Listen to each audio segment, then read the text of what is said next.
Yes guys, welcome to my live. I'll do some cooking. Make some soup. This is an area called Absa, which is a province. Fry some fish. To Tehran in the mountain areas. Not entirely sure what they're Welcome guys, welcome. Of course, Spraggabenz in the kitchen, yeah? Trying to see how some of the missile launches, some of the drone activity, any of the leadership targets in and around Tehran, so maybe that would explain it. Let's also take a look at the pictures from Tel Aviv, which I showed you just a short time ago. The emergency services there responding to an incoming Iranian missile or drone. You can see that building, that high-rise there, just in the back of the screen there. Yes guys, welcome. No news at the moment. Let's get to it. Anybody was hurt in that attack. Let's get to in it. Beirut, across the border in Lebanon, skyline there full of smoke this morning. It's been a really busy night over Beirut. 26 waves of airstrikes on the southern part of the city hitting the Iranian proxy Hezbollah. The Lebanese Prime Minister said this morning that a humanitarian crisis is about to unfold. We've also heard there are strikes inside them towards the coast, which is about 25-30 miles south of Beirut. Lucy Williamson, our Middle East correspondent, is telling us that Israel's opposition leader has called for Israel to create a sterile zone in southern Lebanon across the border, similar to the yellow line in Gaza, by removing Lebanese villages. You'll remember on Monday they urged residents in around 20 villages across the border to evacuate as the bombing began. So what is it that the United States is now focused on in its strikes in Iran? Dr. Anise Basili-Tabit, senior Middle East specialist, senior analyst at Control Risk. She's also an associate fellow at Chatham House. She said it's not entirely clear what they're hitting militarily at the moment. Well, it's still unclear on this problem. So there were mentions about regime change, but then statements about President Trump wanting to be involved in the selection of the next supreme leader. So things are still confusing when it comes to the end goal, to the strategy that the US is together with Israel trying to implement. So that means also the targets are unclear. Yes guys, welcome to my live. It's unclear that I'm going to do some cooking in a minute, but I'm trying to start something out first. And missile facilities. Then we obviously saw the targeted assassination of several high-level analyst leaders. Now it's unclear whether this kind of approach will continue, where we are looking into missile launchers, maybe some additional leaders and military commanders, or if we're looking at, say, critical infrastructure, something that is more looking into damaging the Iranian economy, and therefore trying to undermine and undercut the Iranian ability to produce more missiles, produce more drones, and therefore respond to the attack to the scale that we've seen. Let's get this thing going now. Speaking in the last half an hour or so, saying that the United States is not in a position to provide enough interceptor missiles to the Gulf states. It's going to become more urgent, he says, for Europe to ramp up production of air defense and anti-ballistic missiles. How does it feel there in Abu Dhabi? Is there a concern that at some point resources there are going to be stretched? Obviously, it's on Yes guys, welcome to my live. Since more and more the world is going to look into the offensive capabilities from the Iranians on one side and the offensive capabilities on this side, and which one is going I'm going to do some cleaning at the moment.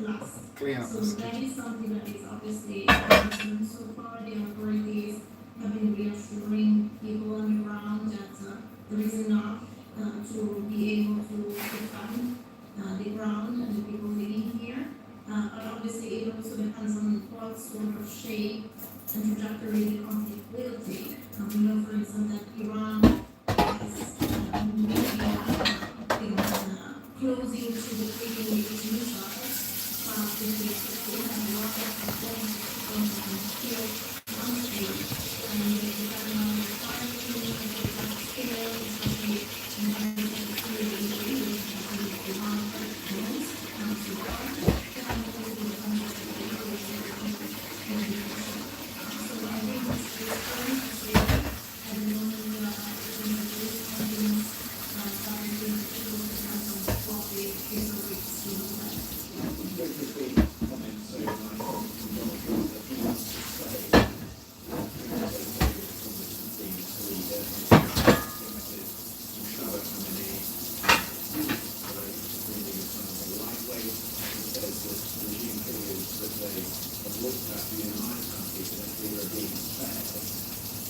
where we can take it over legal time. First of all, I also would be very interested to know who is here in mind that would be able and willing to moderate Iran's future trajectory, not really internationally, even the war, and given the fact that there is, to my knowledge, still unity and confusion across the establishment. I don't think that there is any fear when we go in a different direction, would not continue to retaliate, would not continue to support for, say, the return capabilities that we have seen so far, properly in the establishment, and I doubt that any has any influence. Good morning everyone. Do some cooking, but I'm doing some cleaning. Cleaning the kitchen first and get the shit going. It's Friday. The clerics have their own say on that, and their militias made things very difficult. Fish Friday and jerk chicken and curry goes down. What we have Honestly, today? we have different scenarios and risks. That's our job, our main job, different scenarios. And at the moment, it seems that stability, regime is the most likely scenario, to be honest. But the one that is very close to the scenario is the collapse of the regime. So we're not talking about orderly transition to a different leadership structure. We're talking about collapse in power, fragmentation of the country, territorially speaking, fighting between ethnic groups, between the military, the pirates, and so on and so forth. I don't know if this is the goal for the US at the moment, given that maybe the border countries may envisage somehow. It doesn't seem to be happening, but if that's the outcome that they're looking for, it's going to be even more dangerous for everyone.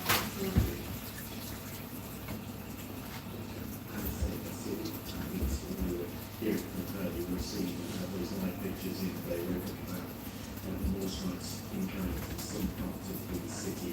The city was obscured and the smoke was rising over the suburbs. Most of the people in that area have now evacuated further to the east, or the Prime Minister to mention, saying that there is a humanitarian crisis set to unfold in the country. I've got other lines to bring you. The Greek government has just announced that it is sending Patriot air defense missiles. Welcome to my Friday morning live. We'll do some cooking. Trying to get some cleaning done first.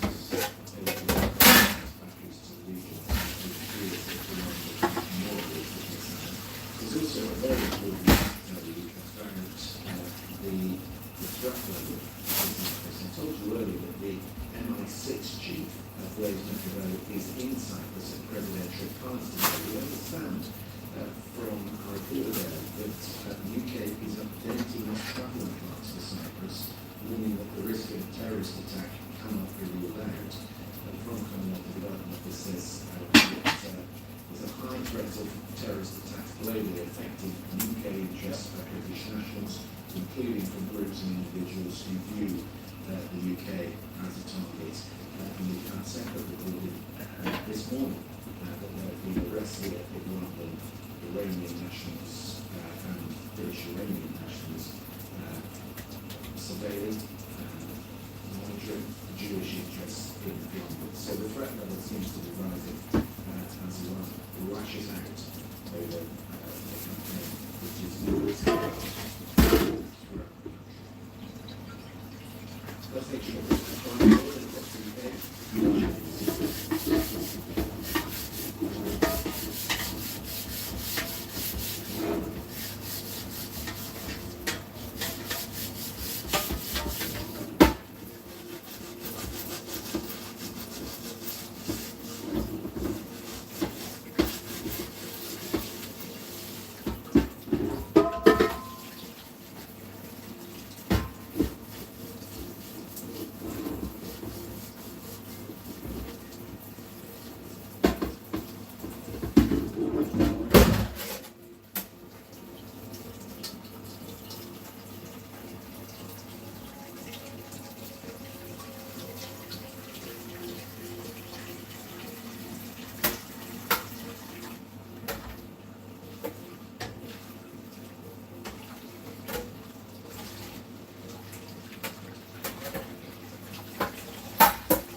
let's remind ourselves of the bigger problem here.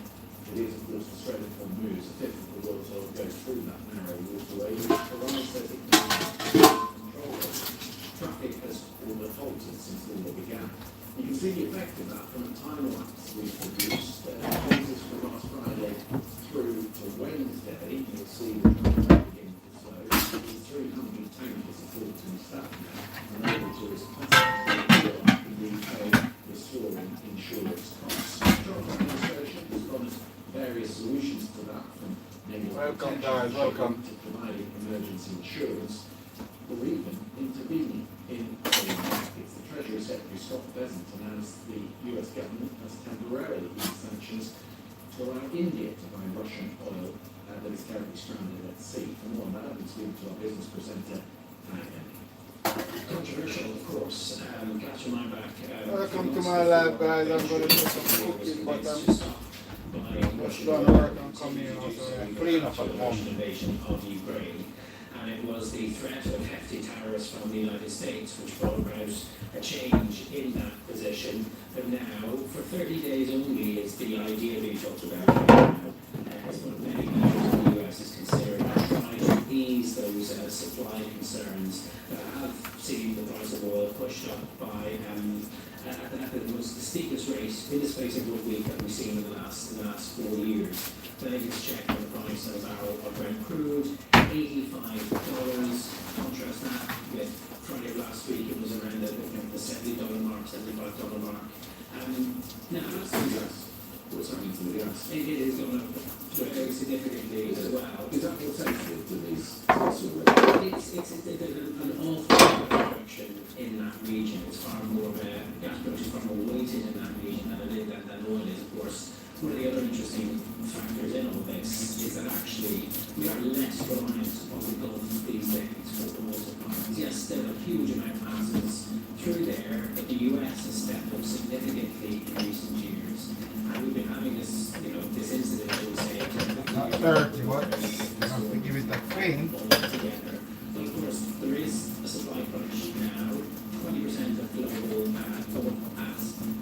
gas and oil supplies pass through the Strait of Hormuz. So there's a premium crisis, and now we're seeing the US trying this litany of measures to try and relieve it, whether it be offering naval escorts, providing insurance, allowing India to buy Russian oil once again, and even hoping to tap Venezuela for greater supplies.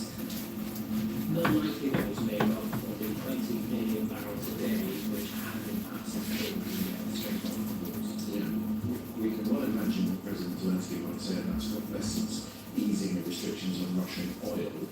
Besides that, though, what could the OPEC countries do to ease the burden? They could boost production, certainly that's something open to them.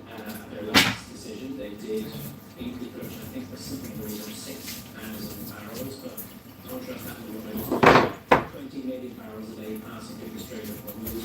Many OPEC countries are relying on the Strait of Hormuz itself to get their product to market. So I think what's being done now is really just sticking plaster solutions.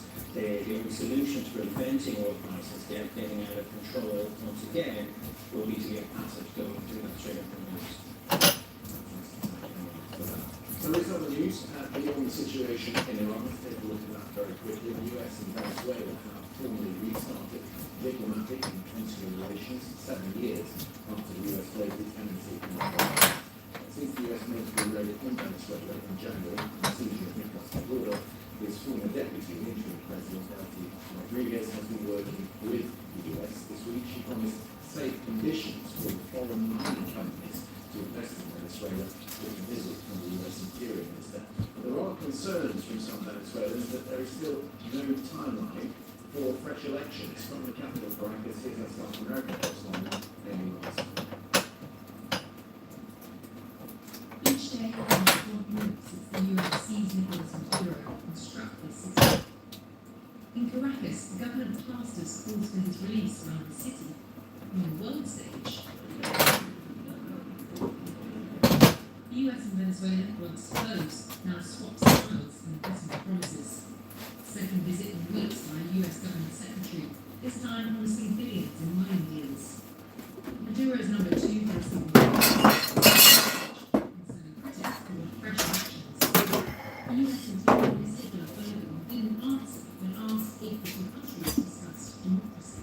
Well, we certainly talk about our positive features in the country, and there's a number of things that are happening here in the current leadership that are very positive. Helps. Big up yourself. Helps. LPLZI. What? Everything good? There in the kitchen here, try mats up. Some cooking here, you know?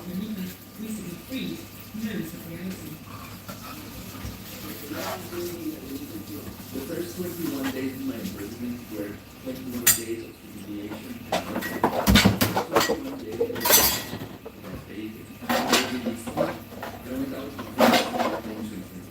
that really annoyed the regime and they arrested me again. My freedom is incomplete because there are still many political prisoners. I asked if anything had been changed since the US seized Intensifying Beirut. The balance of power. Now, of course, that's the right to more power. This encampment of families protesting outside of prison for the release of their loved ones is in itself a sign of change in Venezuela. Months ago, people would have been too afraid of repercussions to do a protest like this. So when we're suddenly being here, it's a sign that fear is consciously lifting. Speaking to others, it's clear that we are still afraid of speaking freely here with the same government essentially in charge. At this rally marking the anniversary of Maduro's arrest, the call is clear. Supporters of the Home of Life Act.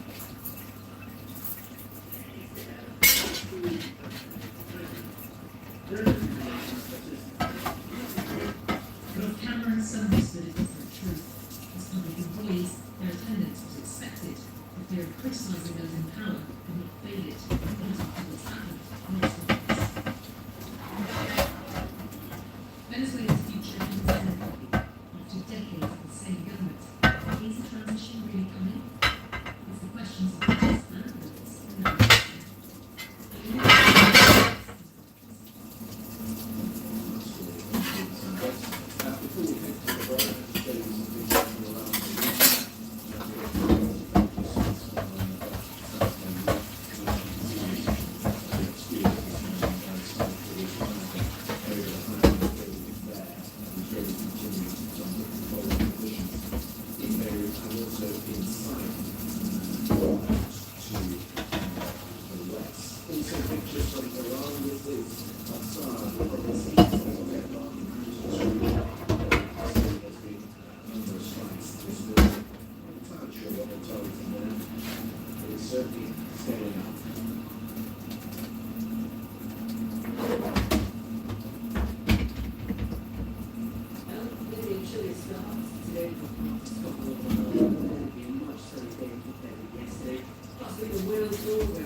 Alright guys, start the ball rolling now.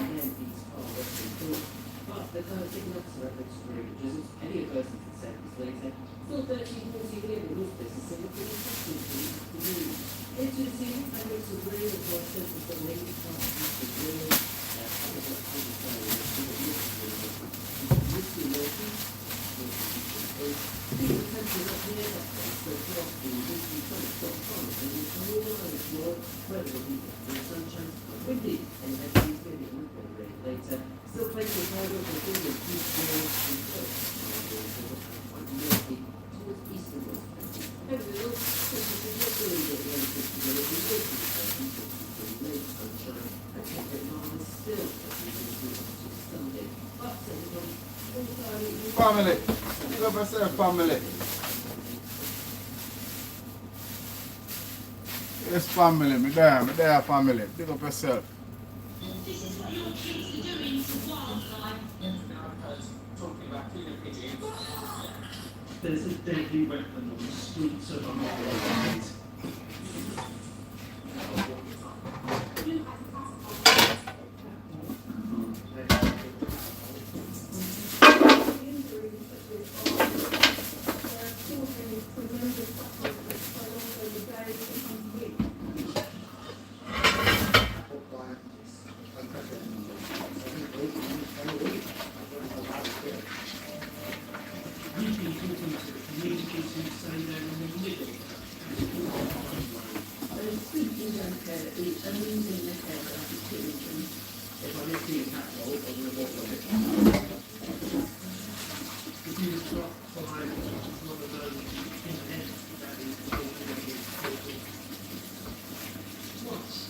is the iPad.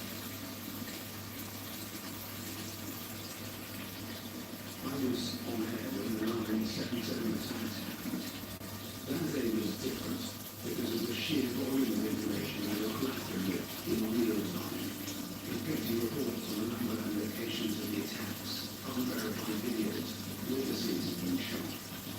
It was crucial that the reported ends accurately without causing unnecessary panic. We couldn't let the desperation of the news influence our reporting or be overwhelmed by the magnitude of what we were witnessing. Today, as we wade through endless waves of misinformation, we try with a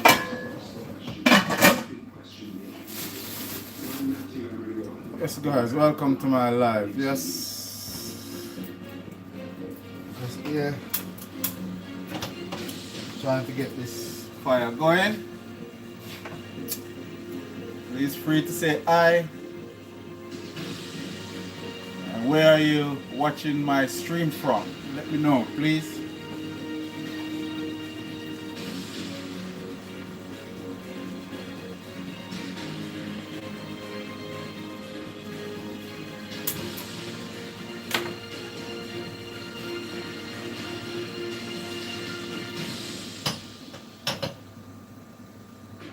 Live from London, this is BBC News.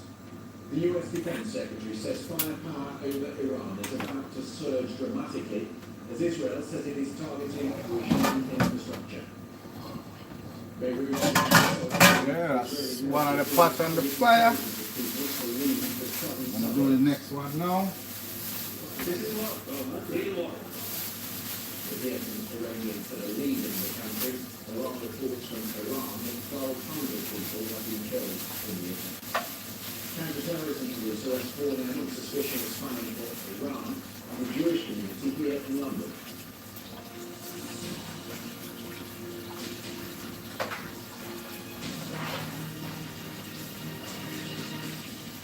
Hello, I'm Christian Fraser. Welcome to the programme. The United States and Israel say they are moving into the next phase of this war. The US Defense Secretary Steve Hexet said the amount of firepower over Iran is about to surge dramatically. In separate comments, Donald Trump said the United States intends to clean out the entirety of Iran's leadership structure and that he has several people in mind who would do a good job. In just days of Operation Epic Freeze, you and your team have delivered nothing short of devastating, precise strikes, taking out the better part of Iran's navy, making it combat ineffective, neutralizing missile sites and launchers, and establishing total dominance over the skies and fly over the seas and fly. And I'm once again calling on all members of the Iranian Revolutionary Guard, the military, and the police to lay down their arms and all can be killed. And now is the time to stand up for the Iranian people and help take back your country.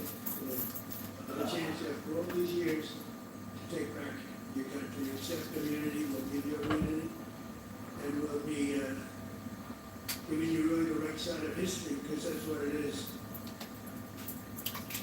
The Pentagon says it is dismantling the regime's ability to fire ballistic missiles, but they keep on coming.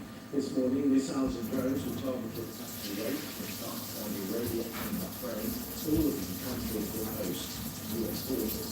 There were further ballistic missile attacks too on Israel, including one over there that carried cluster bomb warheads. The IDF says each warhead. Yes, guys, welcome. Further munitions across 5-mile radius. Let me go on, let me bring you up to speed with developments. Israel has launched 26 waves of strikes on Beirut overnight, and again this morning as it steps up. Welcome to my live stream. There are explosions and Moment. flashes Season up some goat meat. as Israel targeted supposed command centers and weapons storage facilities. An evacuation order has been issued to residents in South Beirut, instructing them to move east. Iranian state television reports the Leadership Council of the country has met to discuss how to hold a meeting of the country's Assembly of Experts, which will select the next supreme leader. Statement provided no timeline nor any information on whether the Assembly will meet in person or remotely. 4 people have been arrested here in Britain in a counter-terrorism operation. 4 men were detained in the early hours of Friday morning on suspicion Vegetable of seasoning. Foreign Intelligence Service. One of them is Iranian, the other three are dual British Iranian nationals and suspected of monitoring locations and individuals linked to the Jewish community in the London area. The first delayed evacuation flight operated by the British government landed at Stansted Airport this morning. British nationals across the Middle East will be given further opportunity to leave as the government sends more repatriation flights to Oman. Deputy Prime Minister David Lammy said 6,500 British citizens have already returned from the UAE through commercial alternatives. We're obviously pleased that that flight has landed from Oman at Stansted. But there are very people across the region and beyond that that have already registered. We are dependent on airspace opening up and people being able to travel safely out of the region. And the US Treasury Secretary Scott Bessent says he is issuing India 30-day waiver to allow individual finance to purchase Russian oil. Price of oil has given over as 20% to the war, and they are unconfirmed deals with China, which includes the arms economy, is exhausted enough to allow the safe passage of some China-bound vessels through the Strait of Hormuz. So we're plenty of news around the region this morning. As ever, we have our correspondents in locations across the Middle East, but let's try and focus, shall we, on the situation inside Tehran. Let's speak to Tehran. Where are you streaming from, guys? Morning. Beautiful Friday morning. What picture do you see evolving across the Seasoning up some So, as you know, Iran has been in mutty goat meat. I'm gonna curry. since the war broke, and the situation is kind of tricky. But from what we've heard from people who somehow managed to bypass the internet ban, last night in Tehran, people experienced the worst round of strikes. So people were genuinely scared. We have seen footage of strikes on multiple cities in Iran, from east to west, east to south. And last night, people who have managed to gain confidence, they have said that they have been truly traumatized this time. Some people woke up, some people talked about death experiences, and because internet was shut down, and they are very limited access to information, they don't know if these loud noises that they hear, how close it is to them. So many of them are really scared this time. Let me remind you that when the war started, many people were hopeful that this will lead to the change. Right now, people who are living this experience, they are worried about their safety, they're worried about their lives, they're worried about how long this war is going to last. They may be still hopeful that this will lead to some change, but they are worried how long it's going to last.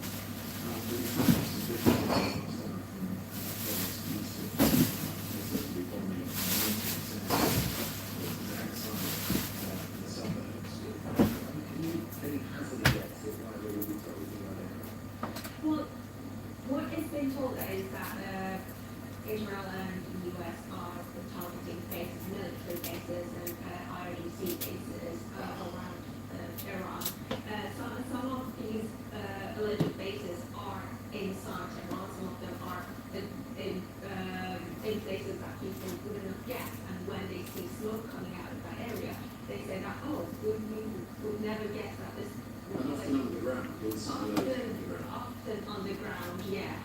As we can see one of the images that came out today, that is just outside Tehran. It's a very suburban place where people go on holidays, and many people wouldn't get that there will be a base. Can you talk about the comments from Donald Trump? He says that the people being proposed to take over to fill the town actually more likely. He wants some say for what he wants. And they, if we believe what it says, they've identified people who might take over, but they are sparing from the golden rains. If you might maybe talk about who is there inside Iran that might appeal to the White House? It's very difficult to venture a guess at this point. We know that a large portion of the population are hoping for the late Shah's son, Pahlavi, Reza Pahlavi, they call him Prince Reza Pahlavi, and they're hoping that he would take over. But from what Donald Trump said, I'm not sure if he is in the mix. We don't know. He hasn't said it with absolute certainty. We don't know if there is someone inside Iran, inside the power circle that he's talking about. But I guess we will have to. But I mean, he talks about the Gulf Rodriguez scenario, sort of someone within the regime. It's interesting, they haven't told us about it over time, maybe the head of the National Security Council. They haven't told the President Escalation, who's in charge of the Interim Leadership Council. These are very key on talking about very example people coming to the ILCC that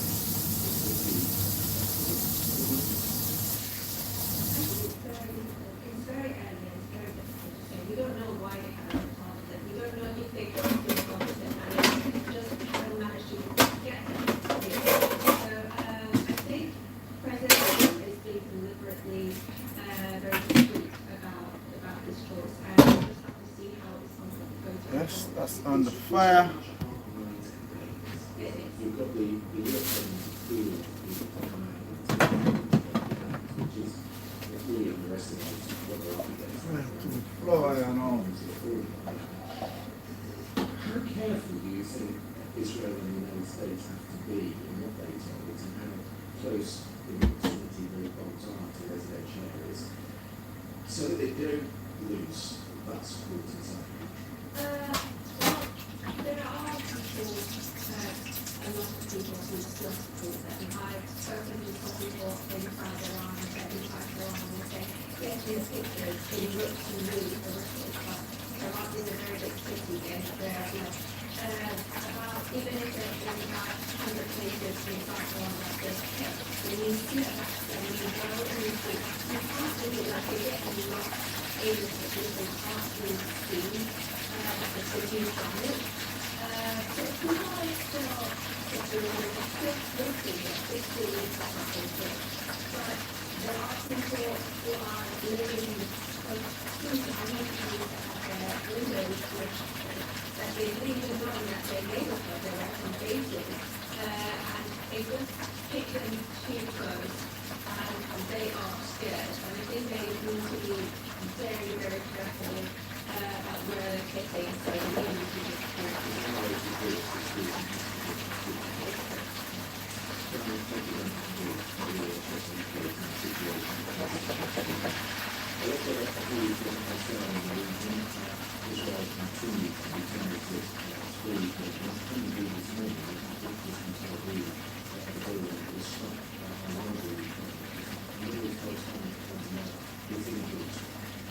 Even the active rush to their air raid shelters with warning sirens for an incoming Iranian missile. Also, reports of sirens in the north of the country as well due to incoming fire from Lebanon, from Hezbollah.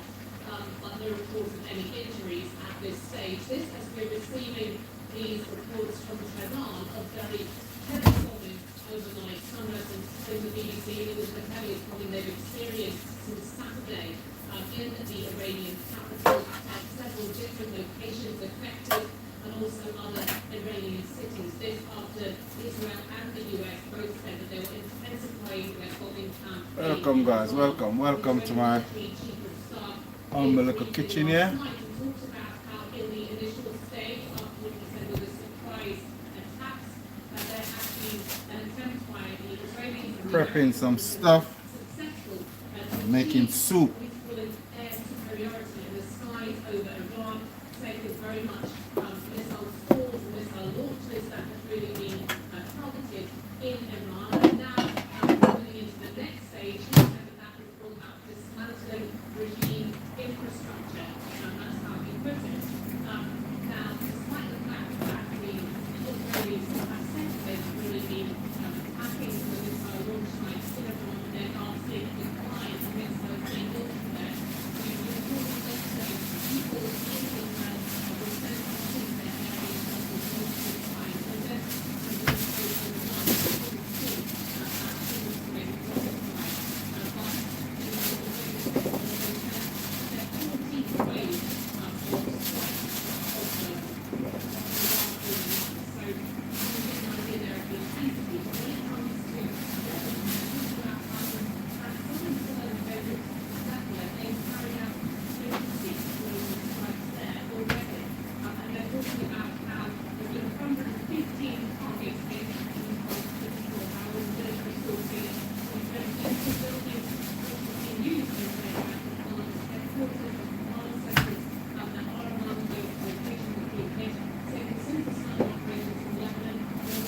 Welcome to my live, guys. Barbara Ski, big up, big up. Barbara Sky, big up yourself. I'm here. Sean the Barber. Blessing, blessing.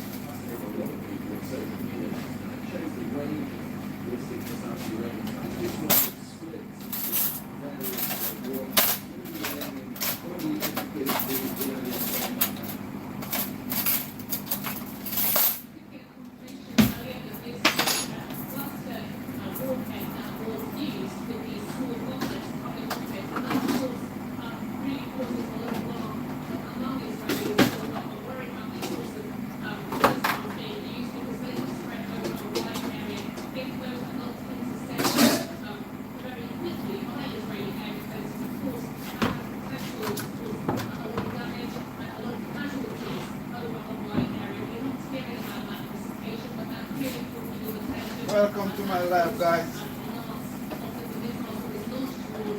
Please like and subscribe where you're streaming from. Let me know.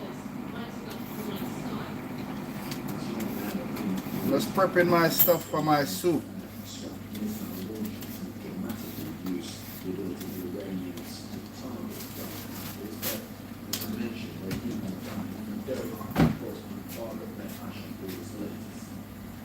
We did have quite an active night in the Gulf. Here in Qatar, I was awakened with one of the mobile alerts and afterwards the Qatari said that they had intercepted a drone strike aimed at Al-Udeid military base, which is America's largest military base in the region. In Kuwait, there was another... God's gift. Big up yourself, God's gift in the house. And drones, and there the U.S. Embassy announced it was closing operations. Please like and subscribe, please. Need to make up my subscription to 1,000. Still need good amount same way. Feel free to give me a like and subscribe if you want to. You don't have to. You know, I go on people's page and I subscribe as well because I know it works.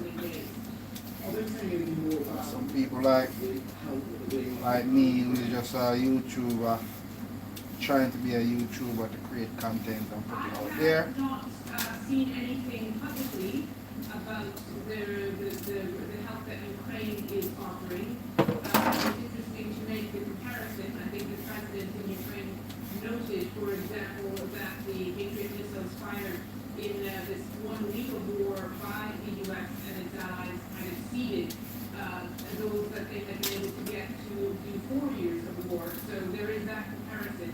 In terms of assistance, I'm sure the Gulf states would be wanting to accept any assistance that could be offered. The Europeans have also said they would do that.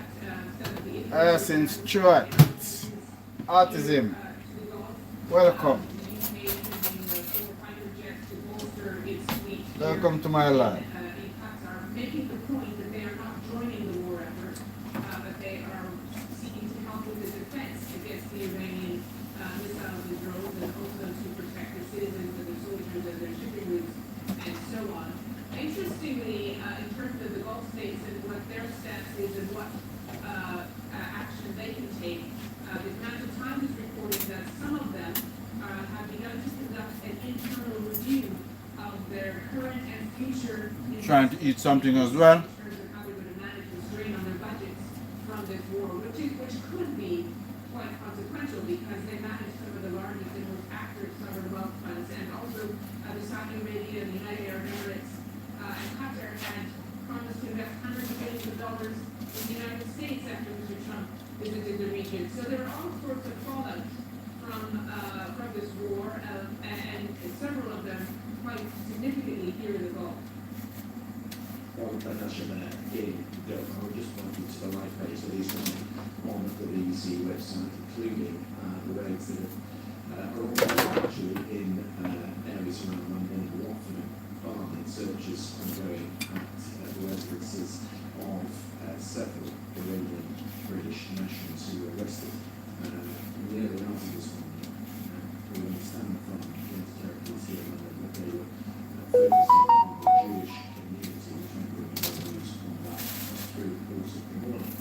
We'll take a short break around the world and across the UK. This is Big News.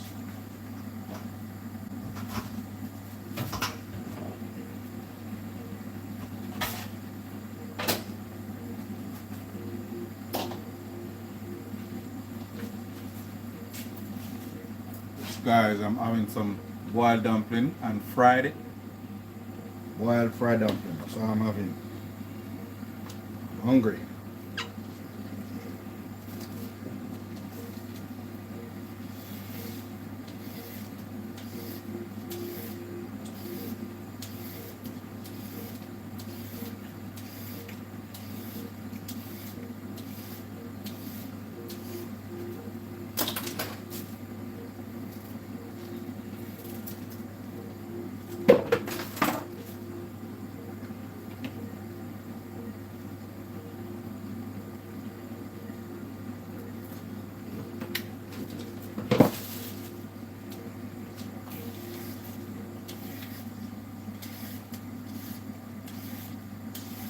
There was an update in the last hour from the Foreign Commonwealth Office, the FCDO here in the UK, warning people in Cyprus and elsewhere in the Middle East that there was a high threat of terrorist attacks globally affecting UK nationals and British nationals, and they're advising people to be alert to that threat. Interesting that the head of MI6 is in Cyprus today to meet the Cypriot president.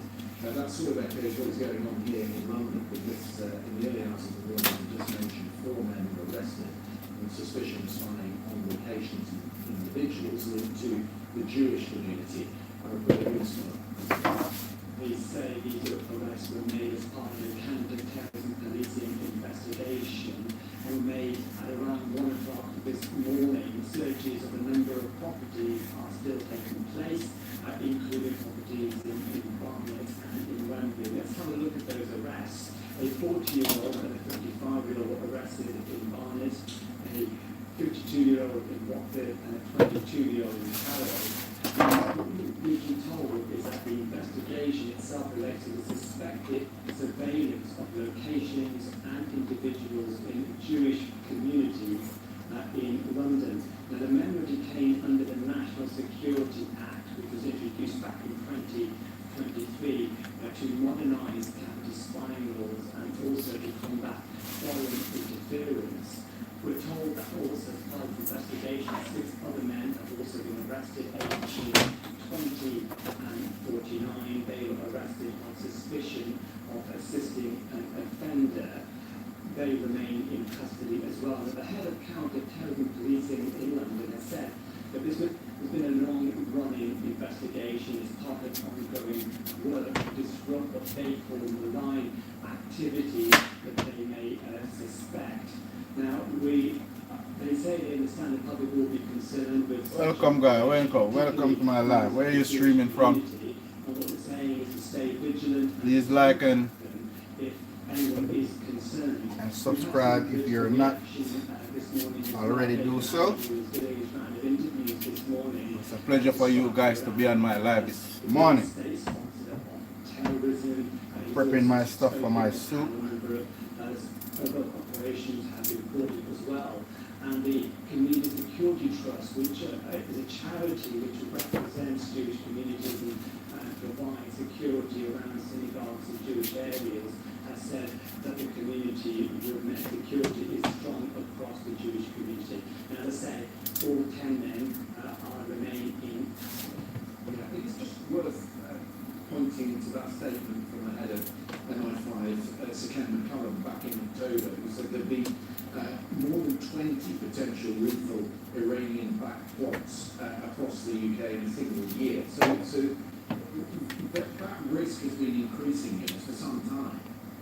That risk, what we know of a number of threats that have been thwarted as David Langley himself has said this morning. And so there has been this threat on Jewish communities across the UK, not only just in London, but here in Greater Manchester as well, where I'm speaking from currently.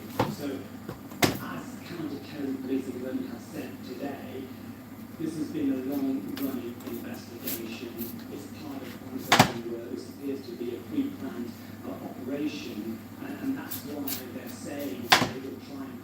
any malign activity where they suspect it's taking place, and that's what they say they have done this morning.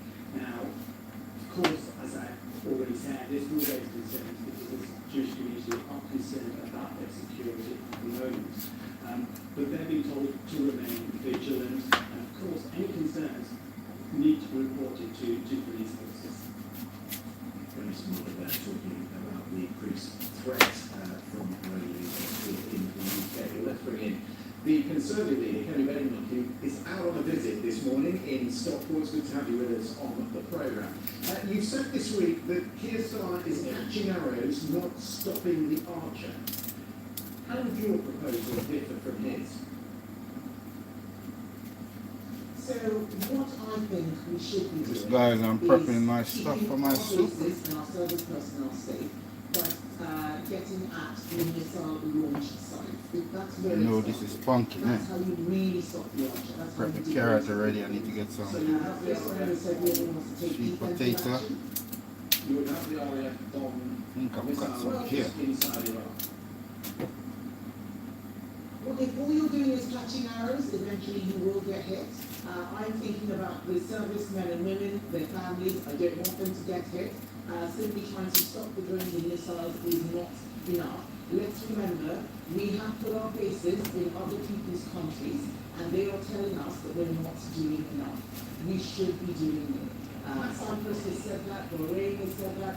Some of them are actually quite shocked at the slowness of the government. We need to do more. Baba Sky, what go on? Where are you? Personnel safer, because your critics will say it's a guarantee that we are cemented into a conflict from which there is no exit. What I would say to them is that I'm afraid we are already in this war, whether we like it or not. Other countries are also being dragged in by Azerbaijan. It's everyone against. I need to edit my page. I need help. Now is carrying out surveillance on Moderator, can you help me, my moderator? They want to harm us, and they will do everything they can in order to do so. Simply looking away. Edit my page, my moderator. Sends the wrong signal and does not help our allies whose countries we put bases in, like Bahrain, like Cyprus. Even the Canadians and Australians are wondering what we're doing. The French are doing it. The East is doing it. That may be and they say, oh, well, we don't want to do that. You're seriously out of step with the Republic. According to a YouGov poll, 49% of those people who opposed to US policy, and you're going to do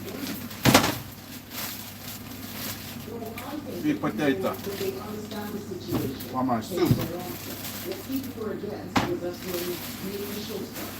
We were not in that. That's not what I'm talking about. I'm talking about defending our army, defending bases which we have put in other people's countries. If we are telling people that we're going to put a bullet in your country, or if stuff goes wrong, we're not going to do everything we can to protect them, I think that we're not going to be trying to be cooperating with them. And we need to figure out information about what is going on.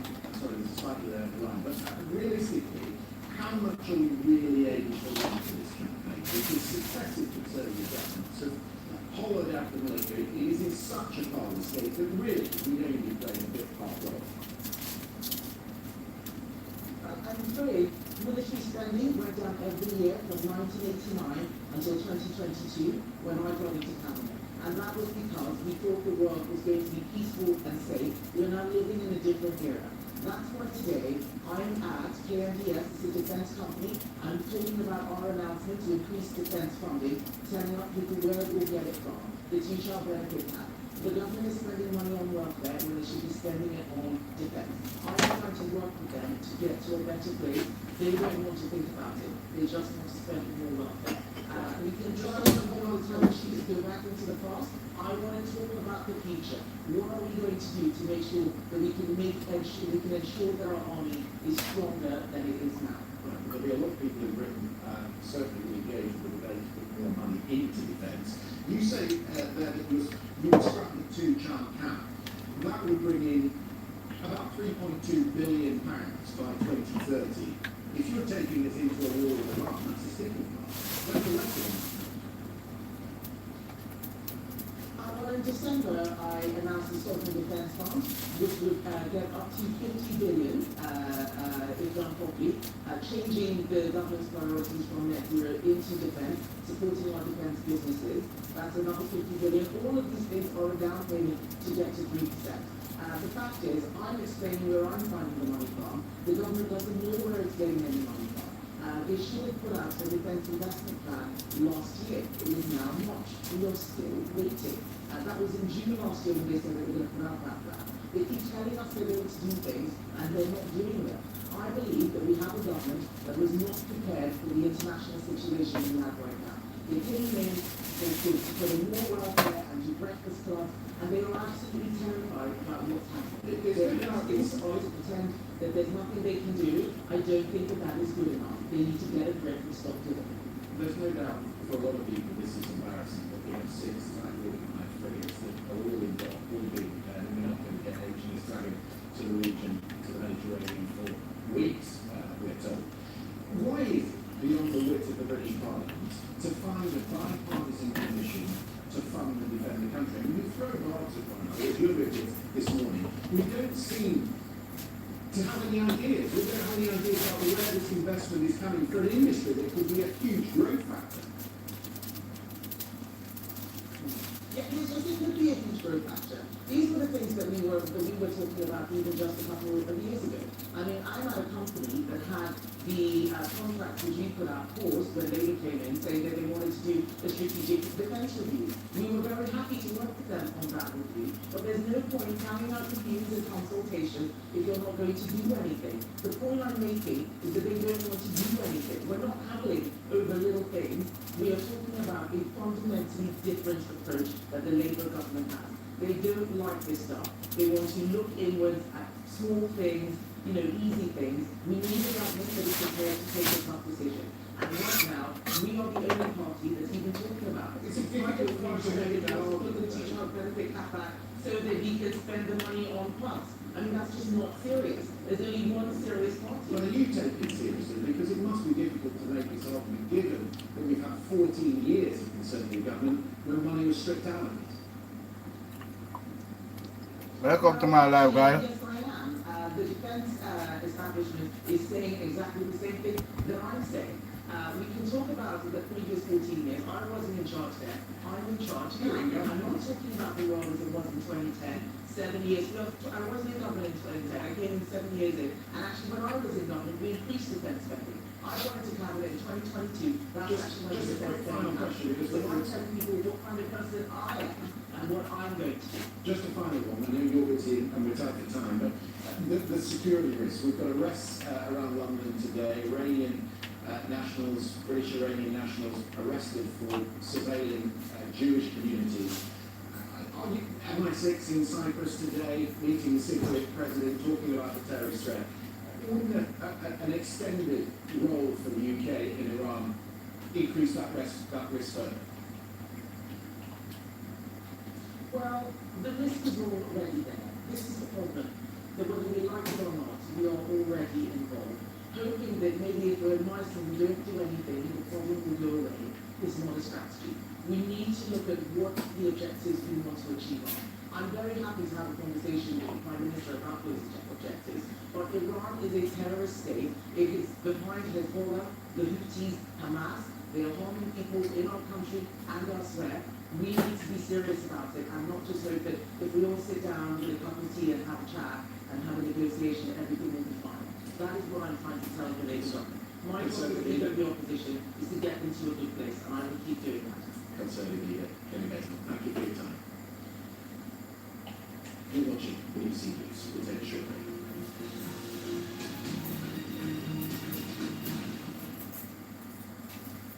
The Chile starts today for part of Scotland Wales, but the rain is much better day compared to yesterday. Parts of England, Wales, very sunshine, yesterday, cloudier, and going to be down places too. This is when from response. Yo, fam. This week we introducing the bridge of high pressure to Scotland and Ireland. Yeah, man, that shop, yeah. Some early snow across the south and eastern Scotland, and then from Wales, continuously sunshine even edge in the year. Where is it? Much more there. Easy sunshine towards East Anglia and then these far western coast. But And $3. A fry and jerk, innit? Just fry. Just buy $2 then. $2. Yeah. Alright. Goat, no. Buy £100 in money what I goat. Mix it with the leg and the shoulder. Yeah. But listen. Them have a rib part, that's how they cut the chops. Yeah, get some of that. So buy £50 money because 2 different price. 50 in the leg bit. And then the rib pieces. So them one there, them have them cut long there. So just buy some of that. 50. And you get all it. Yeah, you hear that one. And then go back. No. Go back the other way. Go back the other way. Yeah, you see them one in the middle there, so? Them one in there, so we're under the... No, come, the second one. The second one to them. Them one, yeah? No, man, go back. Them one there, yeah? And then go back to your right hand side. That one in the middle, them pieces in the middle. But because them the cheaper. Them the cheaper than the leg bit. So mix it, yeah. Alright. The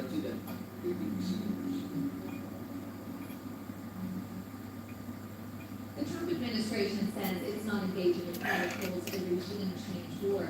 However, there are questions to answer domestically and internationally about the legality of this operation as the casualty count continues to rise. Join me, Carrie, and our global teams for all the latest here. BBC News. Eh? What's that? Yeah, tell him skin off and cut in 3. Tell him to cut it evenly in 3. Yeah, and cut up a goat small. Curry size, yeah.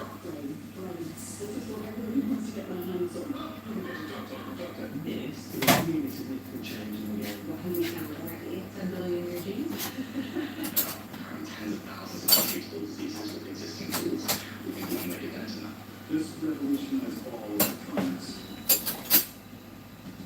Technology is possible to accelerate the capabilities of the future. We cannot make commercial expectations of the power of this text to have because consumer elements as let's say that cheap. We've regulated this. We've done video games. Check now.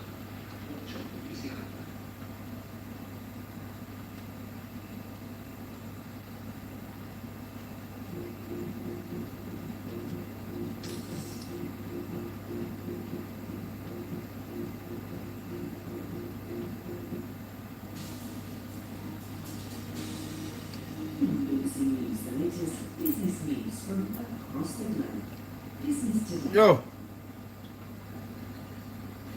Yeah. Get one back live over Iceland. Ready, Lucian? Alright, ask me if you have no cornstarch. I'm buy one cornstarch. One pack of cornstarch, yeah?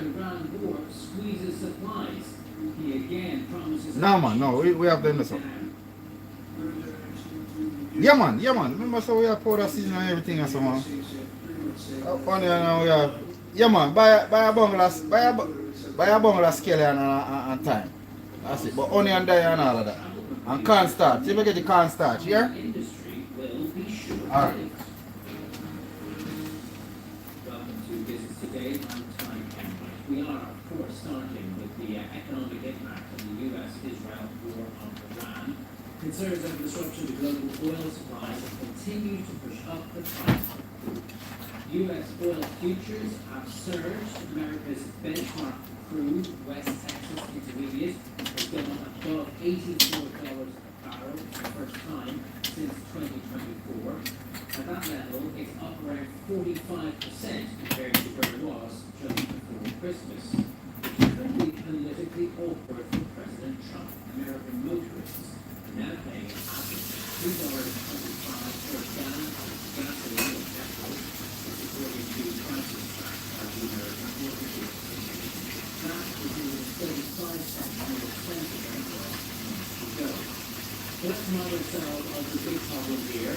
Since the border goes through this narrow wilderness, straight up the route, which a ground says now has complete control of the border.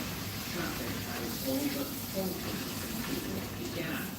You can see the effects from this time-lapse image taken between last Friday and Wednesday. At least 200 countries are thought to be suffering to pass the physical part of the strait or to pay the soaring insurance costs which go along with it. The Trump administration has promised various solutions from U.S. Navy exports for ships passing through the strait to providing insurance or intervening in oil markets. Yeah. The U.S. is also betting on an increased flow of oil to its refineries from Venezuela. Since Thursday, it formally re-established diplomatic relations with Caracas following a visit by the U.S. Interior Secretary Joe Burgum, who's been in talks with Venezuela's new president, Rodriguez. In an interview, he said all options are being considered to make oil cheaper. With the latest from New York, here's Cinder Hussein. Since December, the price of crude oil has risen by 44%. And in the U.S., the price of gasoline moves quite quickly in response to crude prices. According to the Automotive Association, an average gallon of gas is now 12% more expensive than it was a month ago. And the price of crude now hits $80 a barrel, as it did on Thursday. The president passed a law to the biggest foreign policy issue. Because you know nobody down there. Speaking at an event at the White House, President Trump talked about actions he will Honestly, babe, Yesterday, my administration obviously she's not happy with you. to help keep down the oil Niece, prices, I don't trust any. including offering political risk insurance I'm not for gonna say ocean. tankers I'm gonna say if you make sure you transiting do to the you Gulf, to the dangerous territory. Further action to reduce pressure on oil is imminent, and the oil because them only are help, but they're not happy. It's okay with everybody, sir. It's okay with you. I'm not happy about it. Not happy about it. The president needs to find ways to ease pressure No, they think for you all the while. exact plans on how that will be Get done. things going, you have the ideas then to get things going, and you know how to figure it out and done. At least for now. One of those U.S. measures aimed at easing the supply crisis is a pretty controversial one. U.S. Treasury Secretary Scott Bessent says that Washington will grant India a 30-day waiver to be allowed to buy Russian oil.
Hi Charlene, good morning, good morning.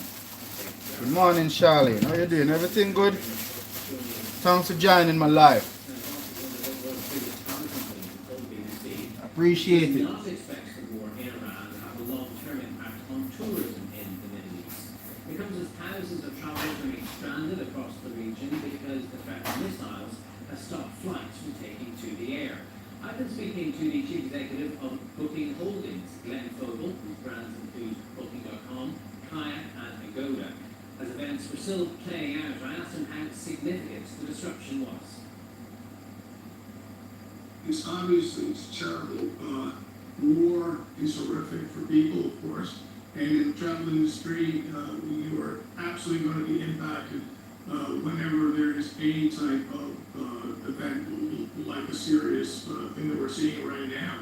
Certainly when the events first happened, immediate cancellations in the area, you'll have people who are trying to transit through. The Middle East is an incredibly important transit area. You have huge operations in Dubai, big operations in Doha. People who already planned to visit the Middle East, they were just going to get on a different plane to Dubai. All of a sudden, either the thing was canceled, the flights were canceled, or even worse, they were stuck in Dubai, let's say, because they couldn't get on the next plane because the airspace was closed or the airports were closed. So it's a very, very hard situation. As hardship as that is less so than, of course, people who are suffering from the actual events of the war. What about the Middle East as a destination in itself? When we've seen missiles hitting tourism hotspots like Dubai, places that have been trying to attract travelers from across the world for a long time to build a reputation as a safe spot in a troubled region. Do you think there's a risk their reputation will be damaged in the long term? No, not in the long term. In the short term, there's an impact. There always is. People are afraid to travel. People want to.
Yes guys, welcome, welcome. Charlene Taylor, Wagwan, everything good? Is this Charlene my Maxine daughter? I have a cousin named Charlene. I don't know if she have her mother surname Taylor. So that's why I am asking the question.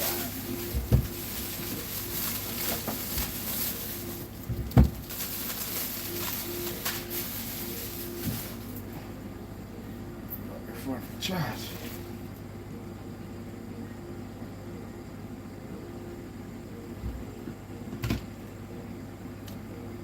Yes, guys, welcome to my live. It's a pleasure. Please stop the screen, like and subscribe, please.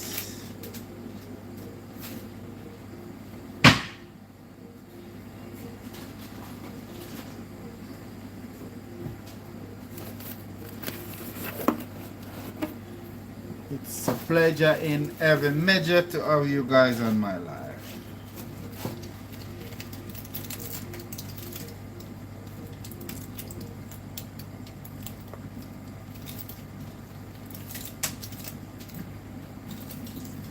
Booking Limited, your ticket to all things film.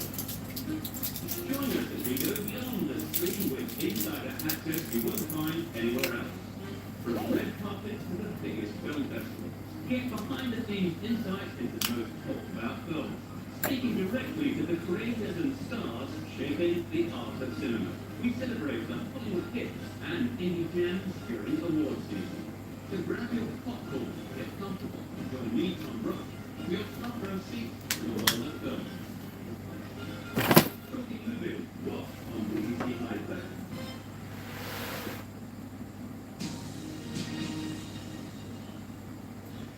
Welcome back. In the last few minutes, some intriguing pictures and details submitted by the Israel Defense Forces. You're looking at pictures of the Ayatollah's compound in Tehran. Now, you will know that this was hit on Saturday, killing Ayatollah Khamenei. This is strikes on the compound since then. The IDF said they have sent 50 warplanes to bomb the compound recently, so we presume in the last 24 hours. And the reason for that is that this sprawling compound, which spans several blocks and indeed goes under the street, includes an underground bunker. And according to the IDF, they say the bunker was being used, still being used, by the Iranian regime as a secure emergency command centre. The bunker had originally been built so that the Ayatollah could keep in touch with his military during the conflict, but he was seemingly killed somewhere closer to ground level. And this bunker, they say, contains numerous entrances and meeting rooms for senior members of the Iranian terrorist regime. So that would look from the air at least as if they dropped massive ordnance on top of that compound to try and reach that underground bunker. Not the first time they've done this, of course, because you remember in Beirut, this is the method in which they killed Sheikh Hassan Nasrallah, who also was working from an underground bunker. And they're saying that their intelligence, which has been built up over a period of time in Tehran, led them to believe that this bunker was still being used to communicate with forces around the country. So an enormous operation to strike yet again the leadership compound of Ayatollah Khamenei. Also, some important news to bring you from northern Iraq. We've heard from at least one agency, AFP, that there have been explosions and smoke at Erbil airport in Iraqi Kurdistan. You'll remember that there's been all sorts of speculation denied by Kurdish groups that they were about to cross into western Iran to engage. Welcome to my live, guys. That's not happening. But Please tap the screen twice and like. Please subscribe. Have a look at my playlist and see my contents I have created and cooked. Cooking in this country over 25 years. Cooking is my passion. To hear some of the intelligence. That's what I love to do. I love to cook. What was going on there. And really fascinating reporting about the strike on Saturday. So according to some of the reporting, it was the CIA that had monitored the Ayatollah's movements and knew that senior commanders were moving into the compound for a meeting Saturday morning. And they know that because they were monitoring the cameras and traffic lights. There was human intelligence on the ground as well. And one would presume that that same human intelligence tells them that regime figures are continuing to arrive at the compound, going through indoors and in entrances that lead to that compound. And so another massive attack on that compound with heavy ordnance in the last 24 hours to try and reach some of those regime figures that are deep on the ground. Plenty more of all that to come up, and Israel will be here very shortly with the headlines. Don't go away. You're watching BBC.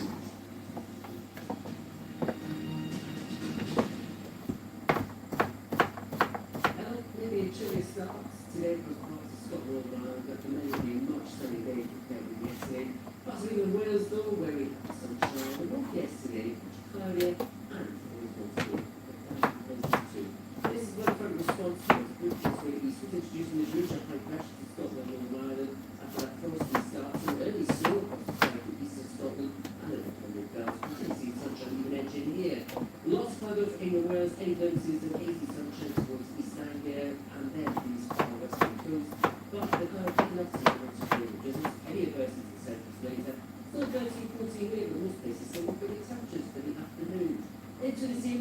of rain across central Spain, parts of eastern Wales, some of wet heavy side initially, but most people don't like it. Misty and murky, towards the eastern coast. Keeps the temperatures up here, but widespread frost to distant sunspot on the pavement, and more mild tomorrow, where there will be more sunshine to come. Windy, and everything's maybe a little bit of rain later. Still plenty of cloud across England, East Wales, and further showing rain and drizzle, and murky towards eastern Wales counties. And middle, temperature will lift a little bit relative today, away from the southeast, we'll see some late sunshine, and temperate milder still as we go through into Sunday. But typical, more slightly, more widely on Sunday, always very hot.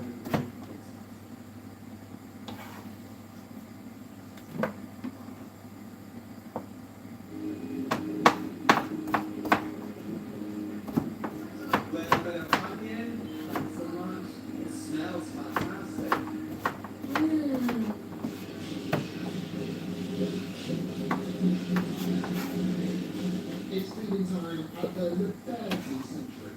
I don't know where to find all this food. I think maybe I pray what should I do tomorrow. Thank you. This looks incredible. I had no idea they were so big. So this behind us is what this is going to be. It's like the most exciting festival that happens in this region. Dance hall, uniquely Jamaican, and yet you don't find millions around the world, and that's what I find so amazing about this tiny little island with barely 3 million people. Inspiring travel. What's now? On right there.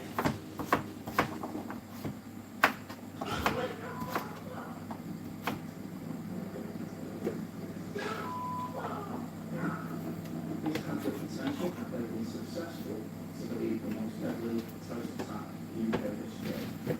We first of all need 4 automatic guns. Every piece will have about 200 bullets. They plan to kill any refugees living in Britain.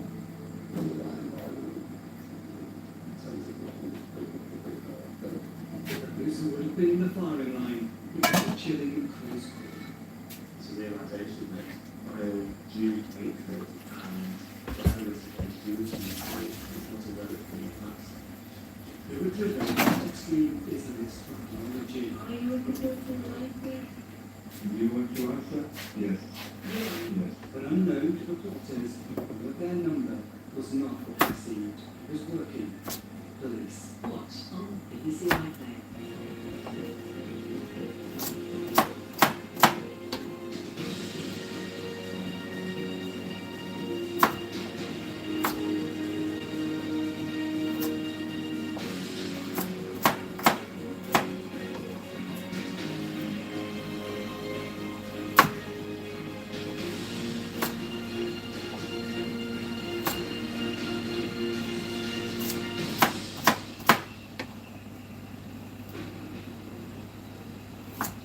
Doha, this is BBC News.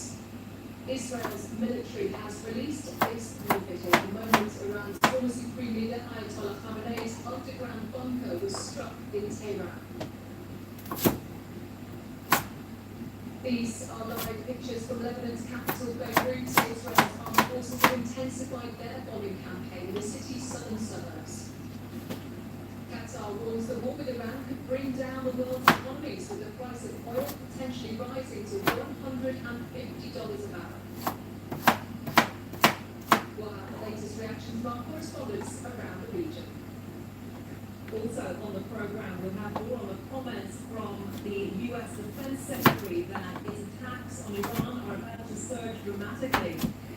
And as the first repatriation flights land in London, we'll be speaking to more Britons who are still trapped by the conflict.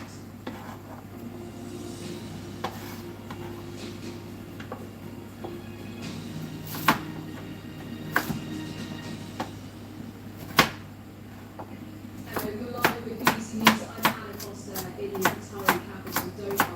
In the last few minutes, the Israel Defense Forces have released new footage from Tehran.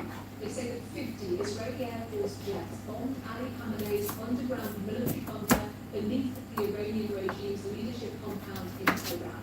Now in the footage you can see explosions and clouds of smoke rising from the ground. The IDF says that the compound spanned multiple streets right in the heart of Tehran. It contained numerous entrances and meeting rooms. Now, as we've been reporting, Israel and the United States have been continuing their heavy attacks on Tehran and other cities across Iran. People in the capital have described the worst night of attacks so far. Iran has retaliated with strikes on Israel, and Qatar, Bahrain and Saudi Arabia all say that they too intercepted attacks overnight. Well, let's get some of the other main developments in the last few hours. And Israel has intensified its bombing campaign in Lebanon with airstrikes on Beirut's southern Welcome guys, welcome to my life. The Iranian-backed Hezbollah group. The Israeli military says that it hit a command center and a drone depot. Now, on Thursday, the IDF ordered tens of thousands of people to leave their homes in the south of Lebanon, with many of them having nowhere to go and now sleeping outdoors. Qatar has warned that the US-Israeli war against Iran could bring down the economies of the world. The energy minister has said that he expected all energy producers in the Gulf region to shut down their exports within weeks. And he's also predicted that the price of oil could rise to $150 a barrel. In the UK, 4 men have been arrested on suspicion of assisting Iran's intelligence services. The investigation relates to the suspected surveillance of locations and individuals linked to Jewish communities in London. Metropolitan Police said the arrests were part of a long-running investigation. The UK says there will be more attempts to get repatriation flights out of Oman after the first government chartered plane from the Middle East landed on Friday morning. More than 140,000 British people in the region have registered their presence with the Foreign Office. State television in Iran is reporting that the country's leadership council has met and discussed how to hold a meeting of the country's Assembly of Experts. That is the group that will select the next supreme leader. The statement didn't provide any timeline nor any more detailed information on whether the Assembly will meet in person or remotely. Well, let's speak to our correspondent Yolande now, our Middle East correspondent who's in Jerusalem, and Siavash Adalan from BBC Persian is the language service of BBC News. It's used by 24 million people around the world, the majority of them in Iran, despite the service being blocked and routinely jammed by Iranian authorities.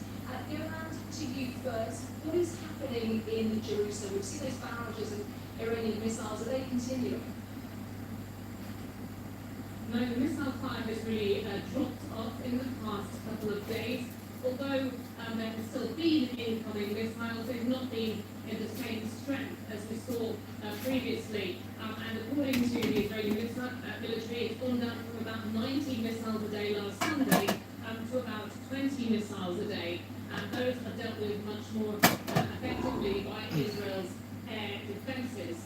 I should say that while there are Yes, guys, welcome to my life. all going politically about what the longer term wider implications of Well, this appreciate you war being will be.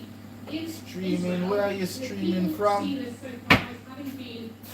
Let Let me know where you're watching my live from. Let me know. Of the supreme leader, more than 40 high-ranking Iranian officials, and you've had briefings from both the Israelis and from the Americans in the past days saying that what they have achieved so far from their perspective is they now have air superiority, they have a lot of freedom to act in the skies over Iran. They have been dealing very effectively, they say, with Iran's ballistic missile threat, and the Israeli military estimates that 60% of the stockpiles of missiles have been dealt with, put out of use.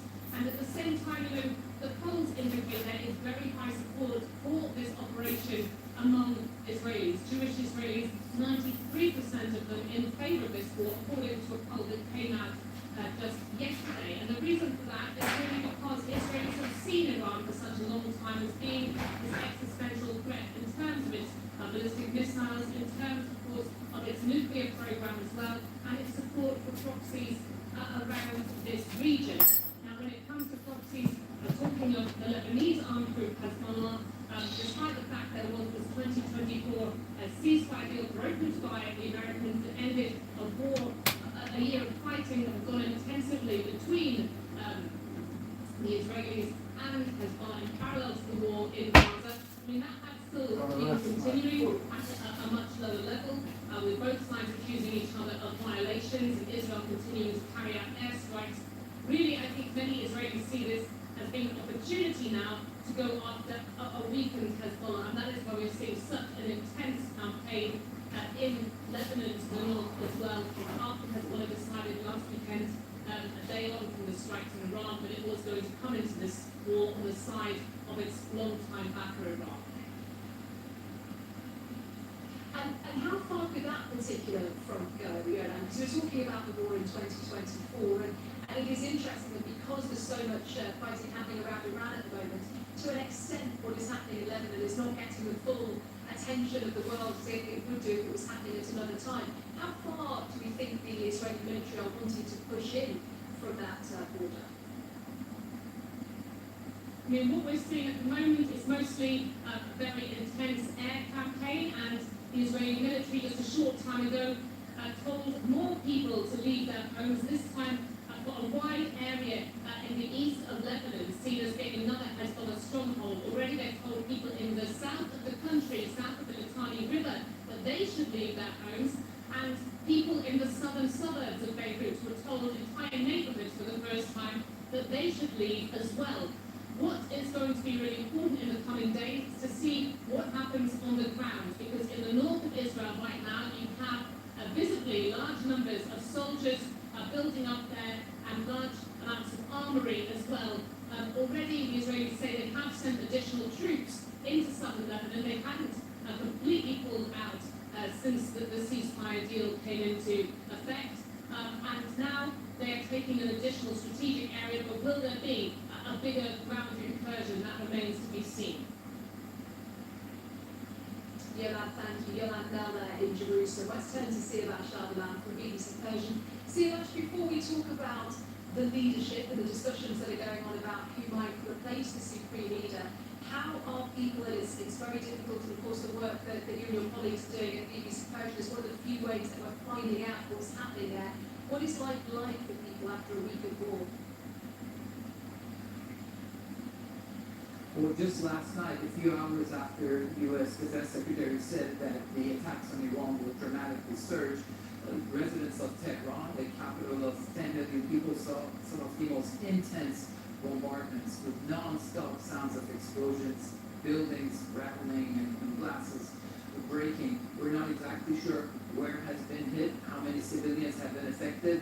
So that's just one night, the past 6 nights of this heavy bombardment that the residents of Tehran have been experiencing. Today, though, the pro-government rally was held for attendance of the Friday prayers. This is a weekly ritual that pro-government people have in Tehran and across the country. It was both a show of defiance on the back of several nights of pro-government gatherings and candle vigils for the late supreme leader. So on one hand, you have a minority of Iranians, pro-government and pro-regime, who, despite all the bombardments, are across the nation, out in the streets, making sure that we will not see any resurgence of protests, and also giving a message of defiance. And on the other hand, the people who have disdain for the regime and who are against the regime staying put in the hope that the bombardments will have the effect of paving the way for further protests. But the reality of Iranians in different parts of the country varies, because in Tehran you have one situation, whereas what we're seeing in Tehran now has been repeated in other smaller communities, especially those southern coastal towns where they have maritime assets, military industries, where the local communities have completely deserted those towns. As you were talking just then, we were looking at pictures of some of those rallies that you were describing. Let's talk about the leadership and about succession. We know that the Iranian regime wanted to try and do that quickly, wanted to find a new supreme leader quickly. There is a process involved. What stage is that at? Well, we're not sure whether the votes of the Assembly of Experts, that's a body of clerics who will decide who the next supreme leader is, we're not sure whether their votes have already been cast or they need to hold a meeting in order to make that decision. I've been told by my sources in Tehran that the decision has already been made, and the son of the late supreme leader, Moshtaba Khamenei, will become the next supreme leader of Iran, despite President Donald Trump yesterday saying that they will not accept Moshe Khamenei, they find him to be an unacceptable candidate, but not saying who exactly they have in mind.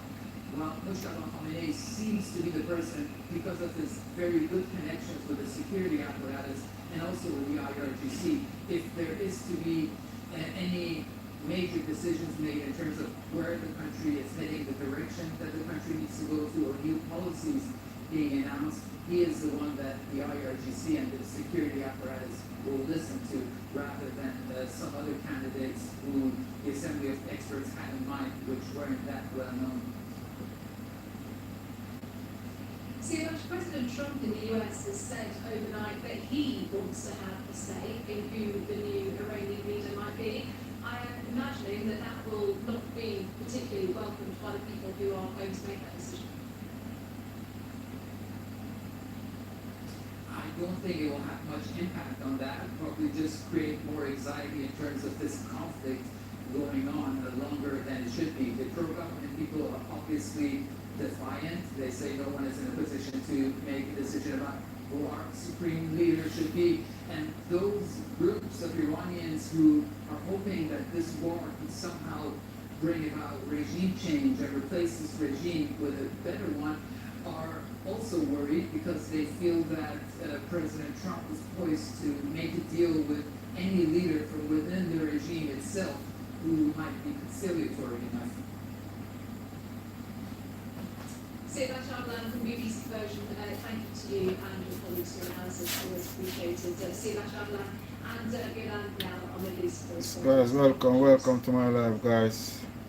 Now, another element of this widening conflict is the economic impact, and particularly the concerns over disruption to global oil supplies. I'm in Qatar at the moment. The energy minister here has warned that this war could bring down the economies of the world. He's been speaking to the Financial Times, and Salah Al-Khabi said that he expected all energy producers in the Gulf region to shut down their exports within weeks. He has predicted that the price of oil could rise to $150 a barrel. Let's remind ourselves of how this situation developed. A fifth of the world's oil goes through this narrow waterway. That's the Strait of Hormuz, which Iran says it has complete control over. And shipping traffic has all but halted since the war began. And you can see the effect of this time-lapse image from last Friday to Wednesday. At least 300 tankers are thought to be stopped.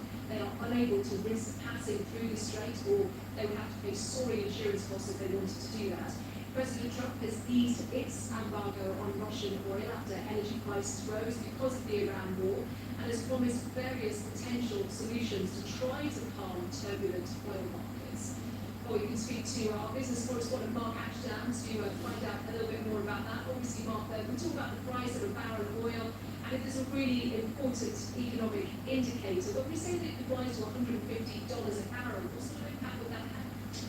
Yeah, well, this warning comes from, as you say, a man named Salah Al-Khabi, a very important key player in the region. Not only is he the Qatari energy minister, he's also CEO of Qatar Energy, one of the world's biggest liquefied natural gas producers. And these comments came in an interview with the Financial Times released this morning, in which he said if the Iran conflict continues, if there's no swift resolution, and yes, as you said, the price of oil could hit $150 a barrel. For a bit of context, before these US-Israeli attacks on Iran, it was trading at below $70 a barrel, around 65. It shot up to 80 or so, and just since this interview came out, it's gone up a further $2 or $3, trading at about $86, $87 a barrel now. And these warnings are particularly stark. He says if this drags on the situation, it could potentially bring down the economies of the world. And Paul Saints was in an article in the Financial Times. We've not been able to speak to the Qataris yet. But he says in this interview, he expects all energy producers in the Gulf region to shut down exports within weeks. We're talking, of course, Gulf states here like Saudi Arabia, Iran, Iraq, UAE, and Qatar itself. Qatar has already put its production of liquefied natural gas on Monday. That's about 20% of the world's supply. Just to give you some context there, 17% of the world's gas and about a third of the oil daily comes out of that region. So particularly concerning here, Khabi says that even if this war was ended immediately, it would take Qatar, for example, weeks or maybe months to get back to its usual supplies. So potential impacts here on global economies. We're talking about oil, we're talking supplies in supermarkets, set up on our mortgages and costs like that. And it was interesting as well, Mark, that conversation about storing insurance costs as well. All of these things sort of come together, and once the transport becomes expensive, that then makes it impossible.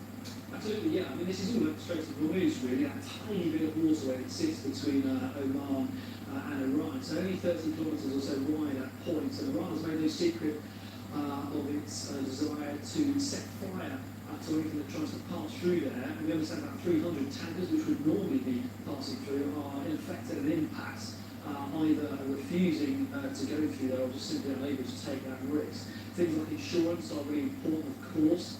The US, it must be said, trying to reassure, potentially we understand their plans to offer escorts through the region, potentially, and military to protect those ships, also potentially to underwrite those insurance costs, which have gone up by about half this week alone. But yeah, you cannot underline really how important this waterway is, not just for oil and gas coming out of the region, but also tankers. 90% of everything we buy in shops, from groceries to other household items, comes by sea, much of it through that crucial waterway. So I think while that impact goes on, and these sort of stark warnings continue, price of oil continues to rise, and it's going to eventually hit households across the world. Mark Ashdown, thank you.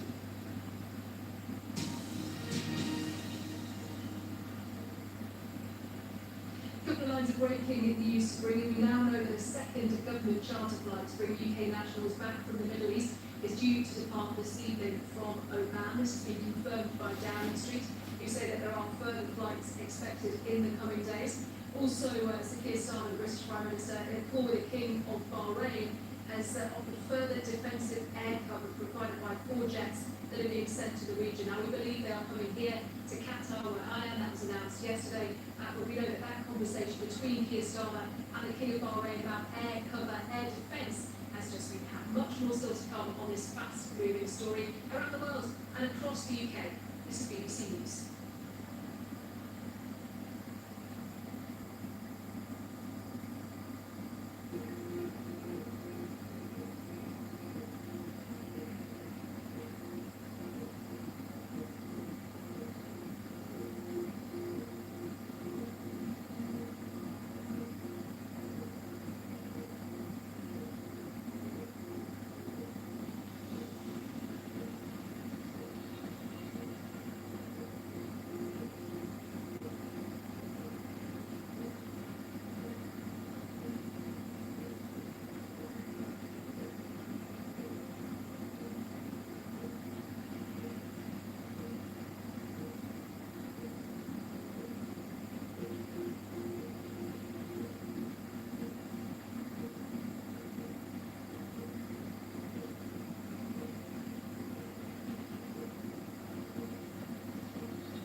You're live with BBC News. I'm Anna Foster in the Qatari capital, Doha. Let's take you to Lebanon now, because Israel has intensified its bombing campaign in Lebanon with airstrikes on Beirut's southern suburbs, which is a stronghold area of the Iranian-backed Hezbollah group. Now, the Israeli military says that it has hit a command centre and a drone depot, but what has happened in the last 24 hours or so is that thousands of people... Hello guys, welcome to my live.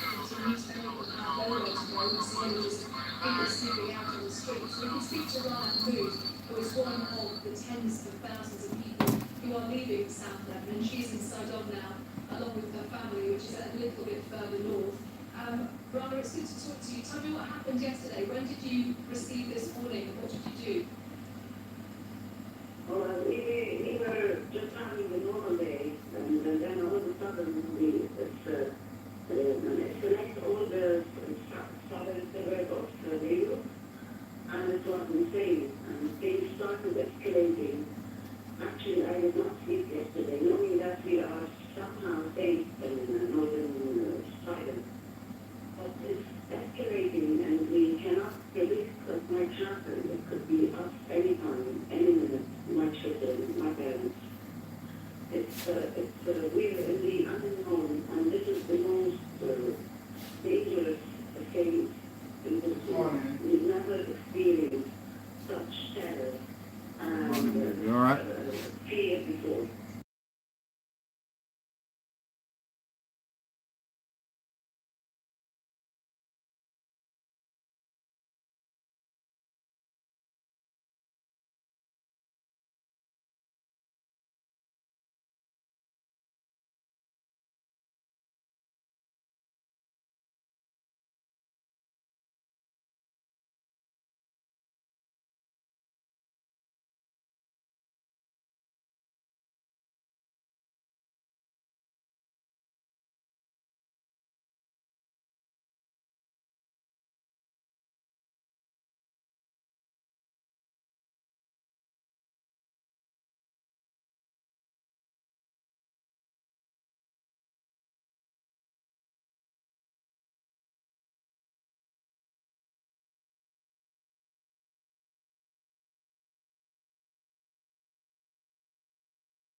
My father was there. He was taking care of us.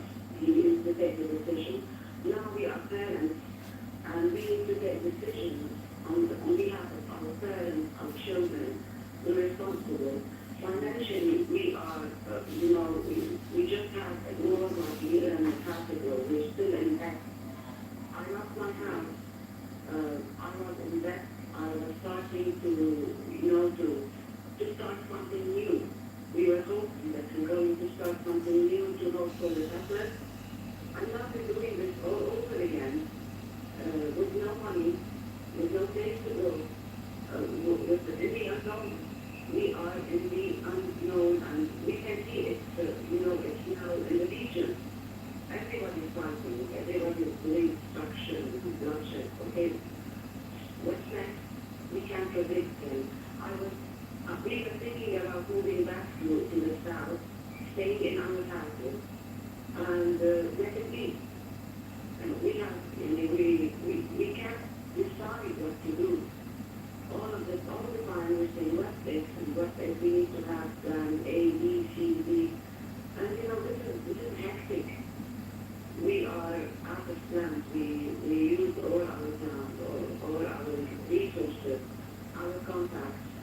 And this time, I think people do not want to interact with people from the south.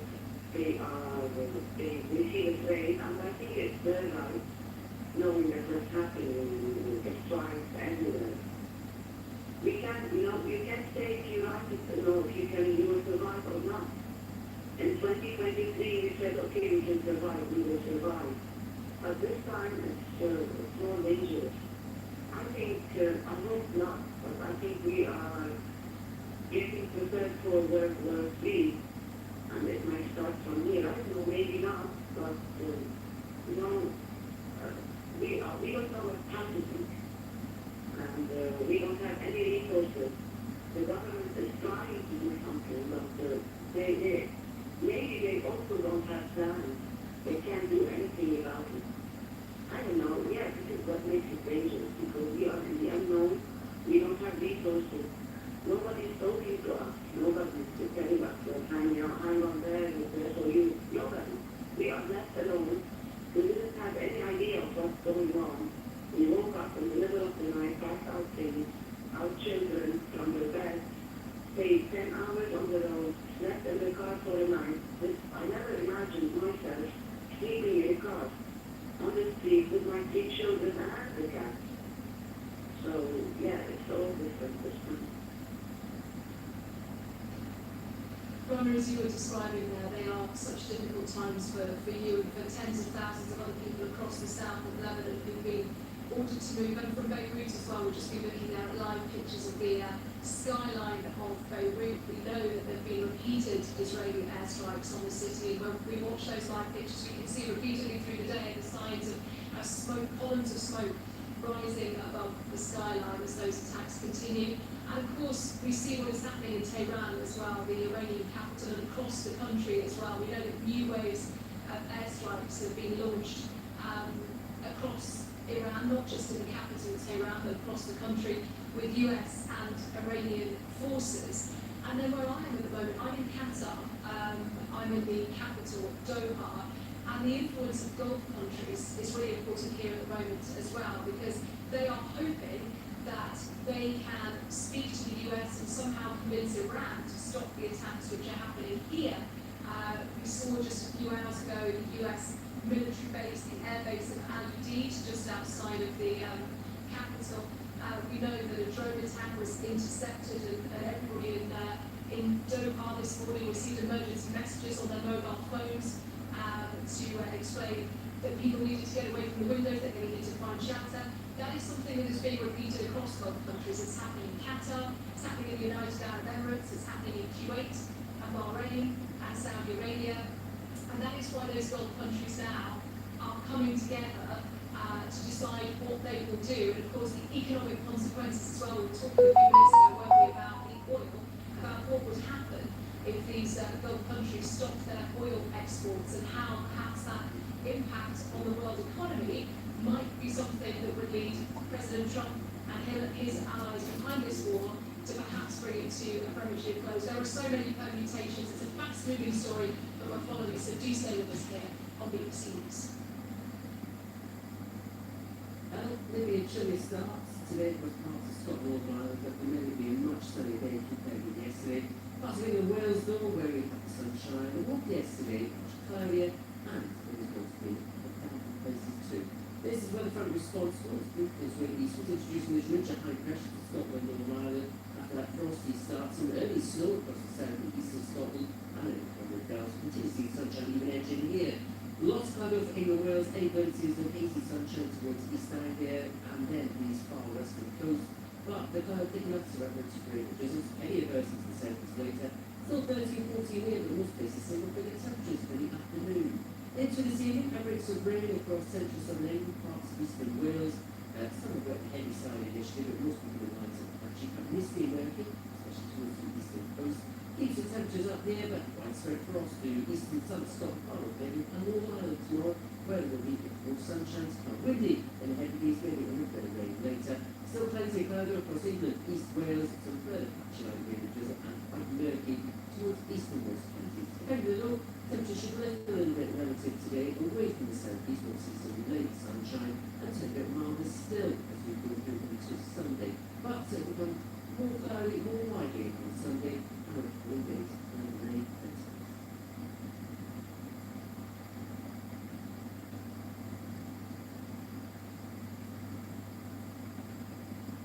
Arab Gulf states have found themselves on the front line of this new Middle East war. Iran is firing at them, aiming at U.S. targets, it says, but hitting more than that. How are Arab governments responding to this unprecedented threat, and what does it mean for the region? Join me, Barbara Usher, on BBC News.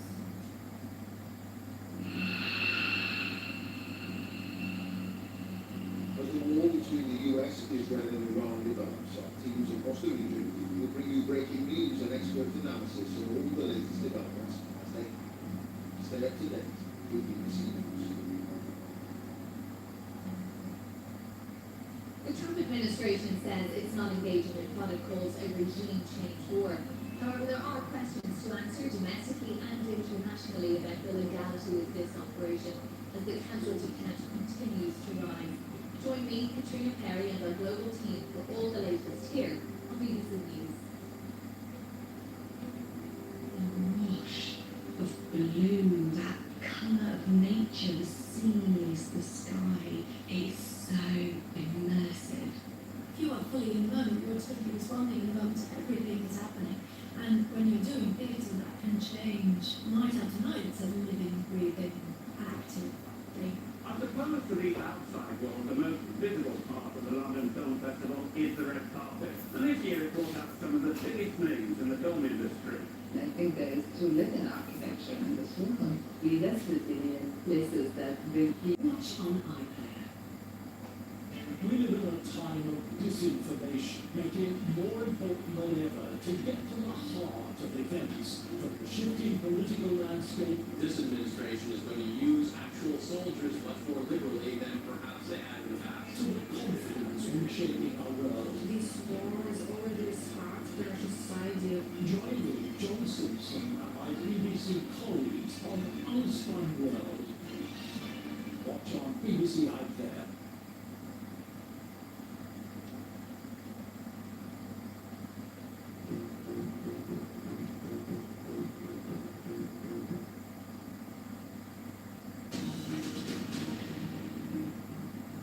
This is BBC News, the headlines for you.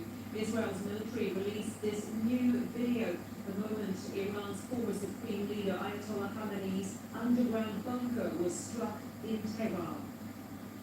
These are live pictures from Lebanon's capital Beirut. Israel's armed forces intensify their bombing campaign in the city's southern suburbs. We hear from Iranians leaving the country, as some reports say 1,200 people have been killed in the attacks. Qatar warns the war with Iran could bring down the world's economies, with the price of oil potentially rising to $150 a barrel.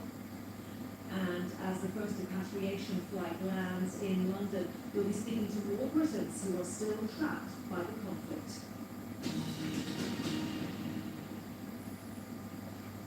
Hello, I'm Denise McCray. Welcome back to the studio in London.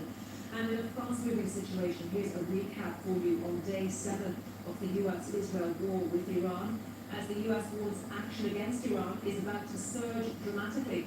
In the past couple of hours, the Israel Defense Forces have released that footage. Say 50 Israeli Air Force fighter jets bombed Ali Khamenei's underground military bunker beneath the Iranian regime's leadership compound in Tehran. Meanwhile, Iranians living in the capital have told BBC Persian that last night was the worst night so far as Israel launched more strikes. The Israel Defense Forces also say they carried out a wave of strikes on the Lebanese capital, Beirut. Iran, meanwhile, has launched attacks on Israel, Saudi Arabia, Qatar, and Bahrain. And this comes as Iran's President Masoud Pezeshkian posted on X to say that some countries have begun mediation efforts to end the war. Well, let's pick up and examine the military angle more closely now. And joining me to do that is Matthew Saddle, Director of Military Sciences at the Royal United Services Institute, which is a defence and security think tank. Matthew, thank you very much for joining us here on BBC News today. Taking into account what US Defence Secretary Pete Hegseth called would be a dramatic surge in action against Iran, what do you think that would look like? Obviously there could be some probing here. We don't know when that Israeli action on the compound, the former Ayatollah's compound in Tehran happened, but 50 Israeli jets involved in that. That could be a dramatic surge, I guess, looking at the language used by Pete Hegseth. Good afternoon. I mean, yes, there's always going to be an element of hyperbole with Secretary Hegseth. That's probably why he's in the job. But I think in material terms, an intensification probably means two things. One, even more efforts to find and destroy the remaining stockpiles of ballistic missiles and ballistic missile launchers, which are the thing that essentially determine how many the Iranians can launch, whilst also doing more to target command and control and also the centres of military power of the regime, which could mean more strikes. Yes, Daniel. Yes, Daniel. Do it yourself. Generally, and perhaps with the siege, their affiliated militia. Because if those are visibly broken, that reduces their ability to suppress internal dissent and deal with potential protests on the street, or if reports are to be believed, this potential for Kurdish or other fighters to increasingly complicate their defensive calculations. Yes, so Israel says it's targeting the regime, infrastructure, that's the sort of thing that we're talking about. Yes, and I think there's a dual message there, because of course, Khamenei is dead. It sounds like the wow. is still being used to exercise some kind of control, and strikingly pushing the message about the extent to which the Israeli US air power can dominate over Iran. But it does also leave command note what Iranians in theory have planned for this by delegating a lot of the command and control and authority, but we might be seeing that resulting in some of these somewhat riskier strikes. So Turkey and Azerbaijan being targeted in ways that might actually have negative consequences for the Iranians. And based on what you've seen overnight, what's your judgment, your assessment of the Iranians' capacity at the moment? Well, we're having to infer an awful lot from partial data, although there's some really good open source analysis being done of this. What it suggests, and what the Americans have said in particular, is that ballistic missile launches are, a tenth of what they were in the first day of the war, and that drone attacks are also down quite considerably, maybe only 20% of what they were early on. The ballistic missiles might be being husbanded or kept back whilst air defences are exhausted with other weapons, but if the drones are down too, that does suggest the Iranians are having some issues in terms of launching their attacks, although we have also seen evidence that they have successfully targeted some of the regional air defence sites, and particularly expensive and important the radars that we use to detect ballistic missiles. So there is some reason. Matthew, I'm going to ask you to be very brief on this response, if you would please. Ukraine says military drone experts from the country are going to be in the Gulf very soon. What might they be doing, and what difference could that make? I think what they'll be doing is advising both on how you detect drones more easily, but alternatives to shooting them down with expensive weapon systems. I suspect they'll be advising on sort of guns and other things. Okay, Matthew Simon from Worsening, thank you very much. Okay. As part of our regular US politics series, let's focus in now on Washington. The US Defense Secretary Pete Hegseth said that the US was not expanding its military objectives in Iran after President Donald Trump told media that the US must be involved in choosing Iran's next leader. Well, Hegseth made the comments in a news conference on Thursday and added that US strikes on Iran will surge dramatically. Take a listen. In just days of Operation Epic Fury, you and your team have delivered nothing short of devastating, precise strikes, taking out the better part of Iran's navy, making it combat ineffective, neutralizing missile sites and launchers, and establishing total dominance over the skies and flyover and seas and flyover. Our forces are executing with unmatched skill, and the mission is advancing decisively. Also from the US in an exclusive by the Washington Post, the paper says Russia is providing Iran with targeting information to attack American forces in the Middle East. It's the first indication.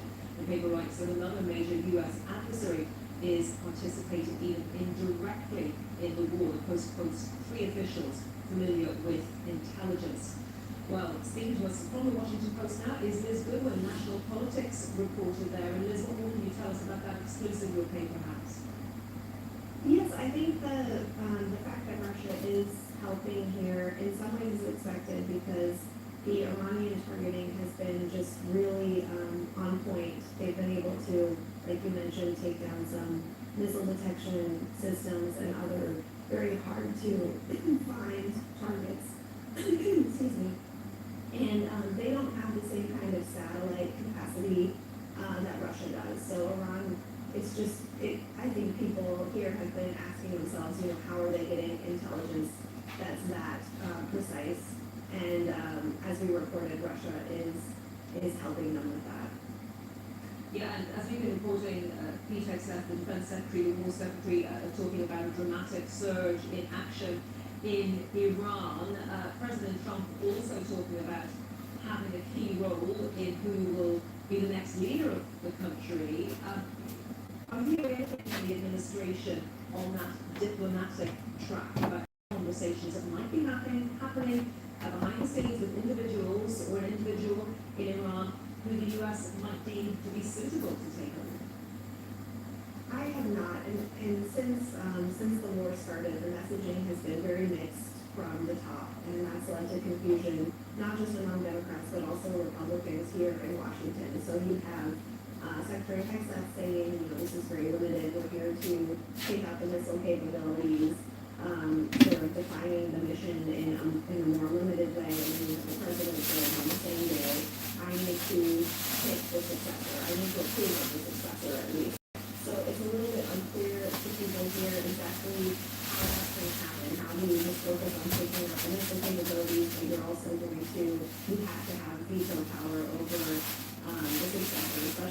as we've reported, the regime appears to be very much in place, even though so many leaders were killed on that first strike. It doesn't, they're very much still in charge at this moment. Okay, guys, appreciate your time. It's a good call. Thank you. We're back up to the show. Guys around the world. This is BBC News. Yeah, we're good at 3, 4 o'clock. Eh? That's good? Come here early on. My fried chicken in my hand.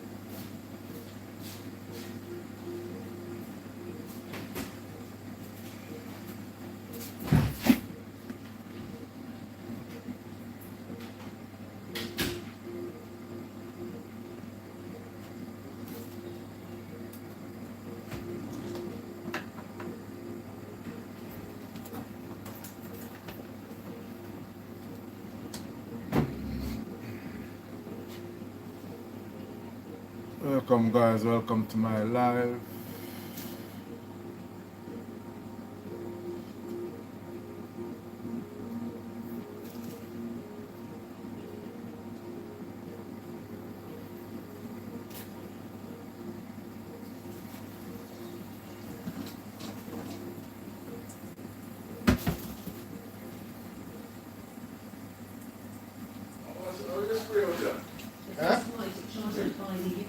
Yes, sir. Like how much bagel is that come and sit down to just you see there, I think how much bagel is that must be just for something.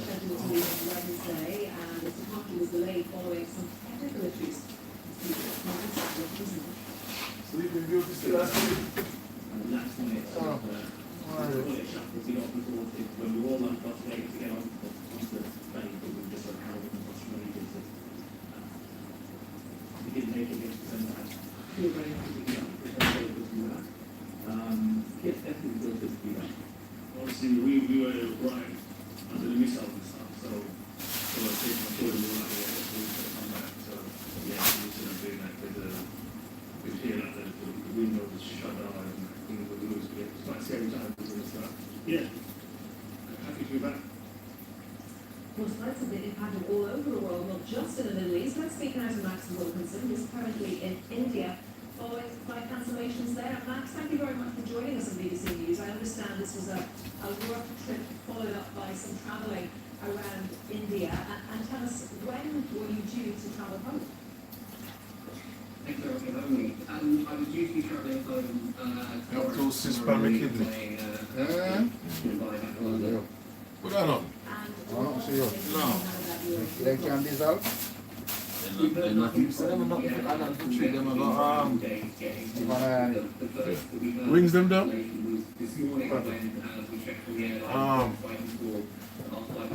They might go talk to the neurologist and find out what we can. I might leg them in one about now. Yeah. Limp and all them sitting there. They might come back to me and find. Let me know what's going on with that. You could do detox, man. Yeah. You know, say, I think because, you see the cut down certain things. Yeah. I think I just a detox we need to deal with. Detox it does mine. And the weaving you and your girlfriend, is that right, Liv? But me talk to my man, he said him drop asleep, stitching. I walk from the store. I don't know if still I go on and go over there. Need a detox, live, next thing you get is a liver and kidney plate. That's what we need. Okay. So, who tell me, you know Baga Lizard I go? Baga Lizard I go? Somebody else I go.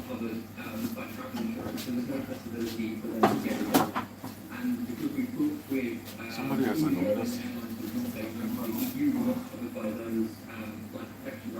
Yeah, there's a yard in there, boys. Yeah. And the man, if the man come back, yeah, the man come back 2-3 weeks. Yeah. Yeah.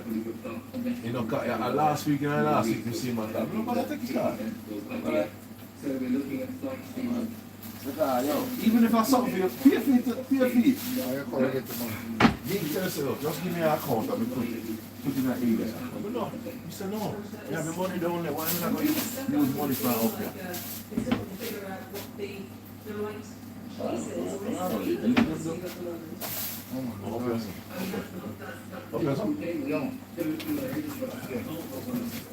Yeah, man, no one. You say what? Is this on live? Yeah, yeah. No sound. Sound? Sound? Yeah, man. So, you have your own reason? To you and then trying to sort of develop an aspect that can improve. And some of the things to find out how you're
this week, benchmark Brent crude oil prices passed $89 a barrel. Now that is up more than 4% on yesterday's price as the market responds to those comments that we've just been talking about. Qatar's energy minister warned the Middle East could bring down the economy to the world. That minister is predicting that oil could reach $150 a barrel. So just to put that in context, it's now $89 a barrel. That's the benchmark Brent crude oil price. More than 4% on yesterday's price, which is the on oil development in the energy market for the year. Likely impact on the group. And as we've been hearing, Israel and the United States have continued heavy attacks in Iran. Explosions could be heard in Tehran and other cities across the country. The Iranian-led president says more than 1,000 people have so far been killed. In Tehran itself, most people are staying indoors, only venturing out for supplies. Regular internet blackouts make it difficult to contact loved ones. Some sporting facilities have also been destroyed in the bombings, including this volleyball stadium. Meanwhile, Iran's Revolutionary Guard have appointed a new leader, Ahmad Bahidi. One of his responsibilities will be to prevent the country from descending into civil war. Yes, guys, welcome to my live.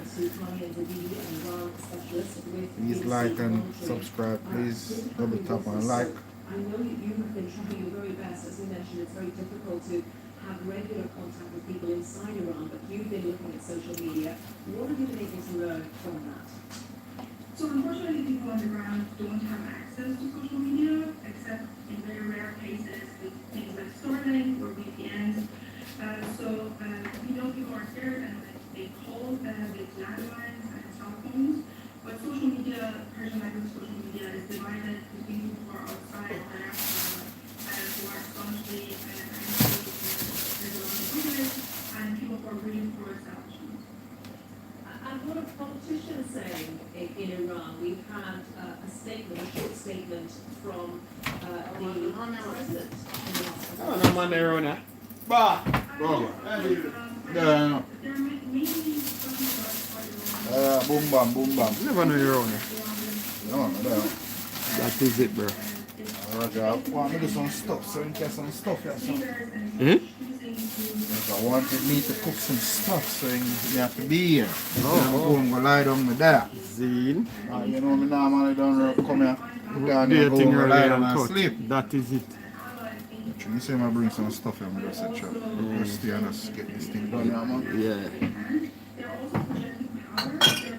Want to fry boil? That me tell the man them last night, you know, so when I come here to them, I go to get some fry broil, you know. Yeah. Some boil fry.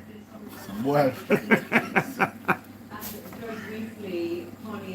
Yeah, tell the man them things. Tell the man them I want to say food will sell, but I say you're mad, man. Them man a dash of food, man. The hard food get fry boil and when no hard go in a bin.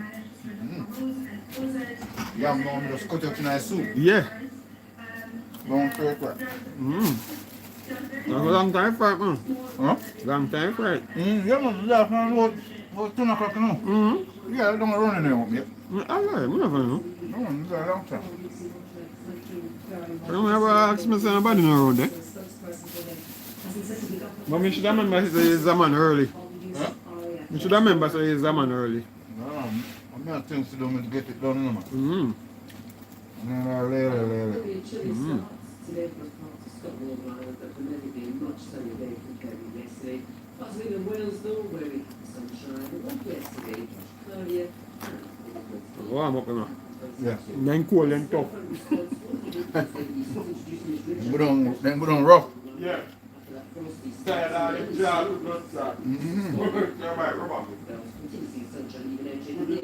Lots of colours in the Wales, England, some hazy sunshine towards East Anglia and then east far western coast. But they're kind of picking up some average rain. Doesn't any adversity to seconds later. 13-14 here, but this place is seeing bigger temperatures in the afternoon. Welcome to my life, guys. Right, that's happy. Yeah, man, yeah. Future temperatures up here that spread across the eastern summer stop and we're more further will be more sunshine, windy and heavy, maybe a little bit later. Still plenty further across England, East Wales, some further feature over the drizzle, and back in Turkey towards eastern North Counties. Depending on temperature should lift a little bit relative today, but away from the southeast, we'll see some low sunshine and a bit milder still as we go through onto Sunday. But to become more cloudy, more widely on Sunday, and a couple of days coming around it. Welcome to my live, guys. Please like and subscribe.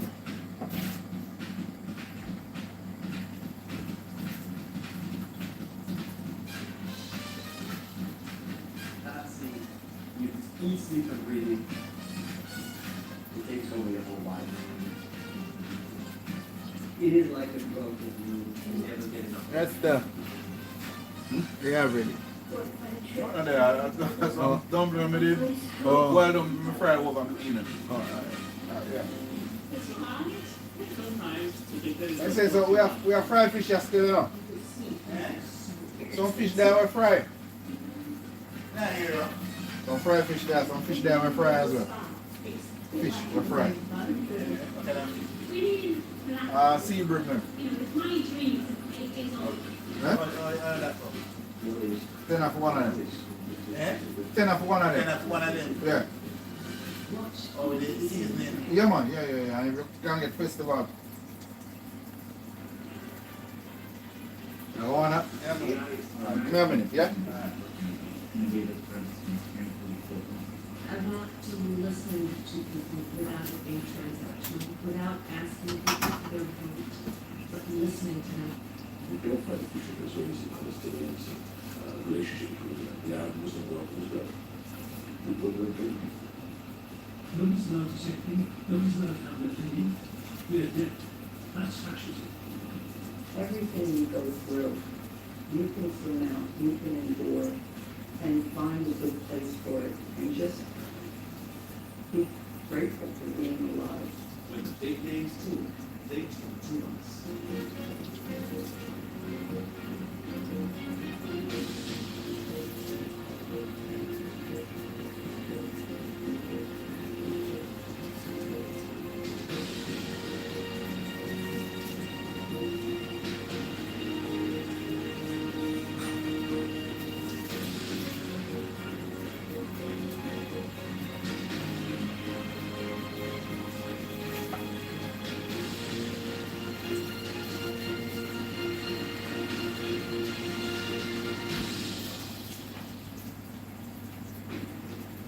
Live from London, this is BBC News. Israel's military releases new video showing the moment when the underground bunker of Iran's supreme leader was struck in Tehran. This is not real war. We hear from Iranians fleeing the country as some reports say 1,200 people have been killed in attacks. These are live pictures from Beirut. Israel's armed forces intensify their bombing campaign in the city's southern suburbs. Downing Street confirms a second charter flight to bring UK nationals back from the Middle East is due to depart Oman later. As Qatar warns, the war could bring down the world's economies, with the price of oil potentially rising to $150 a barrel.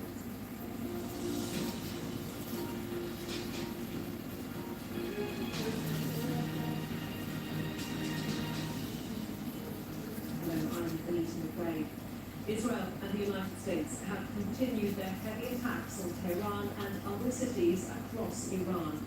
In the last couple of hours, the Israel Defense Forces have released new footage from Tehran. They say 50 Israeli Air Force jets bombed Ali Khamenei's underground military bunker beneath the Iranian regime's leadership compound in Tehran. There are explosions with clouds of smoke rising from the ground. The IDF say the compound spanned multiple streets in the heart of the Iranian capital and contained numerous entrances and meeting rooms.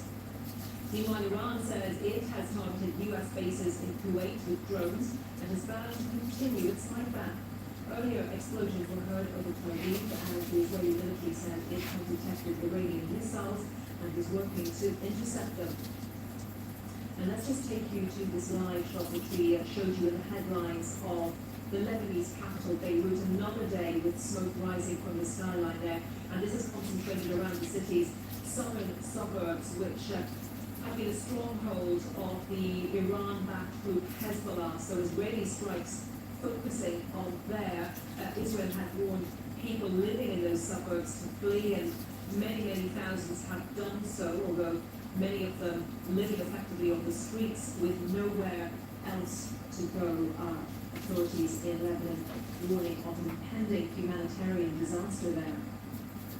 Well, let's take a look now at some of the other main developments of today. Israel has intensified its bombing campaign in Lebanon, as we were just mentioning, with those airstrikes on the southern suburbs. The Israeli military says it hit a command center and a drone depot. On Thursday, the IDF ordered tens of thousands of people to leave their homes, and as we mentioned, many of them are now sleeping outdoors. Qatar has warned that the US-Israeli war against Iran could bring down the economies of the world. The energy minister said he expected all energy producers in the Gulf region to shut down exports within weeks. He predicted the price of oil to rise to $150 a barrel. Suspicion of assisting Iran's intelligence service. Yes, guys, welcome to my life, yeah.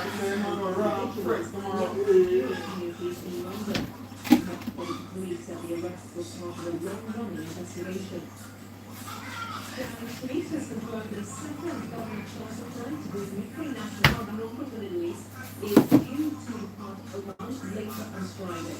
Further flights are expected in the coming days. 60,000 British nationals. This side of Anthony B. True. Put this side of Anthony B. True. It's sick, dog.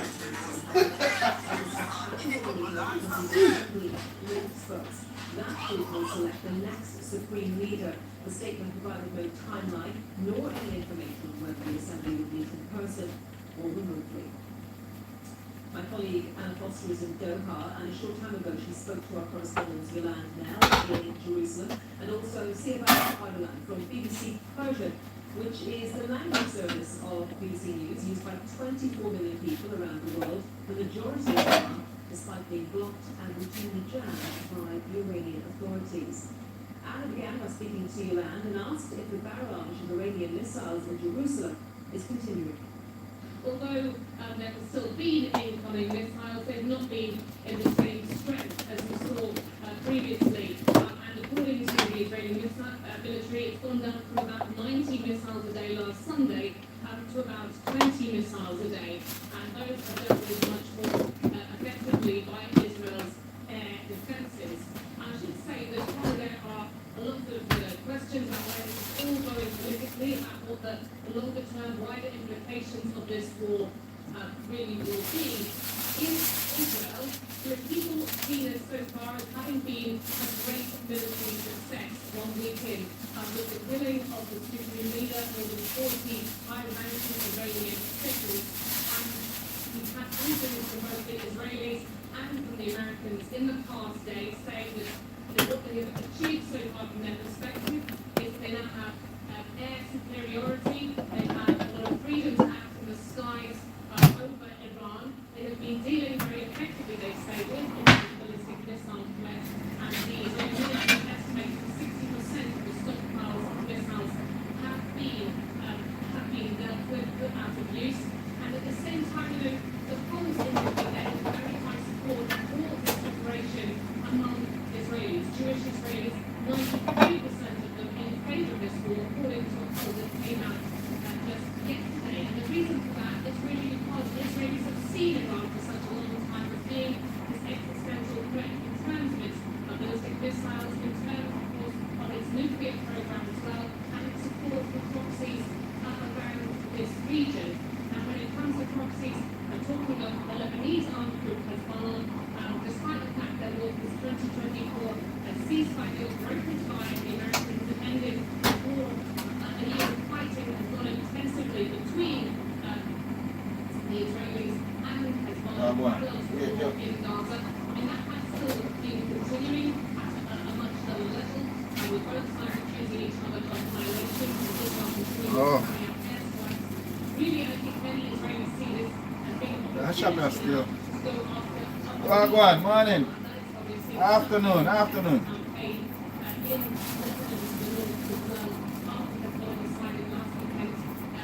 A normal procedure that man. You must go sleep after you eat, you know, because it's nice. Screw pork always bad man. So, you know. Yeah man, one way we do it, you know, we do it with love all the while. Yeah. We don't change the ingredients one way. Yeah. We're good though. I see you yesterday when you walk down the road still. Yeah. By the time I pass here, you look. But you know, you never see me still. The Israeli military just a short time ago. Yeah. People to leave their homes this time. Yeah. Wide area in the east of Lebanon. Good though. Has got a stronghold. Already they've told people in the country, south of the Litani River, that they should leave their homes. And people in the southern suburbs of Beirut were told to find neighborhoods for the first time that they should leave as well. Alright, let's. It's going to be really important in the coming days to see what happens Man. on the Alright. ground. Because in the north of Israel right now, you have visibly large numbers of soldiers building up there and large amounts of armory as well.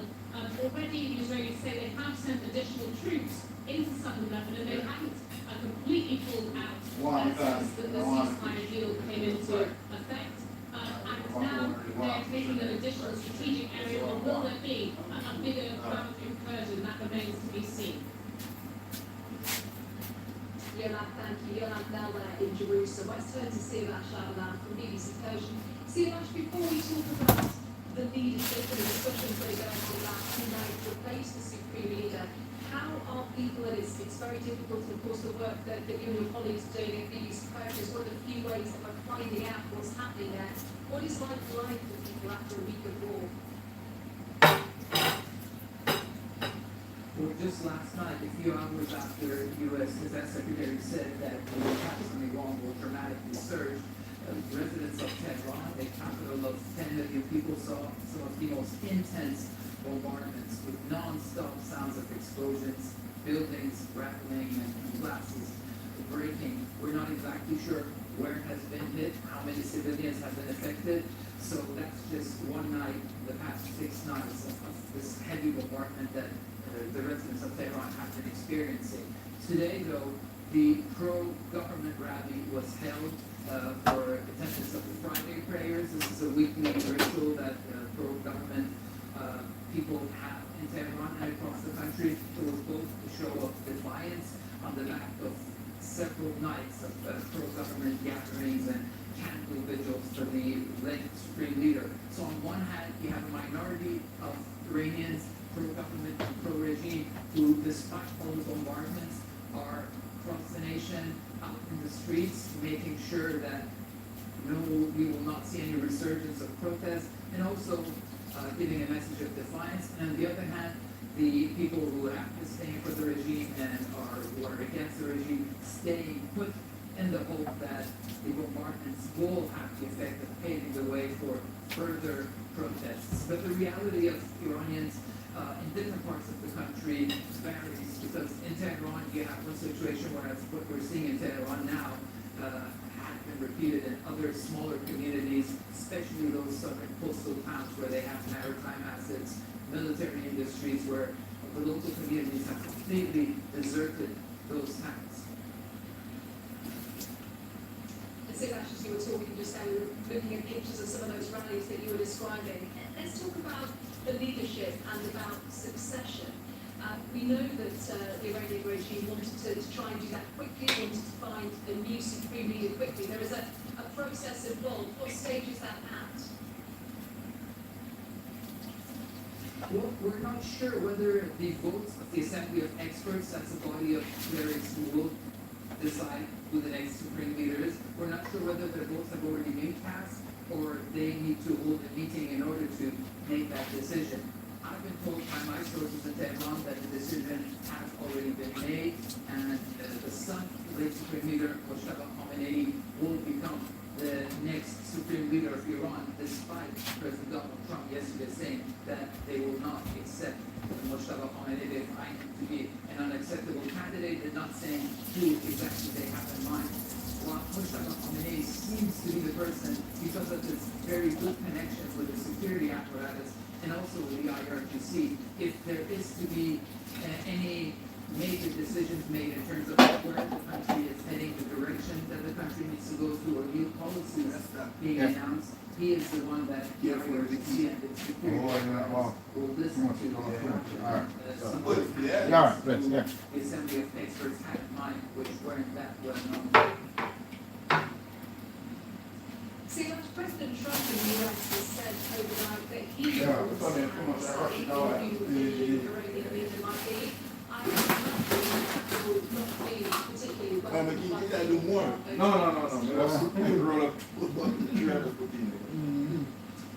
don't think it will have much impact on that. Probably just create more anxiety in terms of this conflict going on further than it should be. The government people obviously they say no one is in a position to make a decision about who our supreme leader should be. And those groups of Iranians who are hoping that this war could somehow bring about regime change or replace this regime with a better one, also worried because they feel that President Trump is poised to make a deal with any leader from within the regime itself who might be conciliatory enough. Let's take you to these live pictures coming to us from the Yemeni capital, Sana'a. This is a rally in support of Iran. Sana'a is headquartered by the Houthi group, which is backed by Iran, often described as one of those Iranian proxy groups. There have been other rallies in support of the Iranian government and IRGC happening here in Yemen. So another protest, many thousands of protesters, in fact, rallying there in Yemen in solidarity with Iran. Now, as we've heard, Israel has intensified its bombing campaign in Lebanon with airstrikes on the southern suburbs of the capital, Beirut. The Israeli military says it's has a command center and a drone depot. Let's pass that to our correspondent, Rose Davis, who's in Beirut for us. We're good to see you. Just describe what it's like being there right now, given the intensity of the bombardment from Israel. I think I could just hear another airstrike in the background. Most of them have been targeted in the last week on the southern part of the capital, which is known as the Hezbollah stronghold regime. The Israelis yesterday issued a non-comprehensive evacuation order for about half of Beirut, the entire southern part of the city. That means that hundreds of thousands of people have had to leave that area, and that's with good advice, because last night there were a lot of Israeli airstrikes in the area, and that has continued throughout the day today. We just come up on a vantage point overlooking South Beirut in the last hour, and the steady stream of Israeli missiles landing. Of course, Lebanon doesn't really have any effective anti-missile defense systems, so when the Israelis fire a missile at a target, it's usually going to make its mark. Israel says it's targeting specifically Hezbollah weapons facilities and also drone facilities, storage facilities where Hezbollah is keeping drones, which Israel says it's using to attack Israel. Yeah, and we're sorry to interrupt. Just as you speak to us, we are showing our audience some pictures of that strike that presumably you just heard, a huge plume of smoke rising into the air above those southern suburbs. I just want to bring in one, if I may, to the humanitarian situation, because we've been told many thousands of people are basically living outside. They were told to get out of their homes in those suburbs. Yeah, well, look, we've had some figures. I mean, you're talking hundreds of thousands. No. So, according to the Lebanese health, One end up on the cap. 52 pour me up on the cap. currently in public shelters. Many more people can't get into shelters.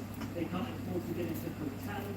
So we've been speaking to thousands of people sleeping in any open space you can find on the street, on Lebanon Corniche, Beirut Corniche is frequent. Other people will have left the city. But it's not just bombing in Beirut, there's also bombing in the south of the country itself, there's bombing in the Bekaa Valley, and even in the northern city of Tripoli in the last 24 hours, Israel has been hitting targets there. So it's difficult to describe anywhere in this country at the minute as safe. And there are hundreds of thousands of people who've been forced to leave their homes and they don't really know what to expect in the coming days and hours. We heard in the last 12 hours or so where the Lebanon's president was asking President Macron to intercede with Israel about this campaign in Lebanon, but given what you're witnessing around you, it's hard to see diplomacy finding a way through there at the moment, isn't it? Yeah, of course the French have got a historical connection with Lebanon, and the French have been very concerned what has been going on here. They've urged the Israelis not to enter Lebanon, but we've heard in the last 24 hours the Israeli troops have re-invaded parts of southern Lebanon because Israel doesn't have to deal with the threat from as far as rockets against the border. But how long will the Israelis be there for? Are they going to try and neutralise and clean up much of southern Lebanon? There are many European governments I think who are concerned, particularly the French. As you say, it doesn't particularly look good for the Nice thing. because the Israelis say they're going Running. to finish the Nice. job. They haven't given the time scale of how long it's going to last. All the French can do in the meantime is send more humanitarian aid, which of course would be pretty vital here, given the displacement of so many people. Okay, Wira, thank you very much. Wira Davis in Beirut for us. More after this short break. Around the world and across the UK, this is BBC News.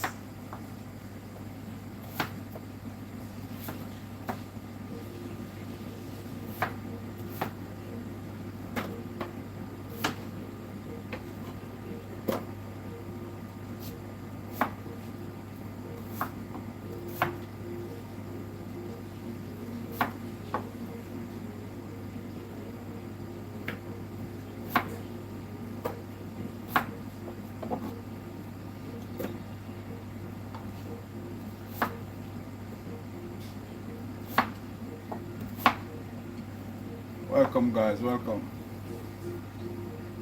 Like and subscribe please.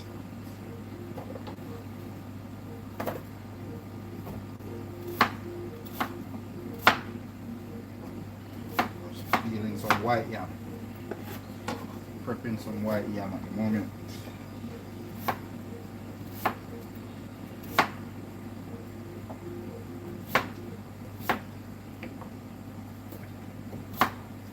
Here, the Prime Minister's spokesperson insists the government has not changed its position after the Deputy Prime Minister said it will be legal for RAF jets to strike Iranian missile sites which could target Britons. Let's find out more about this and speak to our political correspondent Ian Watson, who joins us from Westminster. Hello to you, Ian. Now, Keir Starmer, the Prime Minister, seems to have been pretty clear so far about use of UK bases and UK artillery for defensive work. So what was the confusion that arose here because of what the Deputy Prime Minister said? Well, that's right, is that he was asked whether we could take out legal United Kingdom, could take out Iranian launch sites from the Brexit program this morning, and his answer was effectively yes, we could. But I understand that he thought he was answering a hypothetical question, a question really about the legality of doing so. So basically that was it wasn't decided. It could use the US could use UK bases to launch attacks on Iran for defensive purposes, including in that those defensive purposes would be launch sites which could be used to threaten or attack the UK and its allies in the region. That's what we covered legally. What's happening subsequently, the US is indeed allowed to do so, and in practice, it may not be legal for the UK to do so.